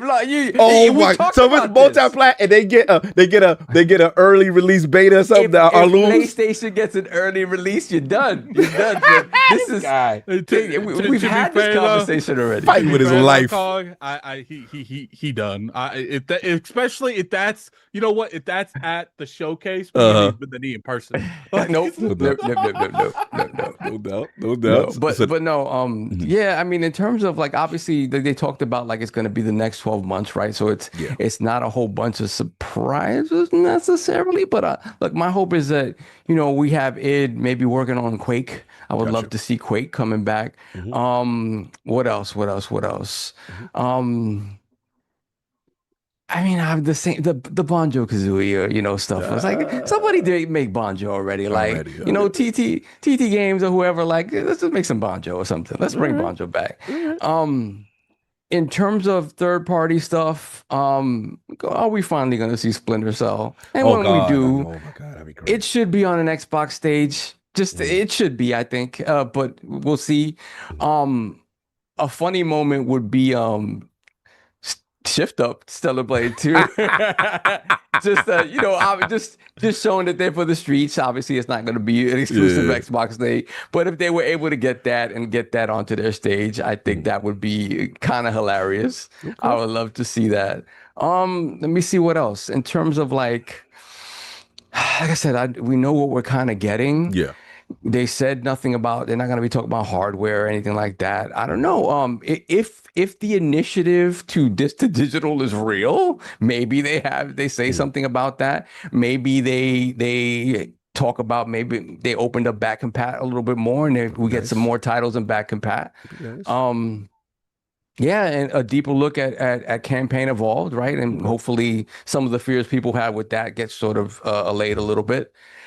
But that's pretty much it. Like I kind of feel like it's overall going into it. I feel like it would be somewhat safe. But again, we've been surprised before, and I want to be surprised. So, but in terms of, you know, pie in the sky stuff that I think could happen, a Shift Up thing would be funny.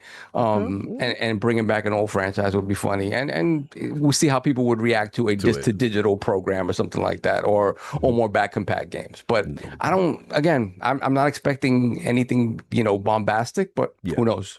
Yeah, brother, enjoy yourself. Love you. We'll talk to you. Love you. Already know. Saitama out. Saitama out. You already know. Kidsmoove in the building. Salute. Mic check. Yeah. Shout out. I'll see you guys on. I'll see Friday. you on the fly. Yeah. See you Friday. Yeah. There you go. Yep. No doubt. See you, Cali. Anyway, Kidsmoove in the building. Mic check. Mic check. What up? What up? Can you hear me? Okay. Yeah. Chilling. You causing all type of problem on social media. King's gone too. All right, cool. All right, we got you. So we causing all type of problem on social media, kid. Yeah. This logo situation, I seen you be fighting for your life out here in the street. Yeah. I also see the Fable delay. So let's start whatever you want to start with first. Let's just go to the logo gate because it's just the hottest. Logo gate. Yeah. I learned because of my opinion on logo gate that I'm not a real Xbox fan. Yeah, you are now. Xbox gamer. My lone 5-6 months playing on PC has made me not an Xbox fan. But yeah, no, pretty much what you guys said, especially with Mav pointed out when he said when they did the whole Stranger Things, it's one thing. All right, when Xbox, okay, you want to be a third-party publisher and you want to show that you're releasing games on PlayStation, Nintendo, whatever. Okay, even though I have a problem with that, right? But you tweeted at Asha. I saw you. You tweeted at Asha. I saw you. I have a problem with that, but I've always had a problem with them showing when they are showing third-party games, because it's not Xbox's job to show if Control is coming to PlayStation or not. Like we're watching an Xbox showcase, so it's like Matt said, it makes zero sense. The only logos, when I'm watching this showcase, the only logos I really want to see is Xbox Series X and S, Game Pass, and Play Anywhere. Those are the only logos I care about as an Xbox fan. I do not care if a game is coming to PlayStation or Nintendo. Let Nintendo figure that out. Let PlayStation figure that out. That's fine. Even if there truly are, because I'm not saying, oh, make the games exclusive. I would love that, but we know realistically it's not going to happen. I'm just asking you if you guys have been told in the last 3 months, oh, Xbox is back. The branding, we made all caps Xbox. We're refocusing on the hardware, on our core fans. Yeah, like the caps.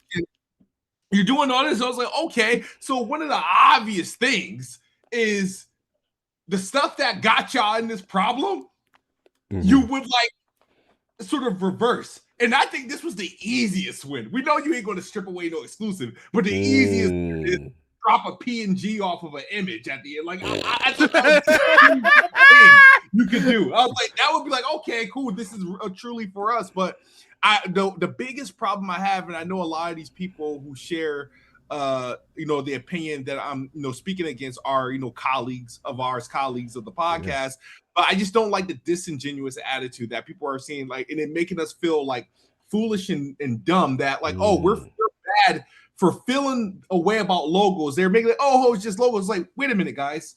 When this stuff first started happening last year or 2 years ago, when they first started messing with this logo stuff, the first thing you guys did was use that as clickbait to get to your articles, to get to your videos, to get to your engagement tweets, to pretty much point out that it's coming out for the other platform, knowing it would lead to people, going back and forth and leading to fanboy arguments and stuff. Like, you guys knew that. So my thing is, the fact that you're telling us, oh, it's bad, why over the last 10 plus years you haven't been out speaking out against, after a state of play, after a Nintendo Direct, you haven't come out and said, oh, why don't PlayStation show that they're coming to Xbox? Kid, are you implying that there's a double standard? Are you implying that?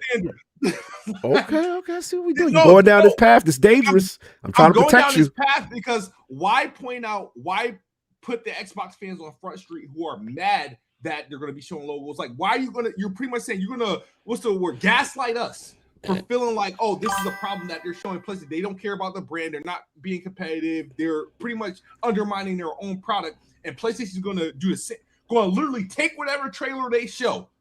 They got, literally, this is free marketing.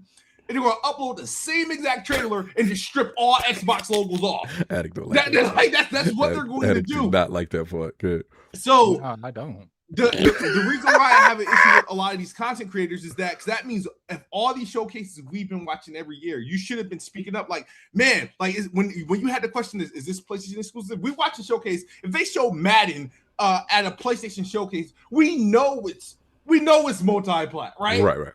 Right. We know some games with PlayStation, it does get tricky. They'll have these single player games that are done by a third party, and then they secure timed exclusive and whatnot, and we have to find out afterwards. But my thing is, when all that stuff was going for all these years, when PlayStation was showing off all these third party, second party games at their showcase, where were your tweets? Where were your videos? Like, they're not being transparent. Why aren't they showing Xbox logos at the end? But wait until Xbox steps up to the plate and want to be kumbaya, let them show the logos, and then we're mad and we want them to stop. Now you want us not to stop them from doing that, but you never said anything to Nintendo for PlayStation for not being transparent. You want You want Xbox to be transparent, but you don't want PlayStation and Nintendo to be transparent for games that they're going to showcase. We're going to watch what's State of Play in 2 days. We're going to watch about maybe 13 trailers. None of them will show Xbox. Are we going to ask them about transparency?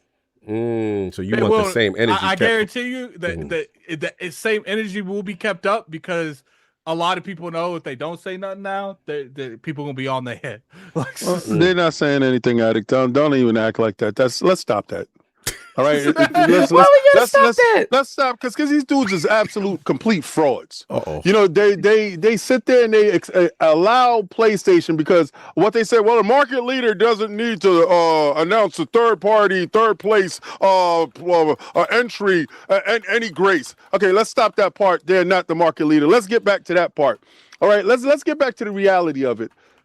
You like it when they do it, and you don't like it when Xbox does it. So what you want, because they don't like Xbox. Let's be completely honest. We doing this? Let's be completely honest. There's no investment, no skin in the game. It is this. You're upset that they got the big bank account because they would have been gone. Let's be real. That's true. That's true. Yeah. Nobody else. Xbox has afforded a lot of mistakes because of Microsoft. But Microsoft said, "Nah, that's my son." Look at him. That's my son. Yo, he's starting on the team, and he not a good running back, but he got the starting position. That's my son. That's so crazy. He got the best gear, and he got the opportunity to succeed. Wild. That's my son. Yeah, you know, That's you know what reminds me of, King? It reminds me of in Solo Leveling where his best friend had all the gold armor at the beginning. Yep. That's my son. He get to do whatever. You gotta scrape and scramble. You gotta get it in the mud, daddy. That rich parent that's at all the practices, buying all the uniforms. The kid might not be as talented, but they report every year Xbox is in the red. So that's my son. And he gonna continue to do what he gonna do. And he's gonna be the starting quarterback. Yeah, he gonna be the starting quarterback. I know that parent. Right. We all know that parent though. Yes. You know what's funny? Ginger, fix your face. You know what's funny? The whole I'm messing with aspect of I'm about to make it even worse, Key. So they're like, oh, Xbox got no friends. So, you know, they're the person at the party that sits at the corner and doesn't talk to anyone. And Daddy Microsoft's like, yo. Is that Bethesda person over there? Does that look cool to you? Yeah. Yo, Bethesda person, come over here. Bring him over here. A kid. We buy his ABK. We got the party. Everyone's your friend now. We buy loyalty. Right? So check this out. This is what I got to. I got to this with this logo gate crap. They don't want to show any logos other than their own. Perfect. Do that. Nintendo, do that. Xbox got so much money. They can show your logo, their logo, everybody else's logo, and there's nothing you can do about it because they know that you don't like them. But the way to get you to watch the show to see if your logo gonna go. Don't do that. Don't do that, face. You know what they did, and I came to this epiphany. I came to this because I can't stand y'all. I hate y'all. Yes, like we really, know if if Xbox listen to you and with the complete pressure, they will be out of business. But continue. Every journalist will get a box of Popeye's biscuits with no juice, and y'all will get nothing because y'all said nothing nice. But we know who you are, so we gonna keep the same energy. Tactics. Yeah. Boy, you better not. You will be console war retaliating against the media that they get nothing. If you ran Xbox. Matter of fact, it'll be me and Cardi B, and it said it's up and it's stuck. That'll be the promotion with me and Cardi B. It's up and it's stuck, and it's never gonna stop. Once we got beef forever. That's exactly how it's gonna go, forever. But I see this, right? I see Xbox said, you know what? It's true.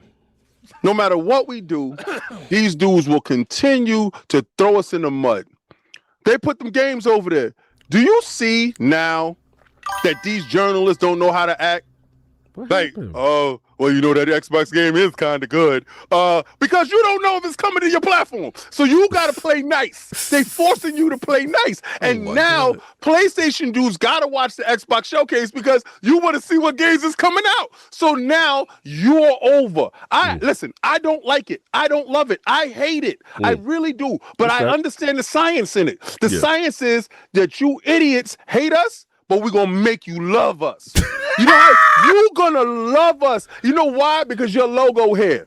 Why you ain't watching? Your logo there. Why you ain't here? Your logo here. Don't say the that. game's coming over. You know why I know you love it? Because the game's going inside your ecosystem and dominate you. We are dominating you in your ecosystem. What happened? Call of Duty. Soon as they went for pre-order.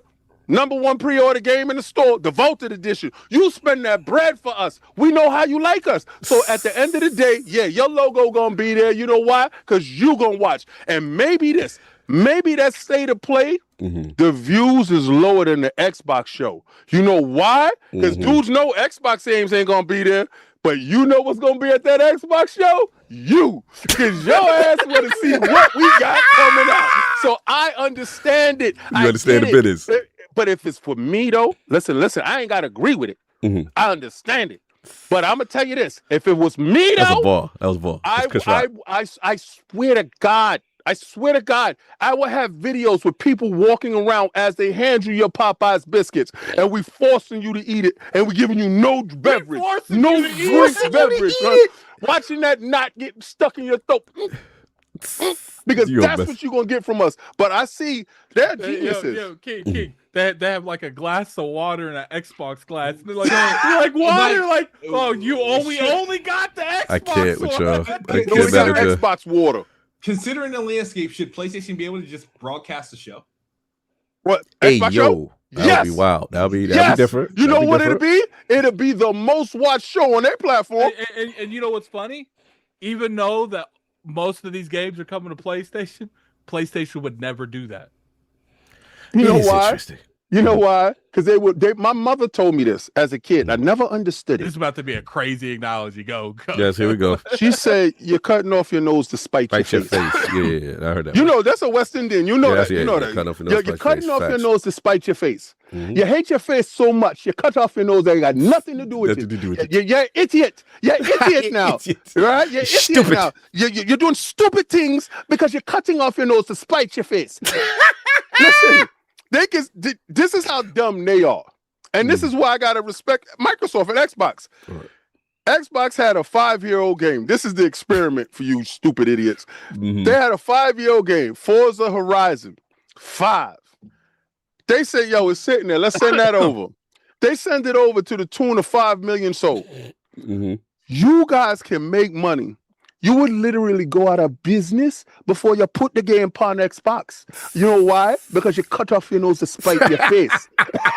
And Xbox is about living and making that money because you're going to love that kid. You're going to love Xbox. You know why? Because his daddy is Microsoft. And you know what he got? That bread. He got so much money that he could put your logo on his show.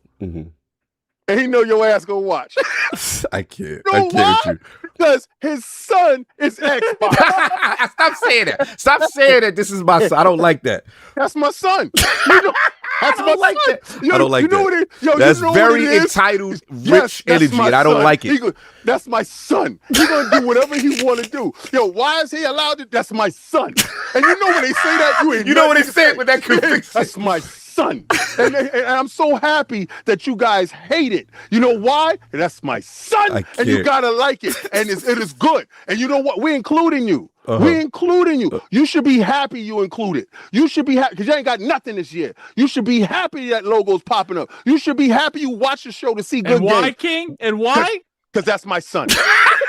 It's my son. And you're going to love it. You're going to love it because you got no choice because that's my son. That's my son. I just want to make sure, Ginger Brown, how you doing on time? I know I got you hostage. How you doing? I've been getting a couple. Thankfully, I have a glass door, so it's like, we're doing okay right now so far. Yeah. I just want to make sure. I'll get my boss quickly. Kids are watching a movie, so it's been. I had to come back with fire. I had that was you was on fire. No, I love it, dude. I apologize. I get my boss quickly because King is killing things. We get to the damn predictions and get going. Look, I think this is circumstantial with the fact that, look, I was under the mindset I know she was talking exclusivity and they're reevaluating, but I've always said it's just not enough time contractually to give what Xbox core fans, King, what they want, which would be like a ripping off of clarify, logos. You don't want that too. We're putting King Kong in the hot seat. What you want? What's the question? What's the question? What do you want? So you said King, so you don't want exclusives. You don't want logo gate. No, I like exclusives. I love no it. logo gate. Logo gate is contingent on who you I'm are. not asking you. I said, no, I'm answering the question.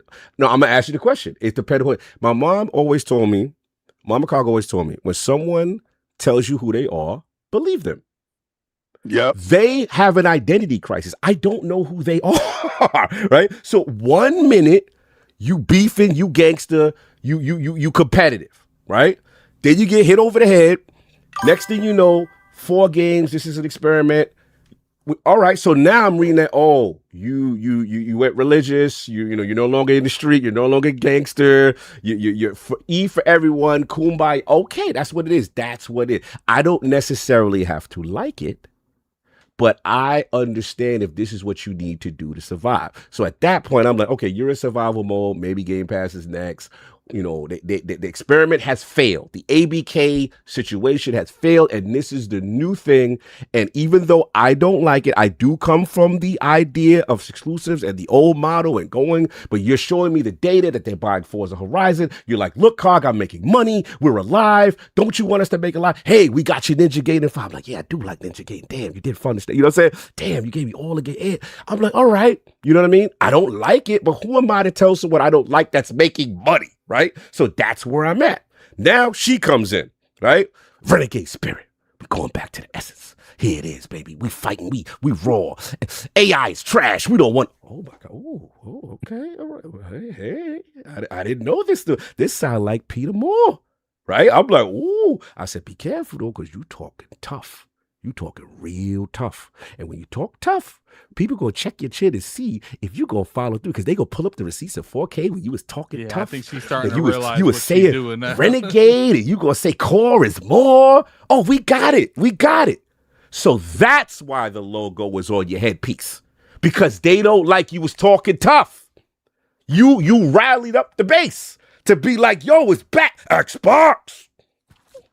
That's what you did. So don't get mad at the fans for responding to the energy you put out. That's just what it is. So I can't get mad at Kid. I can't get mad at anybody who saw the logos and say, wait a minute, this is just you just running the script. You running a play. You running a play. You know what I'm saying? You just doing the same thing. Now, to her credit, and this is where I give Addict. It reminds me of that Eminem song. You doing this? He's saying the same stuff that he said. Yeah. Now, the Addict's credit, I will say this, and this is my little theory. Her tweeting that this was a miss, to me, that's why I'm a slight contradict Mav. Not because Mav, I like your theory. This is my theory. I think there's dissension in the house already. Because my thing is, you let your all right, yes, Mav is right. It's a controlled PR statement. They knew people were gonna feel a way about the logos. Let's get ahead of it, right? Mm-hmm. But you ain't have to publicly throw your mans out with the tweet after and say this was a miss. Because technically that was a lot for her to come out there and say that. Because now you set expectations next showcase or next YouTube trailer. Now it's on your head. We won't see no logos because you said what Matt said was a miss. Mm-hmm. So who's responsible for the message in the first place of putting it out there? That's the question. You see, Matt, and this is what we got to find out. Matt, you're cooking. Now, I don't want to discredit what you're saying. We gonna find out if you was lying and you was in it, or you say, wait a minute, I don't like, to what Attica said, I don't know that they don't like that. And you know what? Or to that degree. Right. I didn't know it was going to pop like that. And you know what? I don't like it either. Backlash, right. But now I'm getting burnt alive. And we going to find out if I should say, you know what? I don't like it either. And I'm overruling. This is going to be interesting. I'm not going to say the full dissension, but it is interesting. You'll be able to tell in a couple of months. Yeah. You know, it could be called. She's like, okay, Matt. We did it your way. Yup. and now we doing it my way. Fact, because this is how I look at it. Matt, you the head of Xbox Game Studios, right? Selfishly, from a let me put the corporate card. Yeah, I get corporate card. Let me give you some corporate card. From a corporate card perspective, Matt's responsibility is to the Xbox Game Studio family and to make the most money for Xbox Game Studios. It is to his, in my opinion, benefit to make the studios make the most money, which means multi-plat. And keeping studios alive. You got this new upstart who has been talking Renegade Spirit, talking all this stuff. Everywhere she go, she raises the bar. Every place she go, Instacart, Facebook messaging, when she come there, user acquisition, platform satisfaction, and then she takes it to the next level, and then she goes on to the next thing. If she looks at Xbox as the golden goose to say, you know what? If I turn this dead brand around and make it the most powerful thing, nobody could stop me. She's the empress then. So here's this where the corporateness go. We gonna find out that's why I love this part. I don't pay attention to year 1. Year 2 is when I know who you are. That's what I know. It's gonna reveal. This is all Phil and Sarah stuff. You're forced to deal with the hand that's been dealt. We gonna learn, but to me, I know it's a small thing, and maybe I'm blowing it up, man. Maybe I am. But I think it makes sense what you're saying because it doesn't make sense. Exactly. What happened doesn't make sense. Exactly. Because she's in charge. Right? If you lock in step with Matt, and your decision was the logo should be there, why are you tweeting? Oh no, this is a miss, this, that, and the third, this is a mistake. You supposed to be unified front. So for the Xbox fans who like exclusivity, I got to look at y'all like, yo, maybe again, I'm just speculating. No disrespect. We're having conversation next week. But for Xbox fans who want exclusivity, who want Renegade Spirit, I think this is a feather in the cap of Asha that she, as the new person, seems to read the room and say, yo, that ain't it. She's also learning. And she's learning, right. Now, she's learning on the job. hard part to everybody is, and this is where I do agree with the Collins of the world and everybody else, is that you got to make business sense, because this is a business. I can want exclusives all I want. I want them to be around. King wants to kill everybody. King wants gang, gang, bang, bang. I want them alive, right? So you got to walk that tightrope. And that's where it gets interesting. That's where it gets fun. This is a very fun time. I'm thoroughly enjoying you myself. will get your answer very soon at Gamescom. If they remove the logos at Gamescom, because she can't run on the same rake. You can't use that same mistake. Facts. See what we know is they have pigeonholed themselves with that conversation. With that, yes. So in August, and we'll be at Gamescom. Yeah.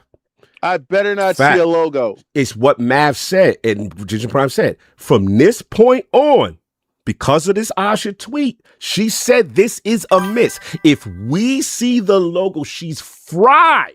She's putting pressure, undue pressure on herself from a corporate standpoint to commit to that, to publicly say this was wrong, what we just told you on the Xbox podcast. We're going to see who she is in a second. Yes, absolutely. It's the fun part. It's the fun part. So let's get to the main event real quick. Or you want to get to super chats real quick? How you want to do it? You super chats. All right, super chats real quick. We get because we cooking. All right, so now we got a bunch of y'all having fun in there. We got let's see. We got okay. Thought ILP was the official Xbox spot. That's all right. I'm gonna start with no, it's one of those. File super chat. We are Xbox. Are you? Because you aren't lacking like the Xbox I know. The Xbox I know is ruthless. Takes no prisoners. Sorry, not sorry. All right. Chris that's King's Xbox. Yeah, that's you guys. Chris R55, $5 super chat. To the people saying hiding the logos would just fool people into thinking it's only on Xbox, yes, welcome to marketing. Not a huge deal, but strange. All right.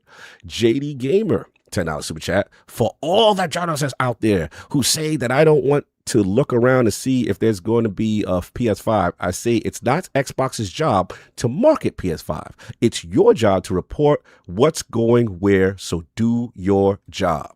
Okay. True. I agree. Donna Taco, $2 super chat. I thought ILP was the official Xbox podcast. Yes, we make all the decisions. They have to clear them with us before they put them out. That's Xbox Frontline News, sir. Oh, true. You're right. That is Xbox Frontline. You are tied in. Asha Sharma follows you. You're a parasocial. Mr. 2 Opinion. $5 super chat. Let the Knicks promote the Spurs since it doesn't matter. All right.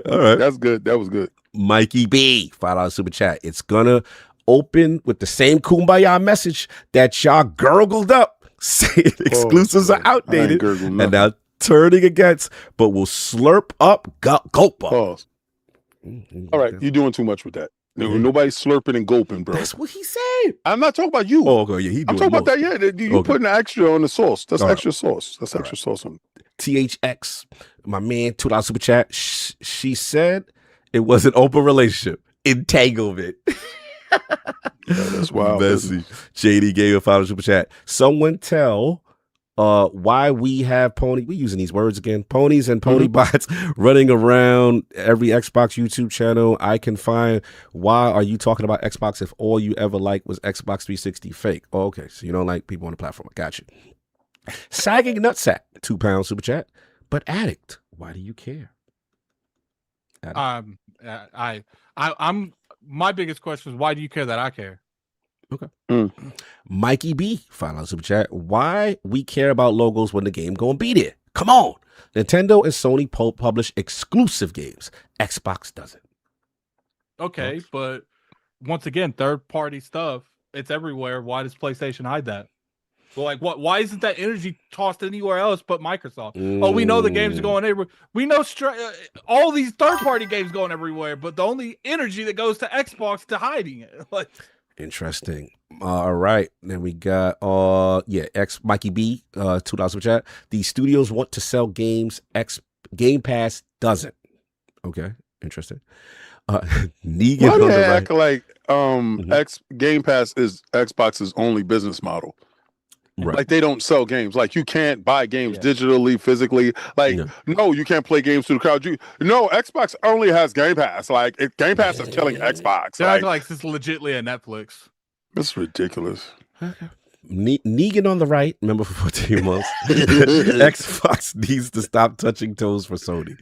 They are a juggernaut and need to act like it. Wow, they need to stop touching toes. That's wild business. That's wild crazy. Champagne Supernova with the $5 super chat. Let's see the influencers and media talking down to the Xbox core. After July 2nd, silence when PlayStation doesn't play nice. Okay for them, but never okay for Xbox. I think that's what Addict's talking about. Raw Shadow, $5 super chat.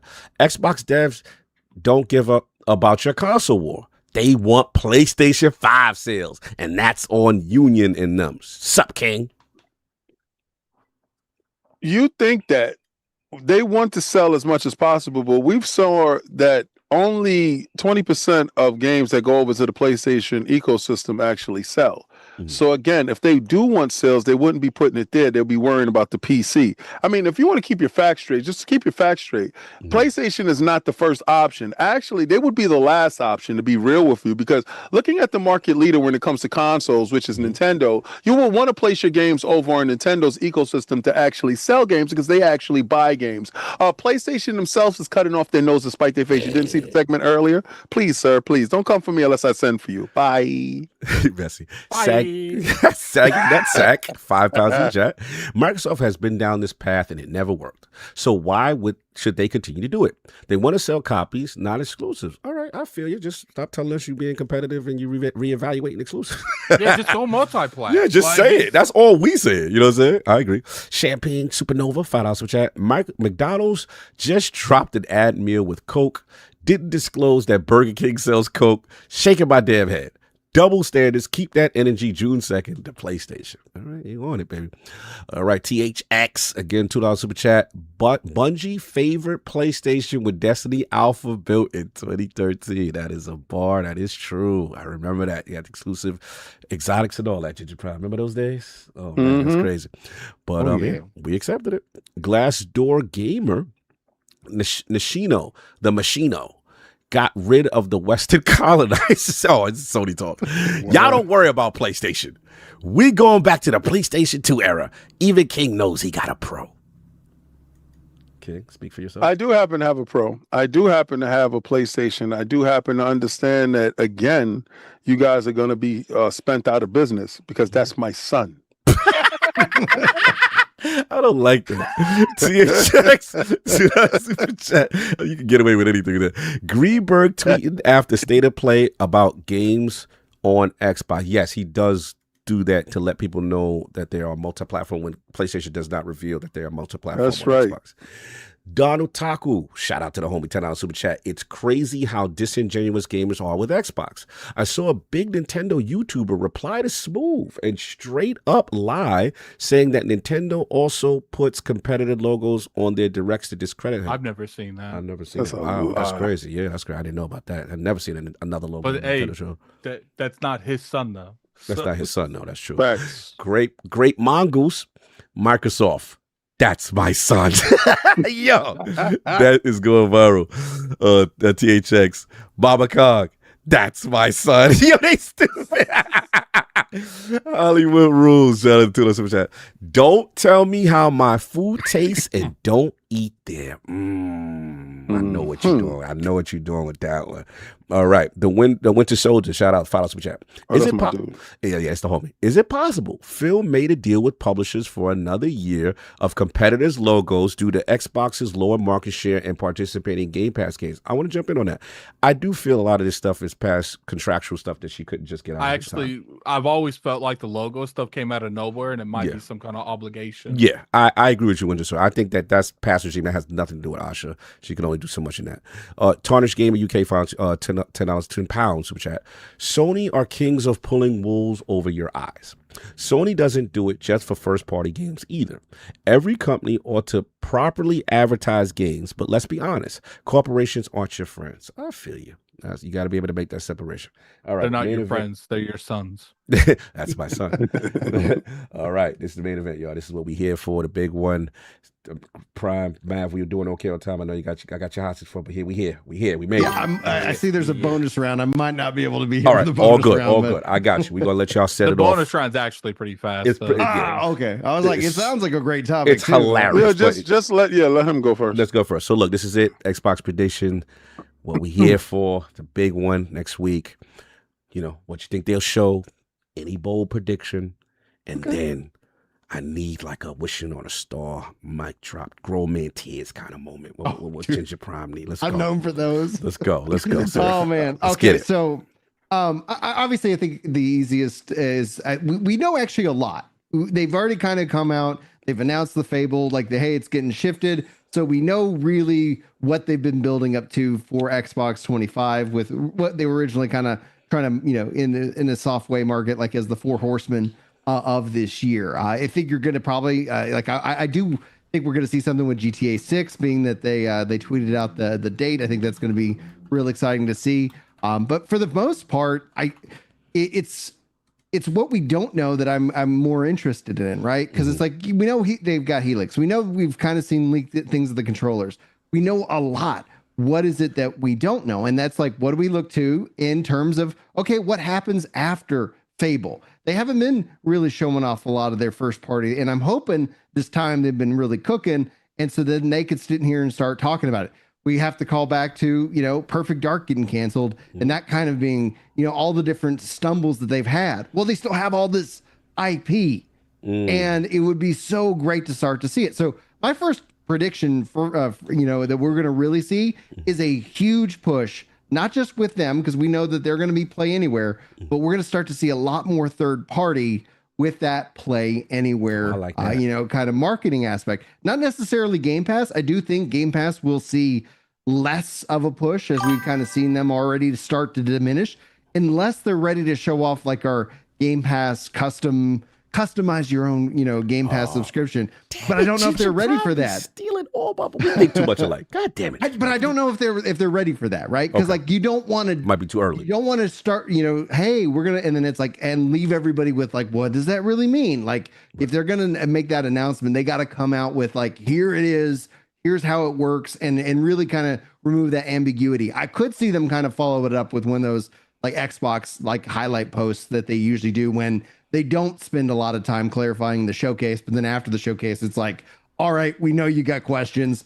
let's get out ahead of it so people can kind of, the influencers can all dive in and break it down. But I think we're going to see a lot from Square Enix in terms of that play anywhere. They just celebrated the Dragon Quest 40th anniversary. I do think we'll start to see some kind of pushes in that. And I do also think when it comes to play anywhere, this is Microsoft's opportunity to go into the back catalog. There's games that I have on Xbox, like Final Fantasy Tactics, Shinobi, Art Adventures, please, and Tactics, please. And it's not Play Anywhere. This would be a really strong opportunity to be like, hey, here's how this is going to work. Do a Play Anywhere montage. Oh, let's go. Right. Games that are already out. And then all of a sudden it's like, and they're on Play Anywhere today. And so like for anybody who's like, oh man, I'd replay Tactics if it went on Play Anywhere. Dude, well, that's the one thing. It's like I do actually applaud because the only good thing about the Xbox Game Pass price increase was the cloud service actually was good.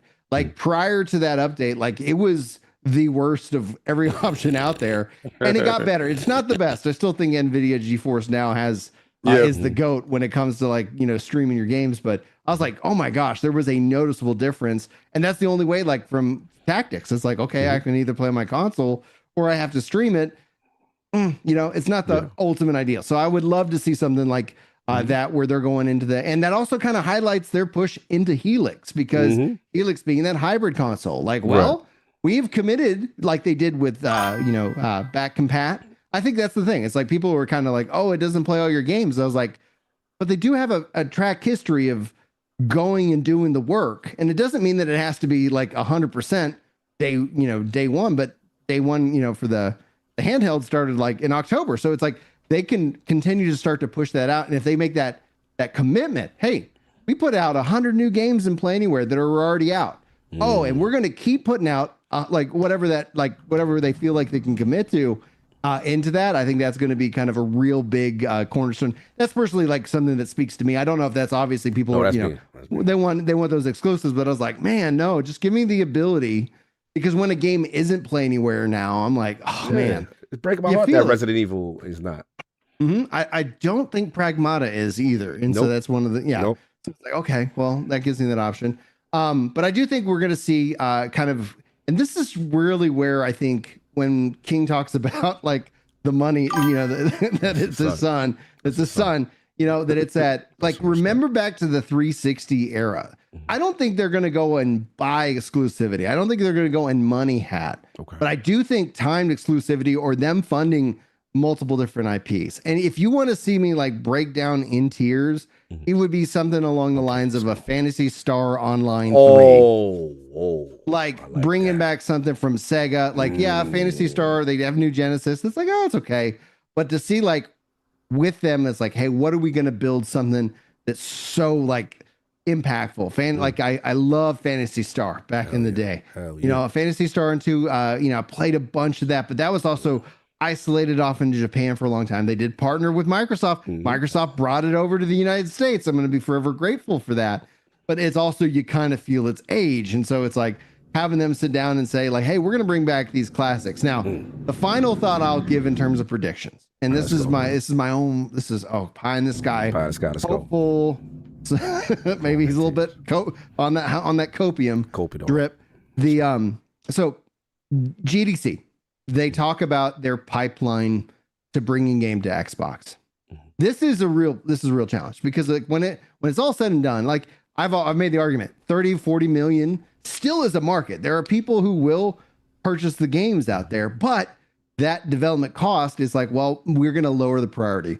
We already saw that. So one of the big games that I love, and if you guys haven't played it, No Rest for the Wicked, it is a gem of a game. Yes, and it's one of those things that I think once it comes to consoles, that's where a lot of people are going to be like, oh my gosh, this is game of the year potential. And I think that's going to be happening sometime in 2027. We'll see how this year plays out. But saying that, Moon Studios already had a past relationship with Microsoft with Ori. Microsoft, and I've covered this on my channel. Microsoft has called them up and asked them to make Ori 3, and they're like, no, not right now. We're focused in on No Rest for the Wicked. They announced, because just an economics perspective, that when it comes to consoles, they're going to be prioritized in PlayStation. My hope is that after this GDC, maybe Asha made a call. Studio, exactly, that they were there, and it's not that it like I don't want them to cut out PlayStation. That'd be stupid. This is going to be a great game for everybody. That's where King and I can lightly disagree on that. That's his son. It's a son, but it's like, you know, it's also. But she's a pretty girl. We like everybody can enjoy how she looks. But when it's said and done, it's that the reason is like, well, it's just going to take too much effort.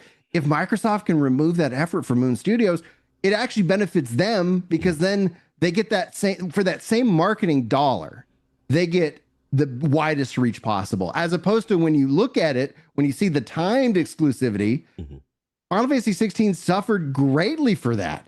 And that's also something that tying it back to the logos and stuff. They demoed Final Fantasy 16 and it was like coming to PC and PS5. And then Sony was like, no. And so it came to PS5 a year later to PC, like another year later to Xbox. And it did not get anywhere close to the sales that Expedition 33 did. Yeah. You know? And so it's like when it's said and done, like I enjoyed the game, but we can clearly see that marketing dollar and that hype. This is a hype-driven industry, even for the established giants. And when you're spending that kind of money, but so anyway, bring it back to No Rest for the Wicked. I hope that we get to see some No Rest for the Wicked at the Microsoft studio. They can tie it into the community's love for Ori. You know, like they have that, and so they could be like from Ori, and guess what? It's coming out on Xbox, and so there's not going to be that delay. And then, you know, and that's my hope. I have no insider knowledge on that, despite the fact that like it is one of my most favorite games. Coming up 400 hours on the game in early access right now. I see them tweets. Obviously, you outside. You be all the way outside. I see. I'm like, oh, he love this game. And to put it a little bit in context, I always kind of say this because some people like in the community, they're like at 2,000 hours. It's like, guys, like I feel like the fact is you should add a multiplier to those hours for every kid I have. That way, it's like I'm like at 3,200 hours. Like 600 hours is the equivalent. That's my son.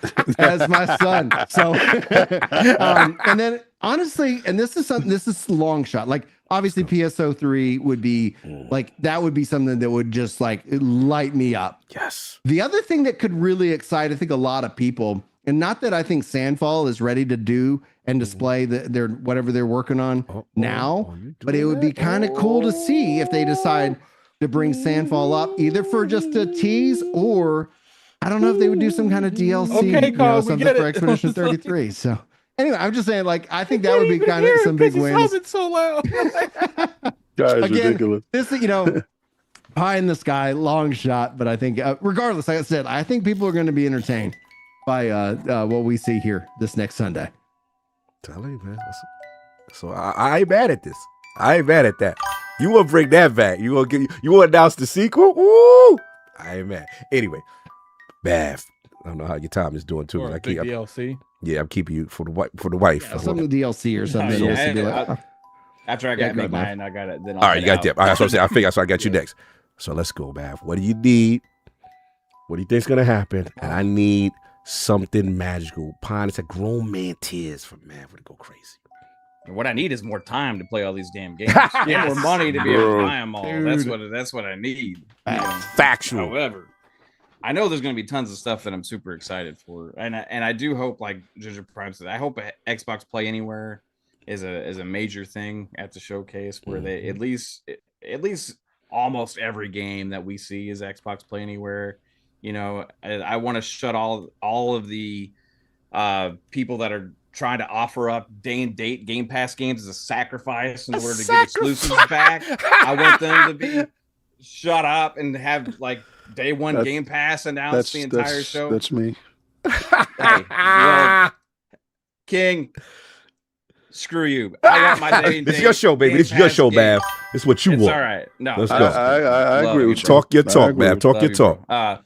But all right, so let's get into some prediction time. Now, I am never really realistic with these things. I love it. Let's go. I want to have this. I try to speak from the heart of like what's going to get me the most pumped. Okay. I want to see these classic IPs that have been dormant for so long get brought back. And I don't know how many can, but we got stuff like Mech Assault that Phil was always like, it's in licensing hell. We can't figure it out. Man, you got Microsoft money. You can figure out who you got to That's pay his son. to figure that out. He's talked about how much he loved and all that stuff. Maybe Asha can figure it out. Somebody's got to figure it out. Mech Assault. Asha just sends a sticky note that says, "We got to support our son." Absolutely. Like, I want to see Ridiculous. that come back. Like, it would be crazy to see an announcement like that. I want to see Banjo-Kazooie announced just for Boom. Yeah, Boom. Like, oh my god, just for Boom. Just for Boom. Just for Boom. I want to see Just Gorman for Tears from Boom. I need that. Just for he Boom. would go crazy. Like, man, I think that we are probably going to see more Blade for sure. I think it's time. Dinka come Mag was really confident about that on our prediction special Mag the be other knowing day. sometimes. Mag be knowing. So I got hope that we see some Blade there. Now I'm gonna throw one out that's like, because I think Xbox is gonna have one massive third-party huge thing there. I agree. Right, one big game, and I said this on our prediction special on my channel the other day, is I think they're gonna have one massive third-party game that's gonna be a huge deal to be shown, and I think it's time that Mass Effect 4 gets shown somewhere. Oh, I like this. I think it's I like time. this. I mean, they're trying to get past Dragon Age Veilguard now. It's time to bring in the new energy. Talk about Mass Effect 4. We haven't heard it for a few years now. I mean, let's get that Mass Effect energy back. And I think Mass Effect has a history with Xbox. Going full back circle. So come back with that. Then going around full circle again, bringing back classic IPs. You have Mass Effect's third party used to be associated with Xbox. Hey, why not have Splinter Cell show up? Because it's finally time to bring that. You trying to get Boom a coronary? So, yeah, he took over Boom's spot. Boom, you've been taken out. Boom. Hey, Splinter Cell will make my day, man. Like, I'm crying out. For me, it was Halo A1 and Splinter Cell. Hell yeah. A2, like a 1A, 1B. I mean, they were both. We was up doing there the for splits me, on man. the ceiling. We was doing the splits. Killer Instinct. This will be the right vitalization. Let's get some new reveals. Killer Instinct 2 finally shown. I remember Special Nick predicted this a long time ago. He said that there was a team working on this a couple years back. Now, I used to be like, okay, yeah, it's Special Nick. How right is he all the time? But then he was right about Ninja Gaiden 4 being made by Platinum Games. Who would have ever called that out? Right? So he got that one right. So I'm hoping, even though that Ninja Gaiden 4 Platinum Games thing was really old, Killer Instinct 2 was really old that he called out there. We saw how long it took for them to announce Ninja Gaiden 4. Maybe this year we get Killer Instinct 2. Oh, Boom gonna go crazy. Oh my god, that would be wild. Yeah, I like it, man. I like it. So you got my other thing, Clockwork Revolution, I think is sooner than we think. Okay. And I think that'll be ready for early. Well, I'm not gonna say February because we know what's coming February now. It's gonna be Fable. Yeah, Fable. But it's sometime earlier next year. Pie in the Sky. Let's go. Let's get it. Oh, 5 minute. Oh yeah, that wasn't even the pie in the sky part. That's what I like. That wasn't even about. This is the party. Let's go. I told you it's not realistic. I love it. Maybe I land one of them and I can say, "Oh, look how right I was." Let's go. Let's document it now, Mav. I got you. Okay, I get it. You're doing the insider fake insider stuff. Okay. Yeah, exactly. Throw out lay all the cards out. Maybe one of them will be right. One of them go hit. One of them numbers go hit. Don't worry, I do it all the time. Let's make it happen. 5 minute to end the show. 5 minute gameplay reveal of Elder Scrolls 6. Oh, we try to destroy the universe. Oh man, you think that's ready? No. Yeah. He said no. They showed me a logo. Don't show me nothing until that is a good question. That is a good question. Do you think Osher should stick to closer games or just blow the head out the gasket? Like, we're showing stuff 5 years down. Matt said this is 12 months. Yeah, screw that. Closer games. I can't do the Perfect Dark thing again. Like I was like so excited. That man is scarred. Just like, He said, "I can't go through it again." We'll probably see something about State of Decay 3, but it's like the fact that they got on camera and they're like, yeah, we for the last several years, we've been hard at work at State of Decay 2. But like, wait a minute, you announced 3.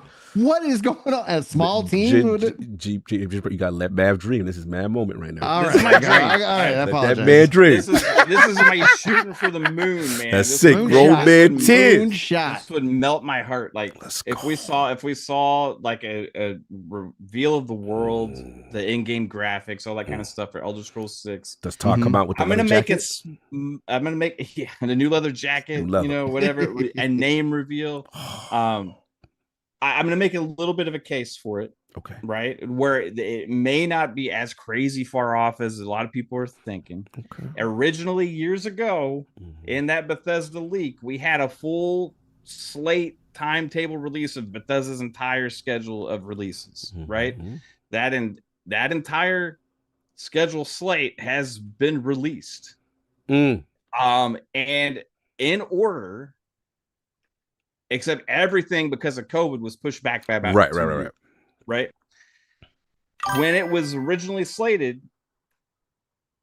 Elder Scrolls 6 was slated to come out 3 years after Starfield's release. Okay.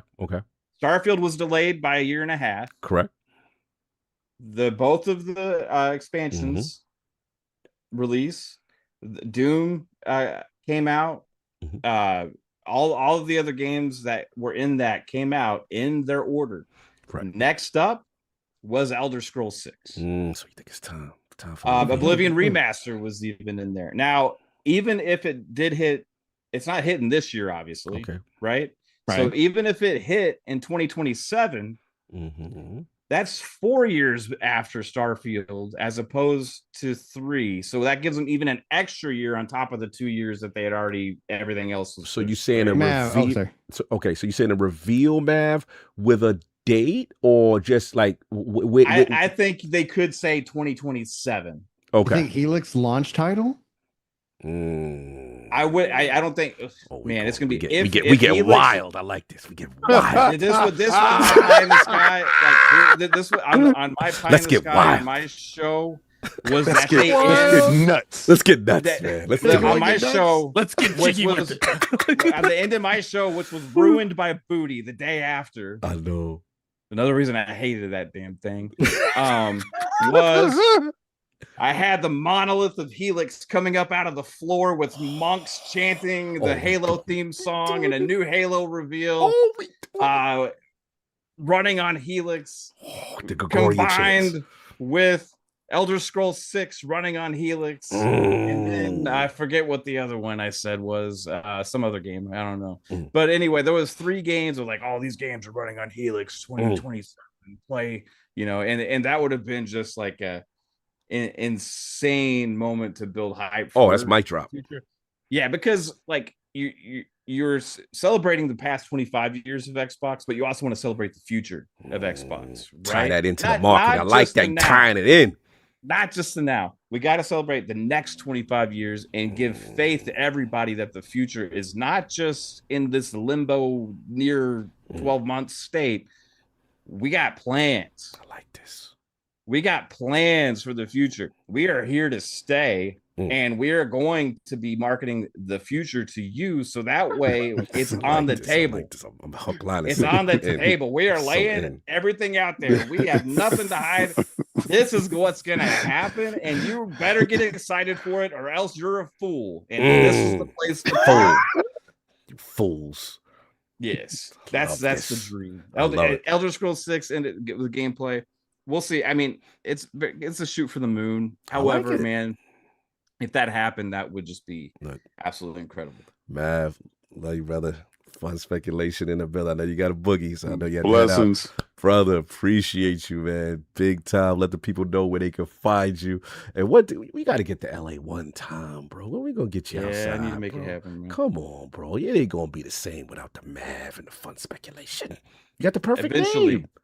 I know eventually it'll happen, but it's not again then this year. So I'll be doing my co-stream thing. Okay. Watching from the sidelines over there on the channel. So if you guys want to watch me co-streaming the shows next week, come check it out on Fun Speculation, where I'll be getting to see these smiling faces with all on Twitter. Parasocialing. All up in the videos, all up in the get my parasocial on. You can be parasocial with us. In Booty's ear saying what was up. I don't need to be getting in Booty's ear, but that's nah. I haven't talked to Booty that ever. needs to be the first question. The first question we're into him. Hey, what was up with that? Oh yeah, you know I'm gonna ask. You know me. What was up with that? What's up? What's up? What's up with that? No Is doubt. it because y'all are the sun? What's going on? That part. So yeah, if you want to check it out, go over to Fun Speculation on YouTube, and we have a show on Thursdays, Fun Speculation Podcast. Ow! And we'll be doing co-streams all next week, so come hang out. I'll put the link in the chat. Appreciate you, brother. Put the link in the Blessings, chat. Go subscribe to the homie man. Much love, man. Enjoy your Sunday. Predictions lit as always, and you already know it's always gonna be fun, man. We come through, man. Appreciate you, brother. You already know. Peace out, guys. Have a good one. No Bye. doubt. Blessings. No doubt. Prime, you good or you rock? I probably gotta go. Yeah, The all movie right. has Yeah, let's go. All right, blessings, bro. Another one. Shinja Prime, man. Appreciate you, man. Appreciate the last minute alley-oop for you coming through on this. This is definitely last minute. Apologies on my part. It's just been a crazy 2 weeks for me. Yeah. You know what I'm saying? glad your mom's doing okay, man. Thank Like I you. said, I was like, dude, that's rough. I was down for those who don't know, I was like coming in today hot because I was down in Galveston, which is like 5-6 hours from where I live, helping my parents out and stuff like that. And it's like, I got up early, came in. I was like, I was like, well, I told Cog, I was like, I'm gonna see how it is with the wife. She's been, like if I'm coming in and it's like no, I'm like all right, I gotta take her. But so far the kids were really nice to her while I was away, so I was like, all right, we're good. Always appreciate you. Always appreciate man. the energy, brother. Where can the five people find you? What you got going on?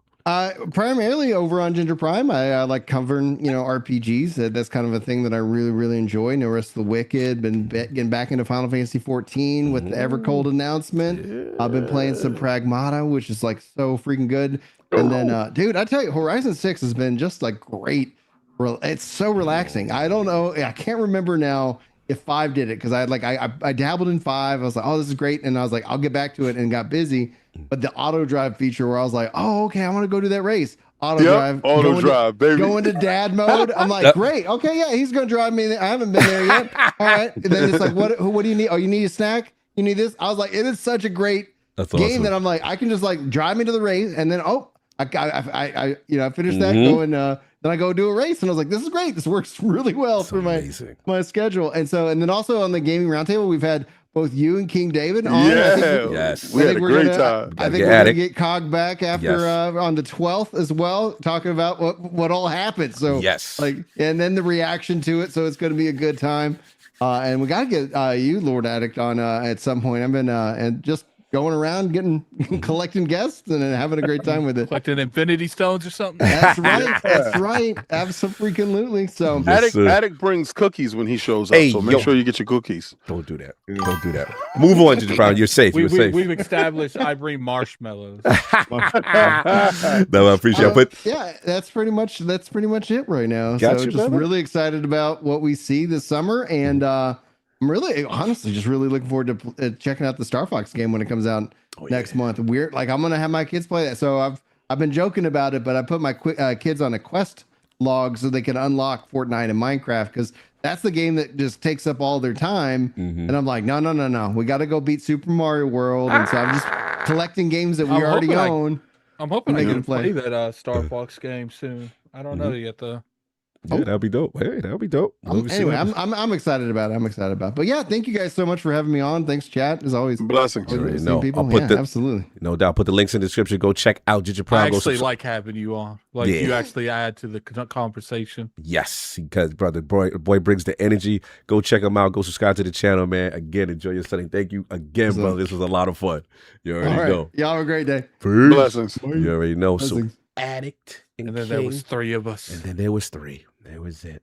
I need the predictions, man. What you gonna think you gonna see? What you need? And what's the Addict? I need an Addict girl, man. I need tears from Addict. That's what I need. what I think I'm going. You want like start what you think. What you think gonna happen?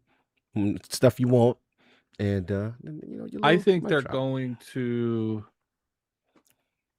I do think they're gonna give us something that's a few years away, like one thing. I don't maybe Elder Scrolls again. Because Elder Scrolls has never been showed on their platform. So, maybe we'll see something like that. Okay. There's a lot of aspects they could go with, to be honest with you. I do think we'll get one of those. I do think we're going to get some Play Anywhere stuff. Yes, sir. Because, I think games like Tactics and stuff will come eventually. I think they're waiting for the Game Pass back with it. Okay. Like, it's coming to the Game Pass. And Play Anywhere at the same time. That would be my guess. That's a good call out, because usually if something's not Play Anywhere and it gets added in Game Pass, it becomes Play Anywhere automatically. Yeah, so we got that. I think we'll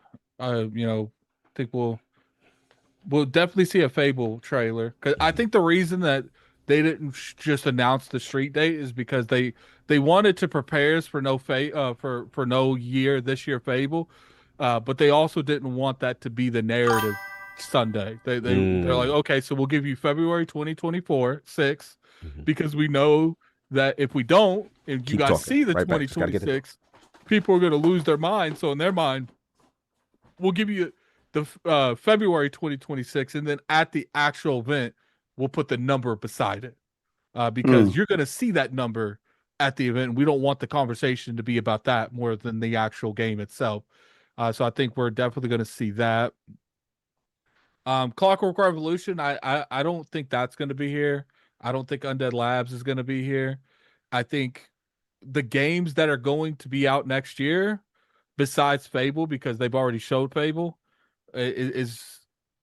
I think whatever's going to be at that Direct in January will not be at this event now, because I think they're not going to want to overshow these titles. So I think we're going to get that in February. So I mean in January, because to me it kind of like pointless to show Clockwork Revolution and nothing. Like I think the next time you show those titles, like we got to see like an in-depth breakthrough, because COG thinks that Clockwork Revolution might be their June showcase Direct next year, and I think it's kind of like what you felt with the Outer Worlds 2, where I don't know if that's big enough to be in that spot. I don't think Clockwork is big enough to be anywhere like that. They can't hold the belt. That's a valid energy. You mean Outer Worlds 2? Hey, get your Obsidian Slander games. It's a valid energy, bro. Don't do that. Don't do that. It's a valid energy, bro. I think any game that's going to be in that January Direct will not be at this event. So you won't see no Undead Labs or anything like that. I think Compulsion and all of them, they're not going to be here because they just made a game. Okay. I do think Activision will be here in some degree. I don't know if it's Call of Duty or something. Okay. I don't know about Blizzard, because I know that Blizzard Con is soon, so they might save that stuff for their actual like fan base that's going to be there. So yeah, that's what I would expect. I hope for some Japanese representation here. So yes, please. I would like them showing Persona 6 would be a huge thing for me. Yes. Yeah, so I think that's definitely a possibility. Because here's the thing: now that we know Dragon Quest 12 is a couple years away, Persona 6, they've been really teasing this game might be out here soon. So to me, that's the perfect time to do it. Is Persona 6? Will they do that now? So that's about it. What's the next thing? I need that pie in the sky. I need that grown man tears. What does Addict need? If you see her, you gonna be. So there's a couple things. If I got a Lost Odyssey remake, that would definitely get my attention. Let's go. If they showed Final Fantasy Part 3 on this stage, and Microsoft got the marketing for it. No, if it's there, they have to have the marketing. Yeah, that'd be if they survive. So that means they would survive the state of play coming up and the Keeleys on Friday. I mean, the Xbox got the marketing for the new. That would be wild. Now, I don't I think the odds of that's very slim. Yep, pretty low. You know, and King's muted. I don't think he was talking. Oh, I think he was talking to us. Okay, continue. Yeah, to me, the biggest thing is I want to see one of these big titles on that stage, because I do feel like even now it's still a little inconsistent whether or not these Japanese games comes day and date. But if you start showing them on your stage, the big ones, then it's okay, this game's coming. You see Persona 6 on that stage being revealed, you're knowing it's coming to the Xbox platform. And I think right now with, like, you know, the kind of damage that's been done to the Xbox platform, you don't want to make it seem like any of these games can miss your platform. If you can get that marketing deal, you need to get that marketing deal, because you want that to be connected to your stuff. Even though that game's coming for everyone, you want people to socialize it with your game and your console. I like this, King. This is it. We here. We gonna be out there. We gonna be in the room. Fair fest, all that. But we gotta talk these predictions, man. What you think's gonna happen? What you need? And what did that mic drop? I need grown man tears. What would a King go crazy? Pika. So first and foremost, did we achieve our goal? Because I'm seeing 11 out of 20. Yeah, I don't think we made it. Yeah, we're good. Yeah, we did. That's failure. We all right. So we already achieved it. We already got it. We've been at no, we didn't fail at all. I think we didn't fail at all. Get your vocal cords right, sir. Get your vocal cords right. You'll be dressing up as I'm King Pika. Pika. I cannot wait for you. What is he going to be? He's going to be Jigglypuff. Jigglypuff. Yeah, that's disgusting. It's a song with this. That's right. Get your notes up. Listen. Learn the song. Learn the song. I ain't learning notes. I want you in notes, son. I want you in notes. Learn the song. Learn it. Yeah. We got you. We got you. Somebody put him in a Pokeball. But I will be honest, if that song being sung, it's gonna be on the back of a $20 super chat or something. Listen, yeah, it's good. Whatever it is. I'll pay that $20 just to hear him sing it. This is not making the band. I'm gonna be real. Get to them notes.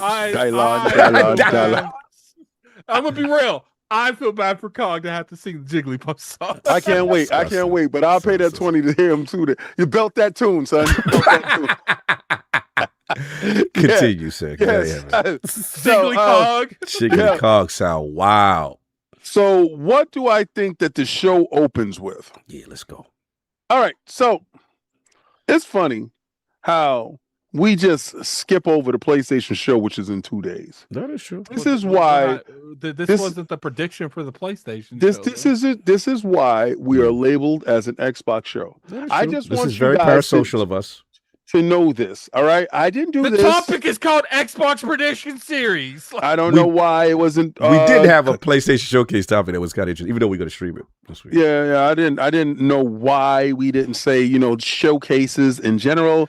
But again, he's going somewhere with this. Yes, I know where he's going. We didn't even do Diddy. We didn't do Nintendo. Oh no! Yeah, because Diddy's home. Well, it's coming next week. After PlayStation drops their bars, Stop stroking that thing like that. Pause. Don't worry about me stroking my monkey, son. Hey, yo. Why? You left the door open for that. And Addict had his feet up as we continue to have this conversation. That was nasty. But yes, of course. Mm-hmm. Sunday. Now, my show, and I'm going to give you how I envision the show, so he can go crazy. Yeah, he go crazy. Facts. So they're not associated to this madness. Mm-hmm. How the show opens up? It opens up over the port of Miami, and we see the logo. GTA.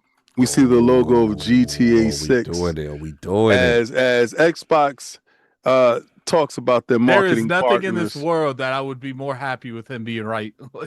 So GTA shots, and we start to see them twerking on top of cars because we like that over here.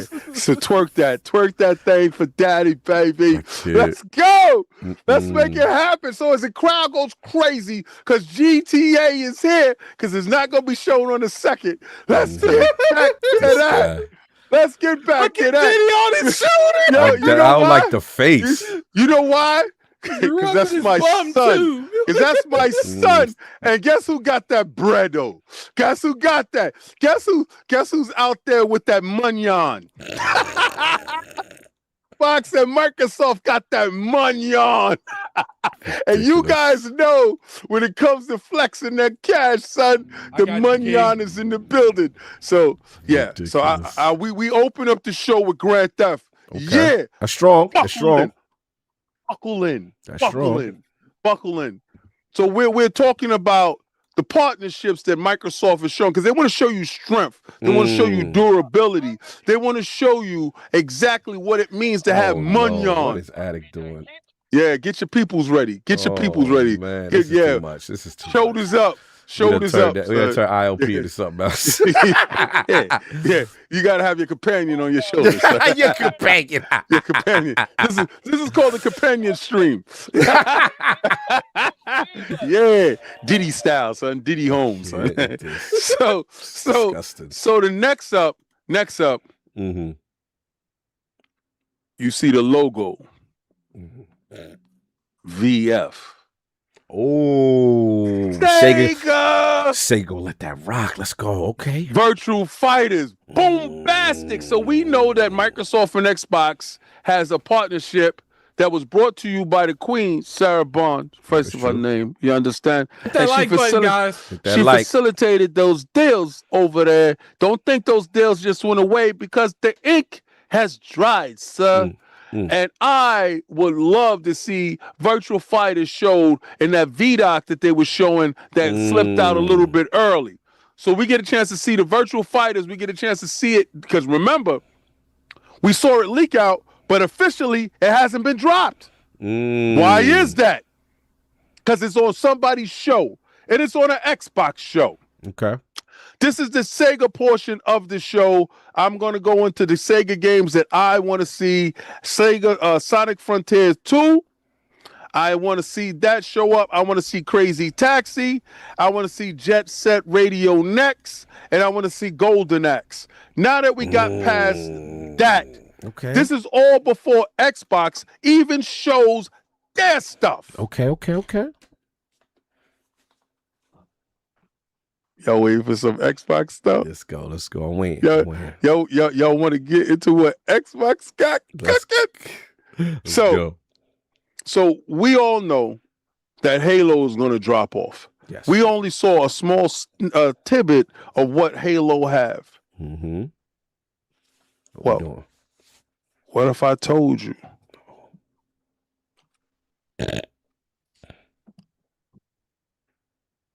That they showed a multiplayer. Interesting. For campaign involved? Or the multiplayer component separate joint that they work with. Okay. Because remember, they did have it separate and they never talked about it. So this is the separate part. Because remember, Halo can't launch without having multiplayer. I mean, well, on the opposite, dude. But what if it's just to get their appetite wet? So when they do drop the multiplayer, everybody's involved. PC, PlayStation, Nintendo, Xbox, we all here. Halo's multiplayer is gone crazy. And then you get a chance to see, what was that? The Battle Royale aspect. They're dropping in. They're kind of looking like Helldivers. And you look at that stuff and you're like, oh, snap, Halo's in the building. So we got Halo. Then they show you Gears. They roll into Gears. Then they're going to show you some small tidbits about Gears and what's going on with Gears. I actually like this. Okay. Then they're going to roll into Blade. And they're going to show you what's going on with Blade. Oh, you give me Blade. This is fire. And dudes is going to go crazy. They're going to go nuts. That's crazy. What I think that I want for them to end the show with, because they're gonna have some stuff in the middle and stuff that I want to be surprised about, right? So I want the multiplayer of Halo. I do want the virtual fighters to be shown on the stage. I do want Grand Theft Auto, but these are games that we've known about. Right. These are games that we understand, and we do know that all those Sega games that I was talking about are being worked on. Now, they could have a back-a-patch segment, and they could do that. And that would be nice for them to do that. But what I want in my heart, I want Toys for Bob to pop up. And I want not only one title from Toys from Bob, which is the Spiral that we know that they're working on. I want Banjo-Kazooie to show up. And I want Xbox to flex their muscle, and I want the cursing squirrel. I want Conker to show up, and I don't want Conker's a remake, a remaster. I want Conker's 2. I want a new Conkers. I want Conkers to show up in all its glory. Now, I do know that we're going to get a Crash Bandicoot. I want this to be the resurgence of the mascot era. I want mascot era back, and I want it to end on Crash crashing out on Xbox stage to let them know that we got your mascot and we're going to rock with your mascot. But listen, we did not say nothing about PlayStation, and they made it all about Xbox. For seriousness, on that PlayStation show, what I would love to walk away with on that PlayStation show is I would love to walk away with Ape Escape. That's what I would love to walk away with. That's my pie in the sky for PlayStation. Like, a lot of you guys, y'all get the slander from me. Y'all get the hate. But I'm looking forward to your show to see what y'all got coming up as well on Tuesday. We're going to be live with that.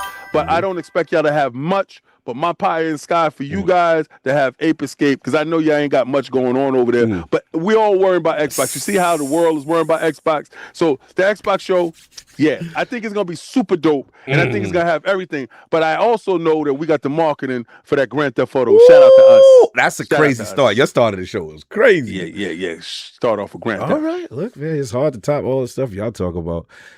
This is a big one, man. It's just because it's a weird one because they've got so much good stuff and it's so much we know already. But like everybody says, what don't we know? What is the stuff we don't know about? That's what has me the most excited about. And I do want to give a little bit more spotlight on the direct part because, it's my Lord Publisher game, man. Gears E-Day, 30 minutes. I'm stupid excited to see what they do. Like, just how gritty does it get? How dark does it get? What's the new gameplay mechanic to freshen up the formula if they do anything? You know what I'm saying? Similar maybe to like Hive Busters. I cannot wait. And then we got the leak from, the WWE, you know what I'm saying, as far as that September window, right? So now in a world where Fable's not there, I'm like, okay, cool. Gears and Fable don't cannibalize each other. However, still want to see Fable. I want to see, because they said it's going to be there. I want to see how much of the polish. I want a more confident look, a deep dive, straight through gameplay for a while, get that combat going. I want to see how that looks. That's going to be super exciting for me. Now, Addict making my other hope a little shaky, man, with State of Decay. I've been thinking more about it. I'm like, man, in a world where it's not releasing this year, do they show it now? You know what I'm saying? Or is it, direct, developer direct? And I'm torn because I can see Addict's argument, which says, you know what, next year. But then again, there's a part of me that's like, the director was outside. They really talk about the beta. So I'm going to stick with my gut. My gut says they still show a little something, even if it's short, and then you'll maybe learn more at the developer direct with a more, in-depth kind of gameplay. Here's the big thing, and I think Boom alluded to, shout out to 108 Dragon in the chat, 200 episodes, brother, appreciate you. We was on your show yesterday. Boom said this on his show, and I really thought about it more in terms of Call of Duty. And Addict, me and you had this discussion. The fact that Call of Duty was shown before the showcase is a huge deal to me. That is a huge, because we saw that game, and we go, that technically, when people were mad at Call of Duty ended one more thing last year, and granted based on the quality of the game, we get that. But this game looks phenomenal, and it's next gen old. Like, it looks amazing. I got me looking at Modern Warfare 4 like, yo, man. Now maybe I see why y'all pulled it out. Y'all want people to buy this. You know what I'm saying? Like King was saying. So the fact that it's not there, what's taking the space? What's taking the surface area? Like, you would think you own the rights to it. You want this on your show. Like, there's a lot going on there. And I'm curious. I see Down Attack and say else. Look, it's curious to me what Activision has cooking that they moved that out. That we got to pay that some attention. So we're going to see what's up with that. Bethesda, they're the wild card. Because we know the usual suspects, the Fallouts, the Elder Scrolls, all the live service we know. The question is going to be, do you do your remaster for Addict? Do you do your Fallout stuff? Do you do anything on that level? And that's going to be the thing. And then King, and I think Ginger Prime also said, as far as like Sega's presence, the buddy, how close they've been. Stranger Than Heaven, we just saw the rollout. You know, is there something else in the talk that gets people hyped that they, you know, kind of associate or get behind? I would love to see that. We know Game Pass is going to be in full force. We know Play Anywhere is going to be in full force. We know most likely they already, the snitch had happened with the controller in the Elite 3. You know, that's it as far as how, and I will get my bold prediction out the way. They already did my bold prediction, which was like, we ain't seeing Helix. And I kind of knew that. I was like, yeah, they're not. It's too soon with this memory crisis the way it is. It's just too wild a time. You know, we'll get to you when we get to you. So I like that they get ahead of that. My bold prediction, the first one is going to be, I know it seems like Obsidian shot they load already. They busted shot.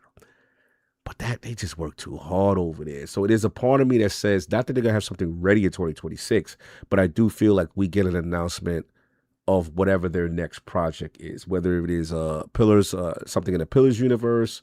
I mean, if you want to throw a 2 on that Avowed, I ain't gonna be mad at you. Whatever's next, I feel they'll show it, because I know they'll be there with Grounded, but I think it's there. And then the other thing that Ginger Prom stole from mine was that I do think Asha comes out with Game Pass maybe in some form in terms of like the structure. The metamorphosis, she's been flirting. You got the price drop. You remove. If you want to do a la carte, I ain't mad. If you want to debut a la carte, you know, get it your way. Game Pass, do it your way. I'm with that. You know what I'm saying? Just shout out to the chat. And then let me see. The last thing as far as the mic drop, it's weird. You know what's gonna sound weird, kid? I've got all my mic drops last year. All of it. Yeah.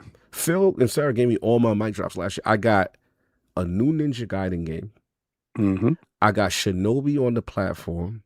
Mm-hmm. I got an insane JRPG that me and Addict and you looked at and was like, that's in Game Pass with Expedition? That's theirs? Mm-hmm. You know what I'm saying? Then I got my ultimate grown man tears. We was in that room cheering when Expedition's not a JRPG. Well, you know what I mean. I mean, from an RPG standpoint, you know what I'm saying? The classic style with that kind of look and production value. But like, we were all in the room when Final Fantasy VII came to the platform. Squid, they said it would never happen, right? Mm-hmm. So I got that. I'm trying to think like what, I think the only 2 things I could come up with that I didn't get that would give me grown man tears is Splinter Cell, coming back home, finally getting that joint out there. Stupidly, I ain't go for a Rise to the Road would make me crazy. Rise to the Road would get me crazy. They figured out a way with Crytek. And then my last thing, just to make it a full circle moment, would probably be, like I said on, I kind of alluded to this on Lords After Dark with Hi-Fi Rush 2, man. I think you got to make that right. You know what I'm saying? Just make that right. Show that it exists. You got that deal. You know what I'm saying? Bring them out. Bring Chai and the crew out. You know what I'm saying? It would be a nice feel-good moment. What you laughing at? Crafton gave up on them. Remember, they gave him a shelter. They was homeless. Crafton gave up on them. Wait, I ain't hear nothing about it. I heard development is fine, sir. They're not making that game. Yeah, they've already announced Half-Life Rush 2. Yes, they did. Watch. They've already, sir. Your candidate sources are crossed. Your signals are crossed. Watch. Remember I said it on this show. Now, if you're saying that it's canceled or something, that's something different. But it was been in development. It's been about 2.5, 3. Not that it's ready, but hey, you want to throw a little trailer, throw a little. You want to throw a little Corsica? You want a little, you know what I'm saying? A little chai, little 808? I'm with it. King has a hate for that game, but it's okay. It's all good. I know hate for it. I'm just saying that, and I wish, but you know. But anyway. And that's it. Last thing, as far as what King said, started the show, just get to the games. I want Peggy 16. I want to get to the game. I want to see no face at first. Get that. Right. Then boom. Port of Miami. Yep. 4 games in. Bring the Empress out. Let her talk to us. You know yeah. Let her talk to us. So put your stamp. What if she has a blackboard with PlayStation written on it, and she come out with a magic marker? I mean, a eraser, and just erase it. That would be parasocial of her.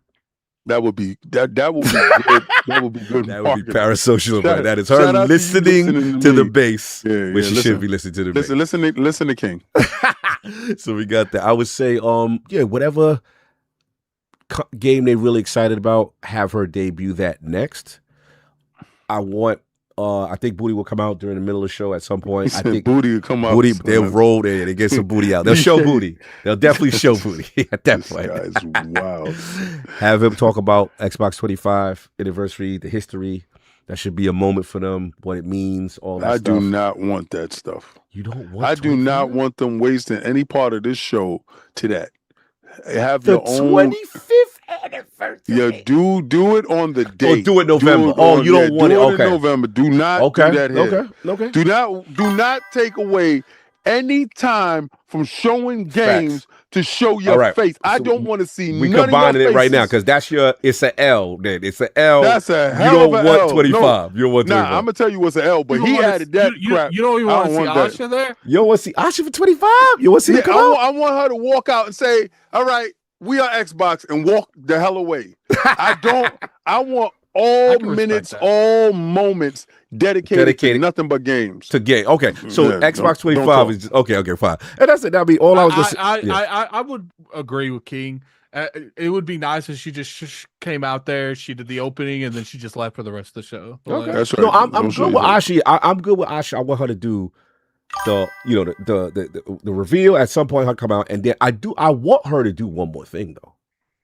Oh yeah, one more thing. That's classic. They say one more thing. Give her the opportunity to do one more thing. King is talking. Don't come out there and talk about what you're doing with this, and you can't wait for. All right, so let's get to it, King. All right, King. It's an L if. Oh, mine? Yeah, let's go. Let's go, because you ready. You ready. It's the an last L topic. if you're trying to make new media personalities. It's an L if you start bringing out the new in flavor black kid and talking about, yo, we got this new kid. He's hype. It's dope. You'll be super excited to hear what he got to say. And then we got the new surfer dude over on the side. And in his part-time, what the surfer dude likes to do. And we don't see no faces. No, and then we got Skateboard Annie over here with the purple and pink hair. Where, Stop it. And they part-time, they like to play on the Xbox platform. You don't want hey guys. Lion Master said, I want her to come out and say, heard you. Yo, you don't be lit though? What if she do the fanboy stuff and they got the logos and she scrape it off? Heard you. That would be wild. That would be wild. That would be very parasocial. If she does that, I don't care what they show for the show. If she does that, if she walks up to the board and sees it and say, excuse me, time out, pause.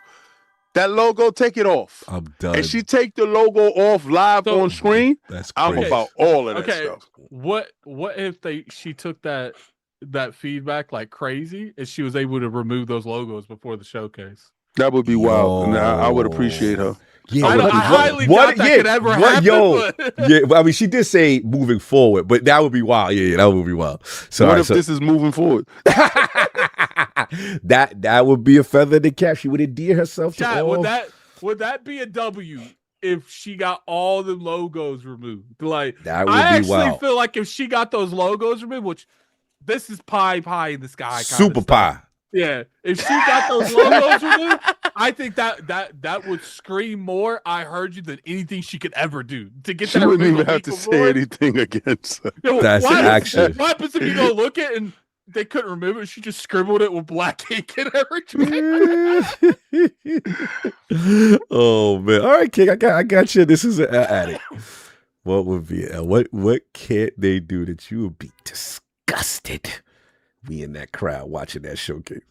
King, I think we both can agree on this. That Gears game better not have PS5 at the end of that. Oh, you want exclusive already?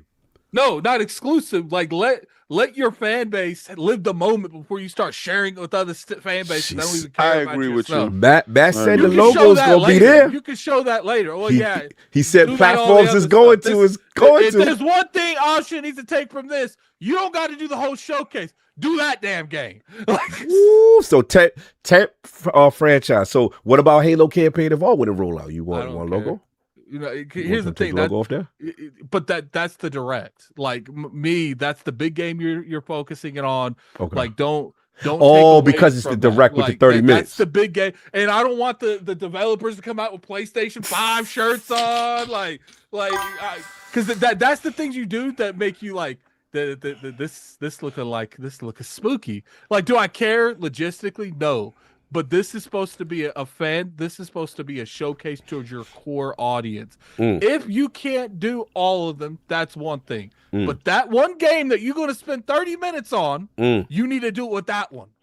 They're gonna say, why lie when the truth is just coming anyway? Because y'all like lies anyway. So don't these dudes just sitting here, they look their significant other in the face every day and know they lying. Every day, go talk to them. Stupid PlayStation idiots. and Why Nintendo lie? lie to you every year. Go talk to them. Until you have the conversation with them, get off my ass about having a conversation about you. Don't tell me about my situation and my entanglement. Why they gotta get off it? Yeah, I know that's a language. Why they gotta get off? That was wild. That was wild. That was crazy. I'm not feeling that. Like, I bet not. I bet you ain't feeling that. You ain't gonna sit here and tell me why have them lie when you have no problem the other people lying. Like, Okay. They like the lies. it's called marketing. All right, keeping the energy the same. All right, that's Marketing from the existence of marketing has always been deception. You lying to me, King. I agree with y'all. Mine's a simple same as King. Like, yo, I don't want no chairs. I don't want no couches. I think they haven't done that in a while, though. Just keep the energy. Keep the streak going. Stay like that. Tina Amini, keep the streak going. I like how the last 2 years have been fire. Keep that, you know what I'm saying, that same energy.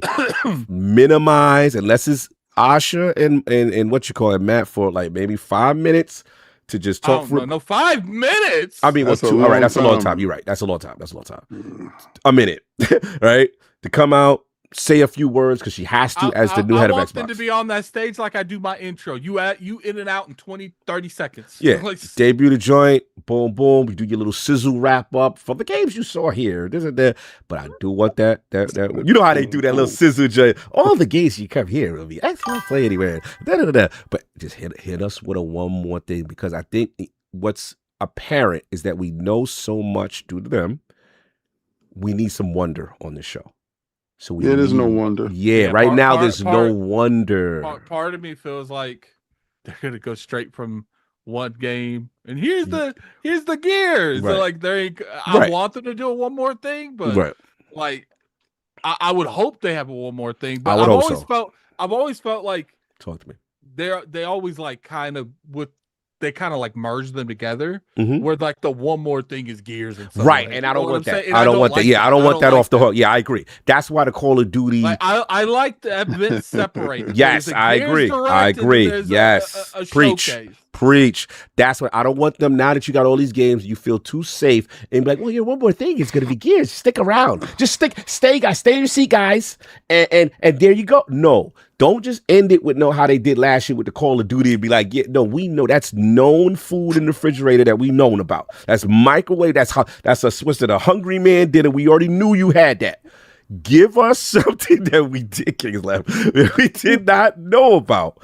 That is the beauty, Asha, of the showcase. I'm not saying that I think a lot of times that stuff is ruined by Nate the hating them dudes. Fair, but that's Like, not their fault. that's As why long I as don't like them dudes. just give me the one more thing of something that we didn't know about, and we go, okay. You know what I'm saying? And I will say this: the only known commodity that I will accept if it's a one more thing is Blade. If you want to do that as your, I won't be mad at that. I won't accept that. Oh, you want to accept Blade? You be upset? You be like, we knew about that? You know, what you open with Blade. You open with Addict. something. One more thing is dedicated to Blade something you Blade don't ain't know big about. enough for the No, gameplay. one more So thing is Addict didn't like me even saying that the Final Fantasy, the new one.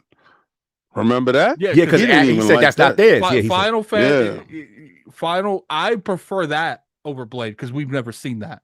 Like, oh, you say because okay, it's got like, okay. Even though I would prefer it to be a first party studio, if they have all their stuff and they can't show anything new on their end, that's the only time you extend and you reach out. The one more thing, in my opinion, always has to be something that no one knows about. I ain't go for it. Normally, Geeky Nerd, I mean, learn him because he's so funny. He be fake. Constant worry. He said Blade with logos gonna be crazy. I ain't Geeky Nerd. You got me to break. That was funny as hell. I am not going to. Yo, I'm gonna tell you right now. I know you be trolling, but that was good. That was good. That when they show Blade and it has logos, Real quick, put in these dudes. Put in the chat. Put in the chat if you want that one more thing to be an unannounced title. It could be rumored or leaked. I'm with it's gotta Don. be something that's not been. Don says one more thing got to be first party or an exclusive. I agree. I think that you got to set the tone, and that would be a way to. But do y'all want to see that in this logo climate? No, but remember, she did say, remember, we got to put the pressure on her. She said we in the this was a miss. She said this show Matt, was already recorded. She said, though. Matt, that was a miss. Yo, booty, we don't do that. And I'm just putting words on her mouth. She didn't say that. I'm just throwing sauce on this Xbox negative, please. I'm just being funny. Booty. Yeah, she said that. When the leadership would say something, and then you come out and say, you know what? Nah, that was it. That wasn't it. You tweaking. Yeah, you tweaking. Yeah. When he said his freestyle wasn't it. Said one more thing. See if these DLC. Hey, yo. Can I say I don't want to see things? I don't want to see. They're going to show that, son. That's the money maker, so stop. Can I get a new IP from Rare, please? Can I? Nah, that's not doing that. You know what I mean? But anyway, you know what I love? You know what I love? Playboy. King Cog is always about what makes money in a corporate decision, unless it's something he don't except want. it's something I don't want. Except it's absolutely contradict. I don't care how Fraud alert on me, because I definitely don't want to see it. He can hear that sound. Oh, it feels so good. It feels so good. I can hear it again. Thank you for last night for helping me fix that damn problem.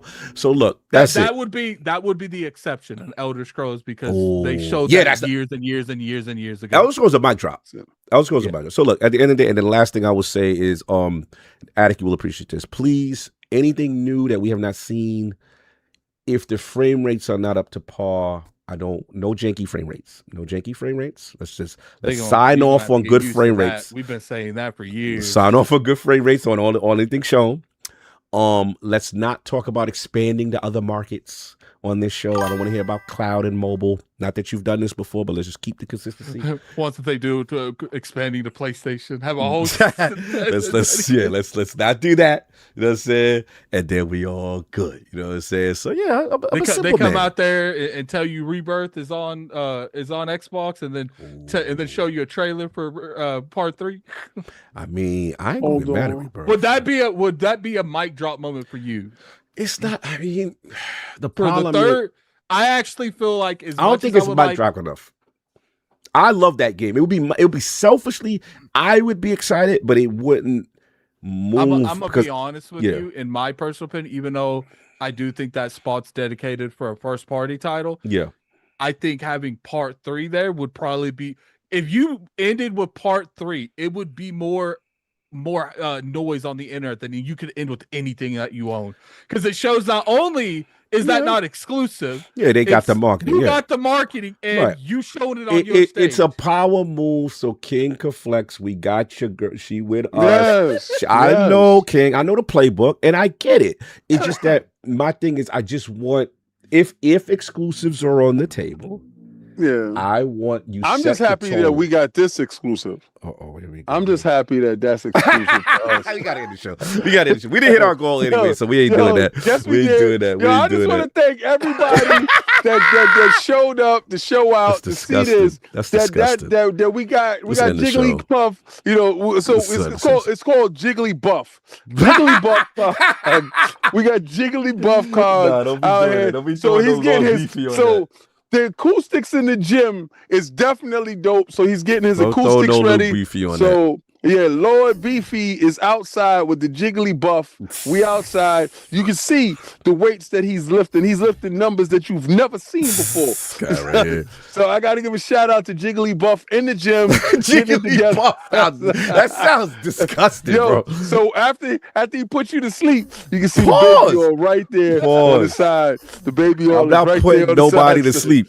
Yeah. I think you're talking about a Cosby buff. Like, that's what that sounds like. That sounds like a whole different thing. Shout out to that. We did it. We did it. Get out of here. We did it. We got that Pokemon. We gotta go. The most elusive Pokemon in the world. Jigglybuff is outside, son. Somebody said the baby oil is sending me. Anyway, that's it. That's Showcase 2026. The Lords of Beat in the realm. Let's get these super chats. Get up out of here. We knew this was gonna be a long one, but fun times in the realm. Now they said, Addict, that we missed some member chats. Let's get to that. I'm just gonna read the. I'll get the member chats. You get the super. Yeah, thank you, please. All right, cool. So I'm gonna do the supers. The supers say, 94. Make the world smile 9 with the $5 super chat. It would be good. It'd be gold if Matt was lying to get all eyes on the showcase and be like, psych, Xbox exclusive. That would be gangster. That would be wild. That would be wild. Hey, you know what's funny? If Asha did get those logos removed and we gave all credit to him. I know, that would be, again, that'd be crazy. Corporate Con. All right, shout out to Arcade, our homie, $5 super chat. I would lose my mind if any showcase reveals Sonic Frontiers 2, Sonic Adventure Remix, and a trailer for movie 3.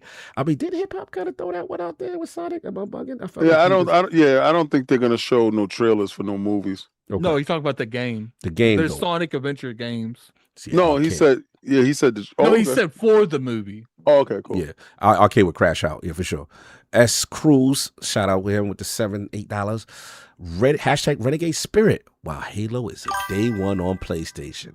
Then. Yeah, we got to see. I don't know if those deals are in place before and she's changing shit. Nothing she can do. We're going to see. That's what it is. All right. Up on them. That's my son. That's my son. Pioneer. Let me get this straight. PlayStation will be announcing PlayStation exclusive games and Xbox will be announcing PlayStation games. I am confused. Don't be. That's my son. Okay. All right. And do what he wants. All right. And we got KW View 9 with the $10 super chat. Hello, ILP. Hope your Sunday is well. I think Xbox's main issue is funding ball and gun gamers. I say take off the multiplayer paywall now. Try to take those gamers away from PlayStation. See how Sony reacts. I don't know, man. Be real with you. That multiplayer thing's an issue, but Microsoft and Xbox have way more issues than that multiplayer right now. Yeah, they need a whole bunch. Tarnished Gamer with $2 super chat. Who's supposed to get in the Jigglypuff onesie? Moving on. Casper J87 $5 super chat. Long shot, but 2 crazy predictions. Lower the console price by $100. Market Series S and X as the cheapest play to play GTA 6 and bring back Scalebound. I like both. I mean, I just don't think this was my strategy, but then I found out they don't got no supply chain for Series S and Series X, so she can't do nothing. That's what I heard. But I don't know. But I would love it. I would love them to market because GTA will sell Series S like crazy. And Scalebound, yeah, that would be crazy. All right, Mr. Irishman, £5 super chat. Speaking of Xbox possibly having a full circle moment, they should drop the name Helix, including introducing the all-new Xbox 360. Oh, you want to run it back. Okay, you want to run it back. All right, we got this one from Stitch. I'll read this one now. Member for 78 months. What if E-Day is announced to be released the same day as Wolverine? Isn't State of No Games a day or two before the Xbox show? I just like to see everything burn. King, keep that boot firm on their neck. I believe that Gears is going to drop around Wolverine, and I think they're going to stifle him because it's coming out in September. I think they're going to stifle their game store. I think honestly, they're really trying to put them under the bullet. Okay. It's competing energy. We're gonna see. I think it's spending them out of business energy. We're gonna see. Donald Taku, the $5 super chat. Number 1, StarCraft FPS and StarCraft 3 reveal. Okay. Number 2, he wants Fallout 3 remake. Number 3, Halo multiplayer game reveal. Number 4, Killer Instinct 2. Number 5, Wolfenstein 3. Well, baby, it could be time. That might be real. It might be time for Machine. Yeah, Machine. And then his last is Pie in the Sky. People want Scalebound. No. Don't let you have a better chance on seeing Perfect Dark than you have on seeing Scalebound. Okay. I got to tell y'all for the last goddamn time. That game was absolute trash, my guy. Like, seriously. Like, I played the game. Cog was right there. The game was not good. Y'all got to really stop this. Like, stop acting like that game was good. Y'all keep calling for some trash to come back just to bag on it. That was Xbox One era. Now, Kamiya got it right. Got the team. He got the team. He knew how he wanted to do it. Cog, you knew it was trash. And I don't know why no more people speak out about it. It was trash. People I played it. It was trash. Don Otaku with the $2 super chat. Showing Sonic on your stage only lowers your clout. Hey, yo, that is hate. He said I'm a hater. Oh, Don Otaku, he going mascot crazy. He going, this is the king section. Conquer is greater than Banjo, and Squanch Games needs to make it. So Conquer, he definitely want that. He got $2 super chat. He wants Project Mara to return. OD needs to be there. So he went on Ninja Theory and Kojima. Okay. Kojima will be there, but I think his segment is going to be heavily on Death Stranding 2 coming to Xbox. Shout out to that. Okay. Mr. Irishman. Could be in Game Pass, too. That'd be wild. That'd be wild. £5 super chat. If E-Day follows the books, it would be the darkest Gears yet with tragic moments on the level of Dom and Maria. Hey, that's what I want. Let's get back to the horror. All right. Donald Taku again. He's got the $2 super chat. The one more thing is 100-star making Spawn game. Okay. And then we got D-Horn Thread with the 26. We like that currency. He says Final Fantasy VII Remake Integrate is $20 in the store. Okay, yeah, they're getting ready because Rebirth coming, baby. You already know what that is. All right, Donald Taco again to $2 super chat. Minecraft 2 exclusively timed for Xbox and PC, King. How you like that? I don't care about no damn Minecraft. Like, why I care about that? I don't care about that. Like, I don't care about that. Make the games I care. See, this is about what I care about. I don't care about no damn Minecraft. Like, yeah, it's exclusives, so it can stay exclusive. I wouldn't know. Donald Tucker again to us with that. Asha buys Sony Live and then shuts them down. Hey, yo. That's too much my energy. That's your energy. That's King. That's King energy. That's my son. The biggest question. Get your son. The biggest question, King. Were you in any kind of meeting? Did they get the confirmation? That's on auto reply. That one is yes. It's always a yes. My arm is always up in that meeting. It's ridiculous. Anyway. Donald Taku and last one. He said, that was Dan King. This is now. Scalebound is outside. You want them to fail. You're a Nintendo lover. So I understand exactly what your energy is about, sir. you don't fool me at all. You're not one of us. You're not like us. Some member chats. 36-month member Donald Taku. Cog is Gengar. King is Pikachu. Addict is Togepi. And Sob is Jigglypuff. That's we got Ginger Prime, 1 month. Boom City. We got 54 months member Tyson says, after finally beating Shinobi, I'm truly excited for every Sega game that was announced a while back, especially Gold Axe. Much love to Mama Cog. Oh, much love. Yep. Thank you. We got a member chat from Silver Squire. Sup, lords? I'm holding my light hostage until Saul gives me a twirl on that cape. We read that, but Yeah, he did that. Right Lucius now. Augustus, He 57 turned months. the beat around Xbox for does you. not exist in a vacuum. They can't continue to do this kumbaya nonsense when Sony's actively spitting in their mouth. Wow, Going damn, to that's town, graphic. pause. Whoa, what's going to town? Whoa. Grab Mongoose with the member chat for 28 months. Xbox needs to focus on the console and let the PC app not promote others, let them promote themselves. Slow-mo backslap with the 71-month member chat. Could someone name a brand that promotes their rival brands? I couldn't tell you one. Xbox. Yeah, there you go. There's one. There you go. We got we read the Niga on the right one.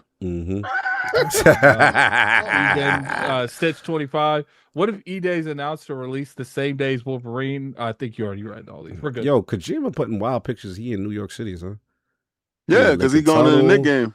He at the World Trade. He went through the Lincoln Tunnel. Yo, what is Kojima doing in New York? Sorry, continue. He gonna start working there because he gonna be the New York branch of Xbox. Shout out to Death Stranding. New York branch. That's all. Oh, that's all. We got a ball? Yeah. All right, that's it, y'all. This is it. Shout out to everybody that pulled up for the prediction series. Well, I gotta hear why I keep hearing that chime. I don't know where that chime coming from. It's wild. That's you learning your cues to when you sing. The chime is you getting your vocal cord. Me. Me. Me. You're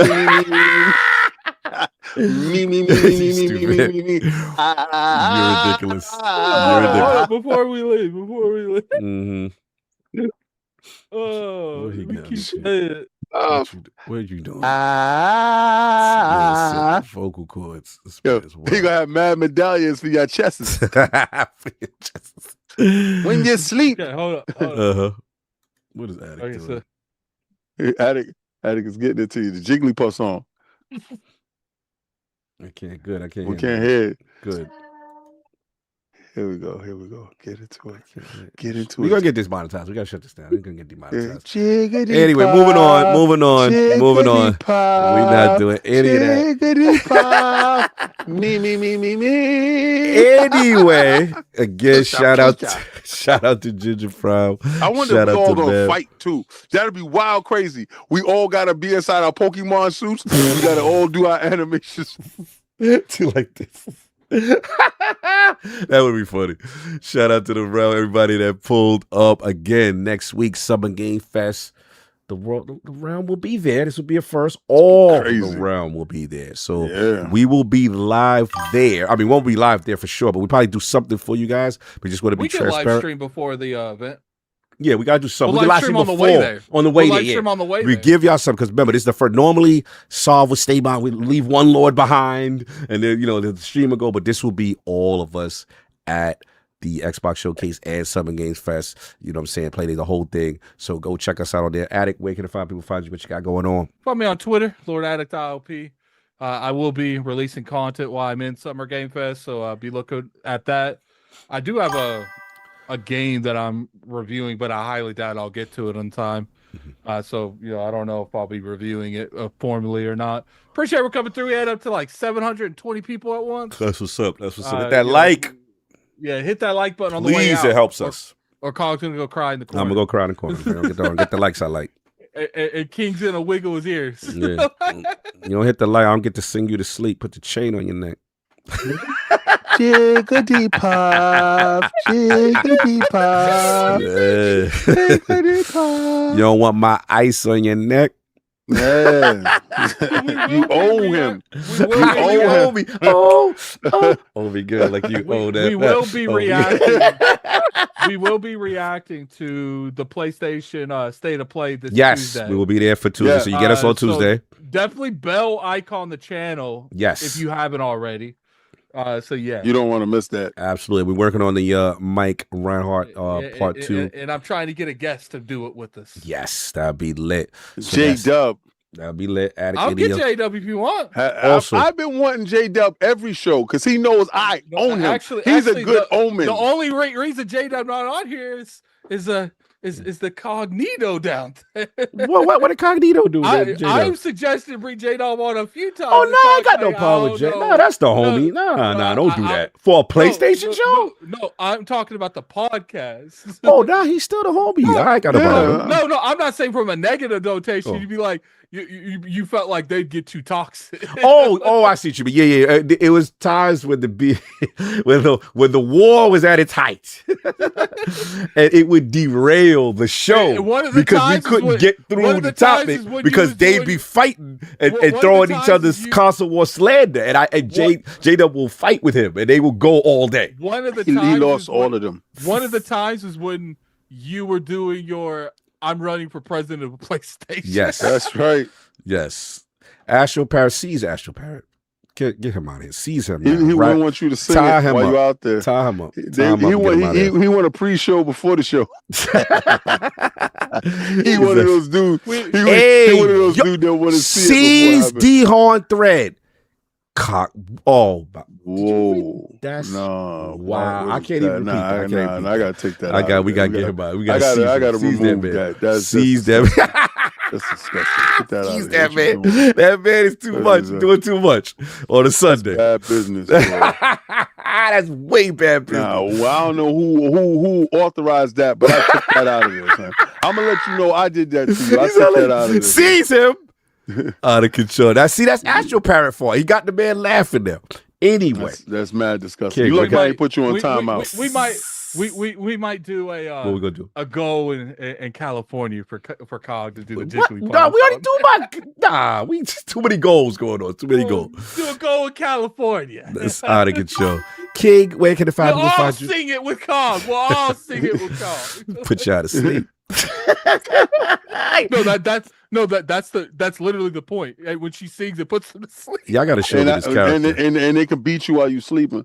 That's their whole thing. That's their whole thing. Beat you while you sleeping, son. Oh, that's wild. Is that business, real? son. Y'all got to send me a video of this character. There is a movie so the Pokemon does this. There's a move in Pokemon called Hypnosis that puts them to sleep, and there's a move called Dream Eater. It gives you a nightmare. Hey, yo, it's wild crazy. Send me a video on this character. We want you tossing and turning. Just pause. Where can technically we'll be tossing and turning because he's the one singing it. No, jiggity pop, jiggity pop. King, where can the five people find you? What you got going on? You can find me at Xbox Frontline News, where I put the video in the chat right here. I want y'all to go check that out after we finish this up. Listen, guys, we know that we can't tolerate this. And as an Xbox console warrior, Pika, we put that heat upon their neck and we put that feet upon their throat. So Xbox Frontline News will continue to run it up on these bums because hashtag no PlayStation 6 is an absolute effect. And if you want to see more of my parasocial relationships, well, you just run over to Xbox Frontline News, where I go live daily, 6 p.m. Eastern Standard Time. And on the weekends, I drop videos for the members. You get it 20 hours ahead of the other people. So if you did not become a member, you got to wait 20 hours. I love when people make these crazy narratives about us, and we disarm them before they can fun. say anything. It's fun. I love it. That's the best part about it. Now we're the parasocial. I love it. We got to We're going to lead. We leading all into that. No, I'm listen. I didn't know a name for what I was doing. Now I'm glad that you told me. I'm glad you told me what I was doing. That sounds wild. I didn't know what I was doing, but now that you told me I was a parasocial dude, I'm gonna be parasocial into the highest. I'm gonna be the best parasocial you've ever seen. And I want you to know the next time you see parasocial in a dictionary, I want Pika to show up right next to it. So next week, I'm gonna get my parasocial on with everybody. Next time you hear parasocial, I want you to think of me. Think of me.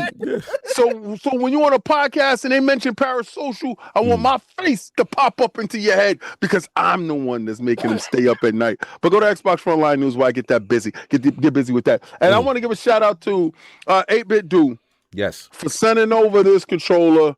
I will definitely give my review on Xbox Frontline News. And I'm looking forward to this, be honest with you. This is my first time with an 8-Bit Do controller. Everybody said it's dope. So I want to see what all the fuss is about. And I reached out to them and they saw some of my other work, and they agreed that the King is the best. So I appreciate them for giving me that, and I'm going to get to that. But listen, I want to thank all of you guys for helping us reach the goal of getting Cog into his Jiggly Buff costume. And I want to thank you because it is my ultimate goal to have this whole panel dressed up as Pokemon. It's hilarious. And we will have a Pokeball big enough to lock us all inside of it. So again, I want to know what Addict's going to be, what Sovereign's going to be, but we know we got Jiggly Buff, and he's working on his vocals. And y'all will be happy with that. Isn't that right, Cog? No.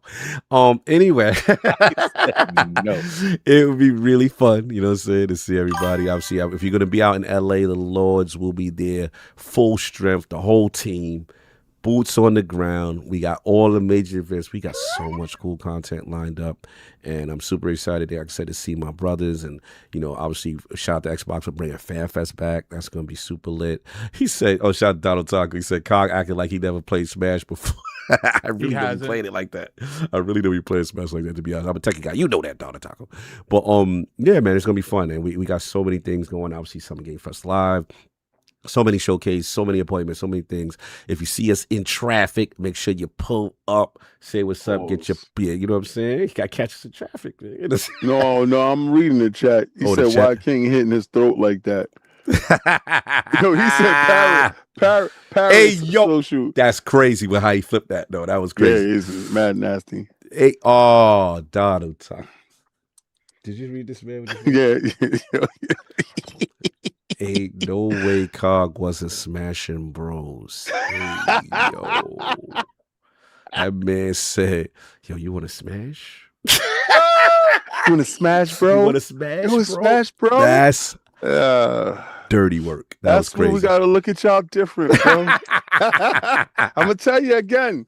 Listen, every week, y'all up your levels. Yeah. First of all, Don, I'm glad that you in your true form. Yeah, he definitely. I'm glad because we know yellow hair, all that. That might be one of the biggest what the F moments that we've had on ILPs. Yes, he did that. When he did the reveal. Nah, you know what it was? Well, he was having too much fun. He couldn't keep himself. Yeah, he's like, I can't keep this to myself. Someone has to know I'm having too much fun. He was overjoyed. He's overwhelmed. Yeah. He's like, I fooled y'all. I fooled y'all all. Yeah, I'm the one that was nasty naked in the window.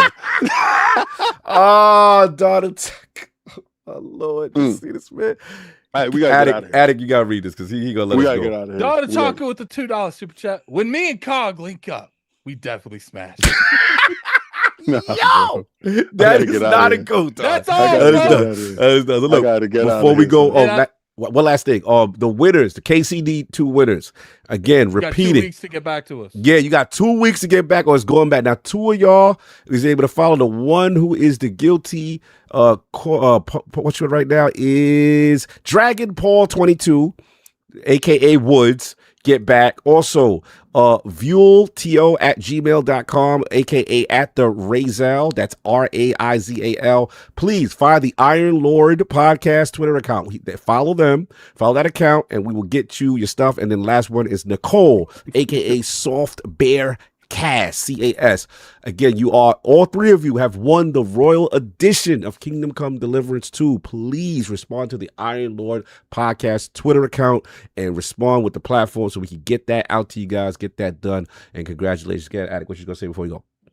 I'm sending you guys over the weapon wheel. Sending the weapon wheel. All right, everybody. Super chats is good. We played. Everybody's caught up. We good? All right, peace. All right, cool. We out. Peace. Bye.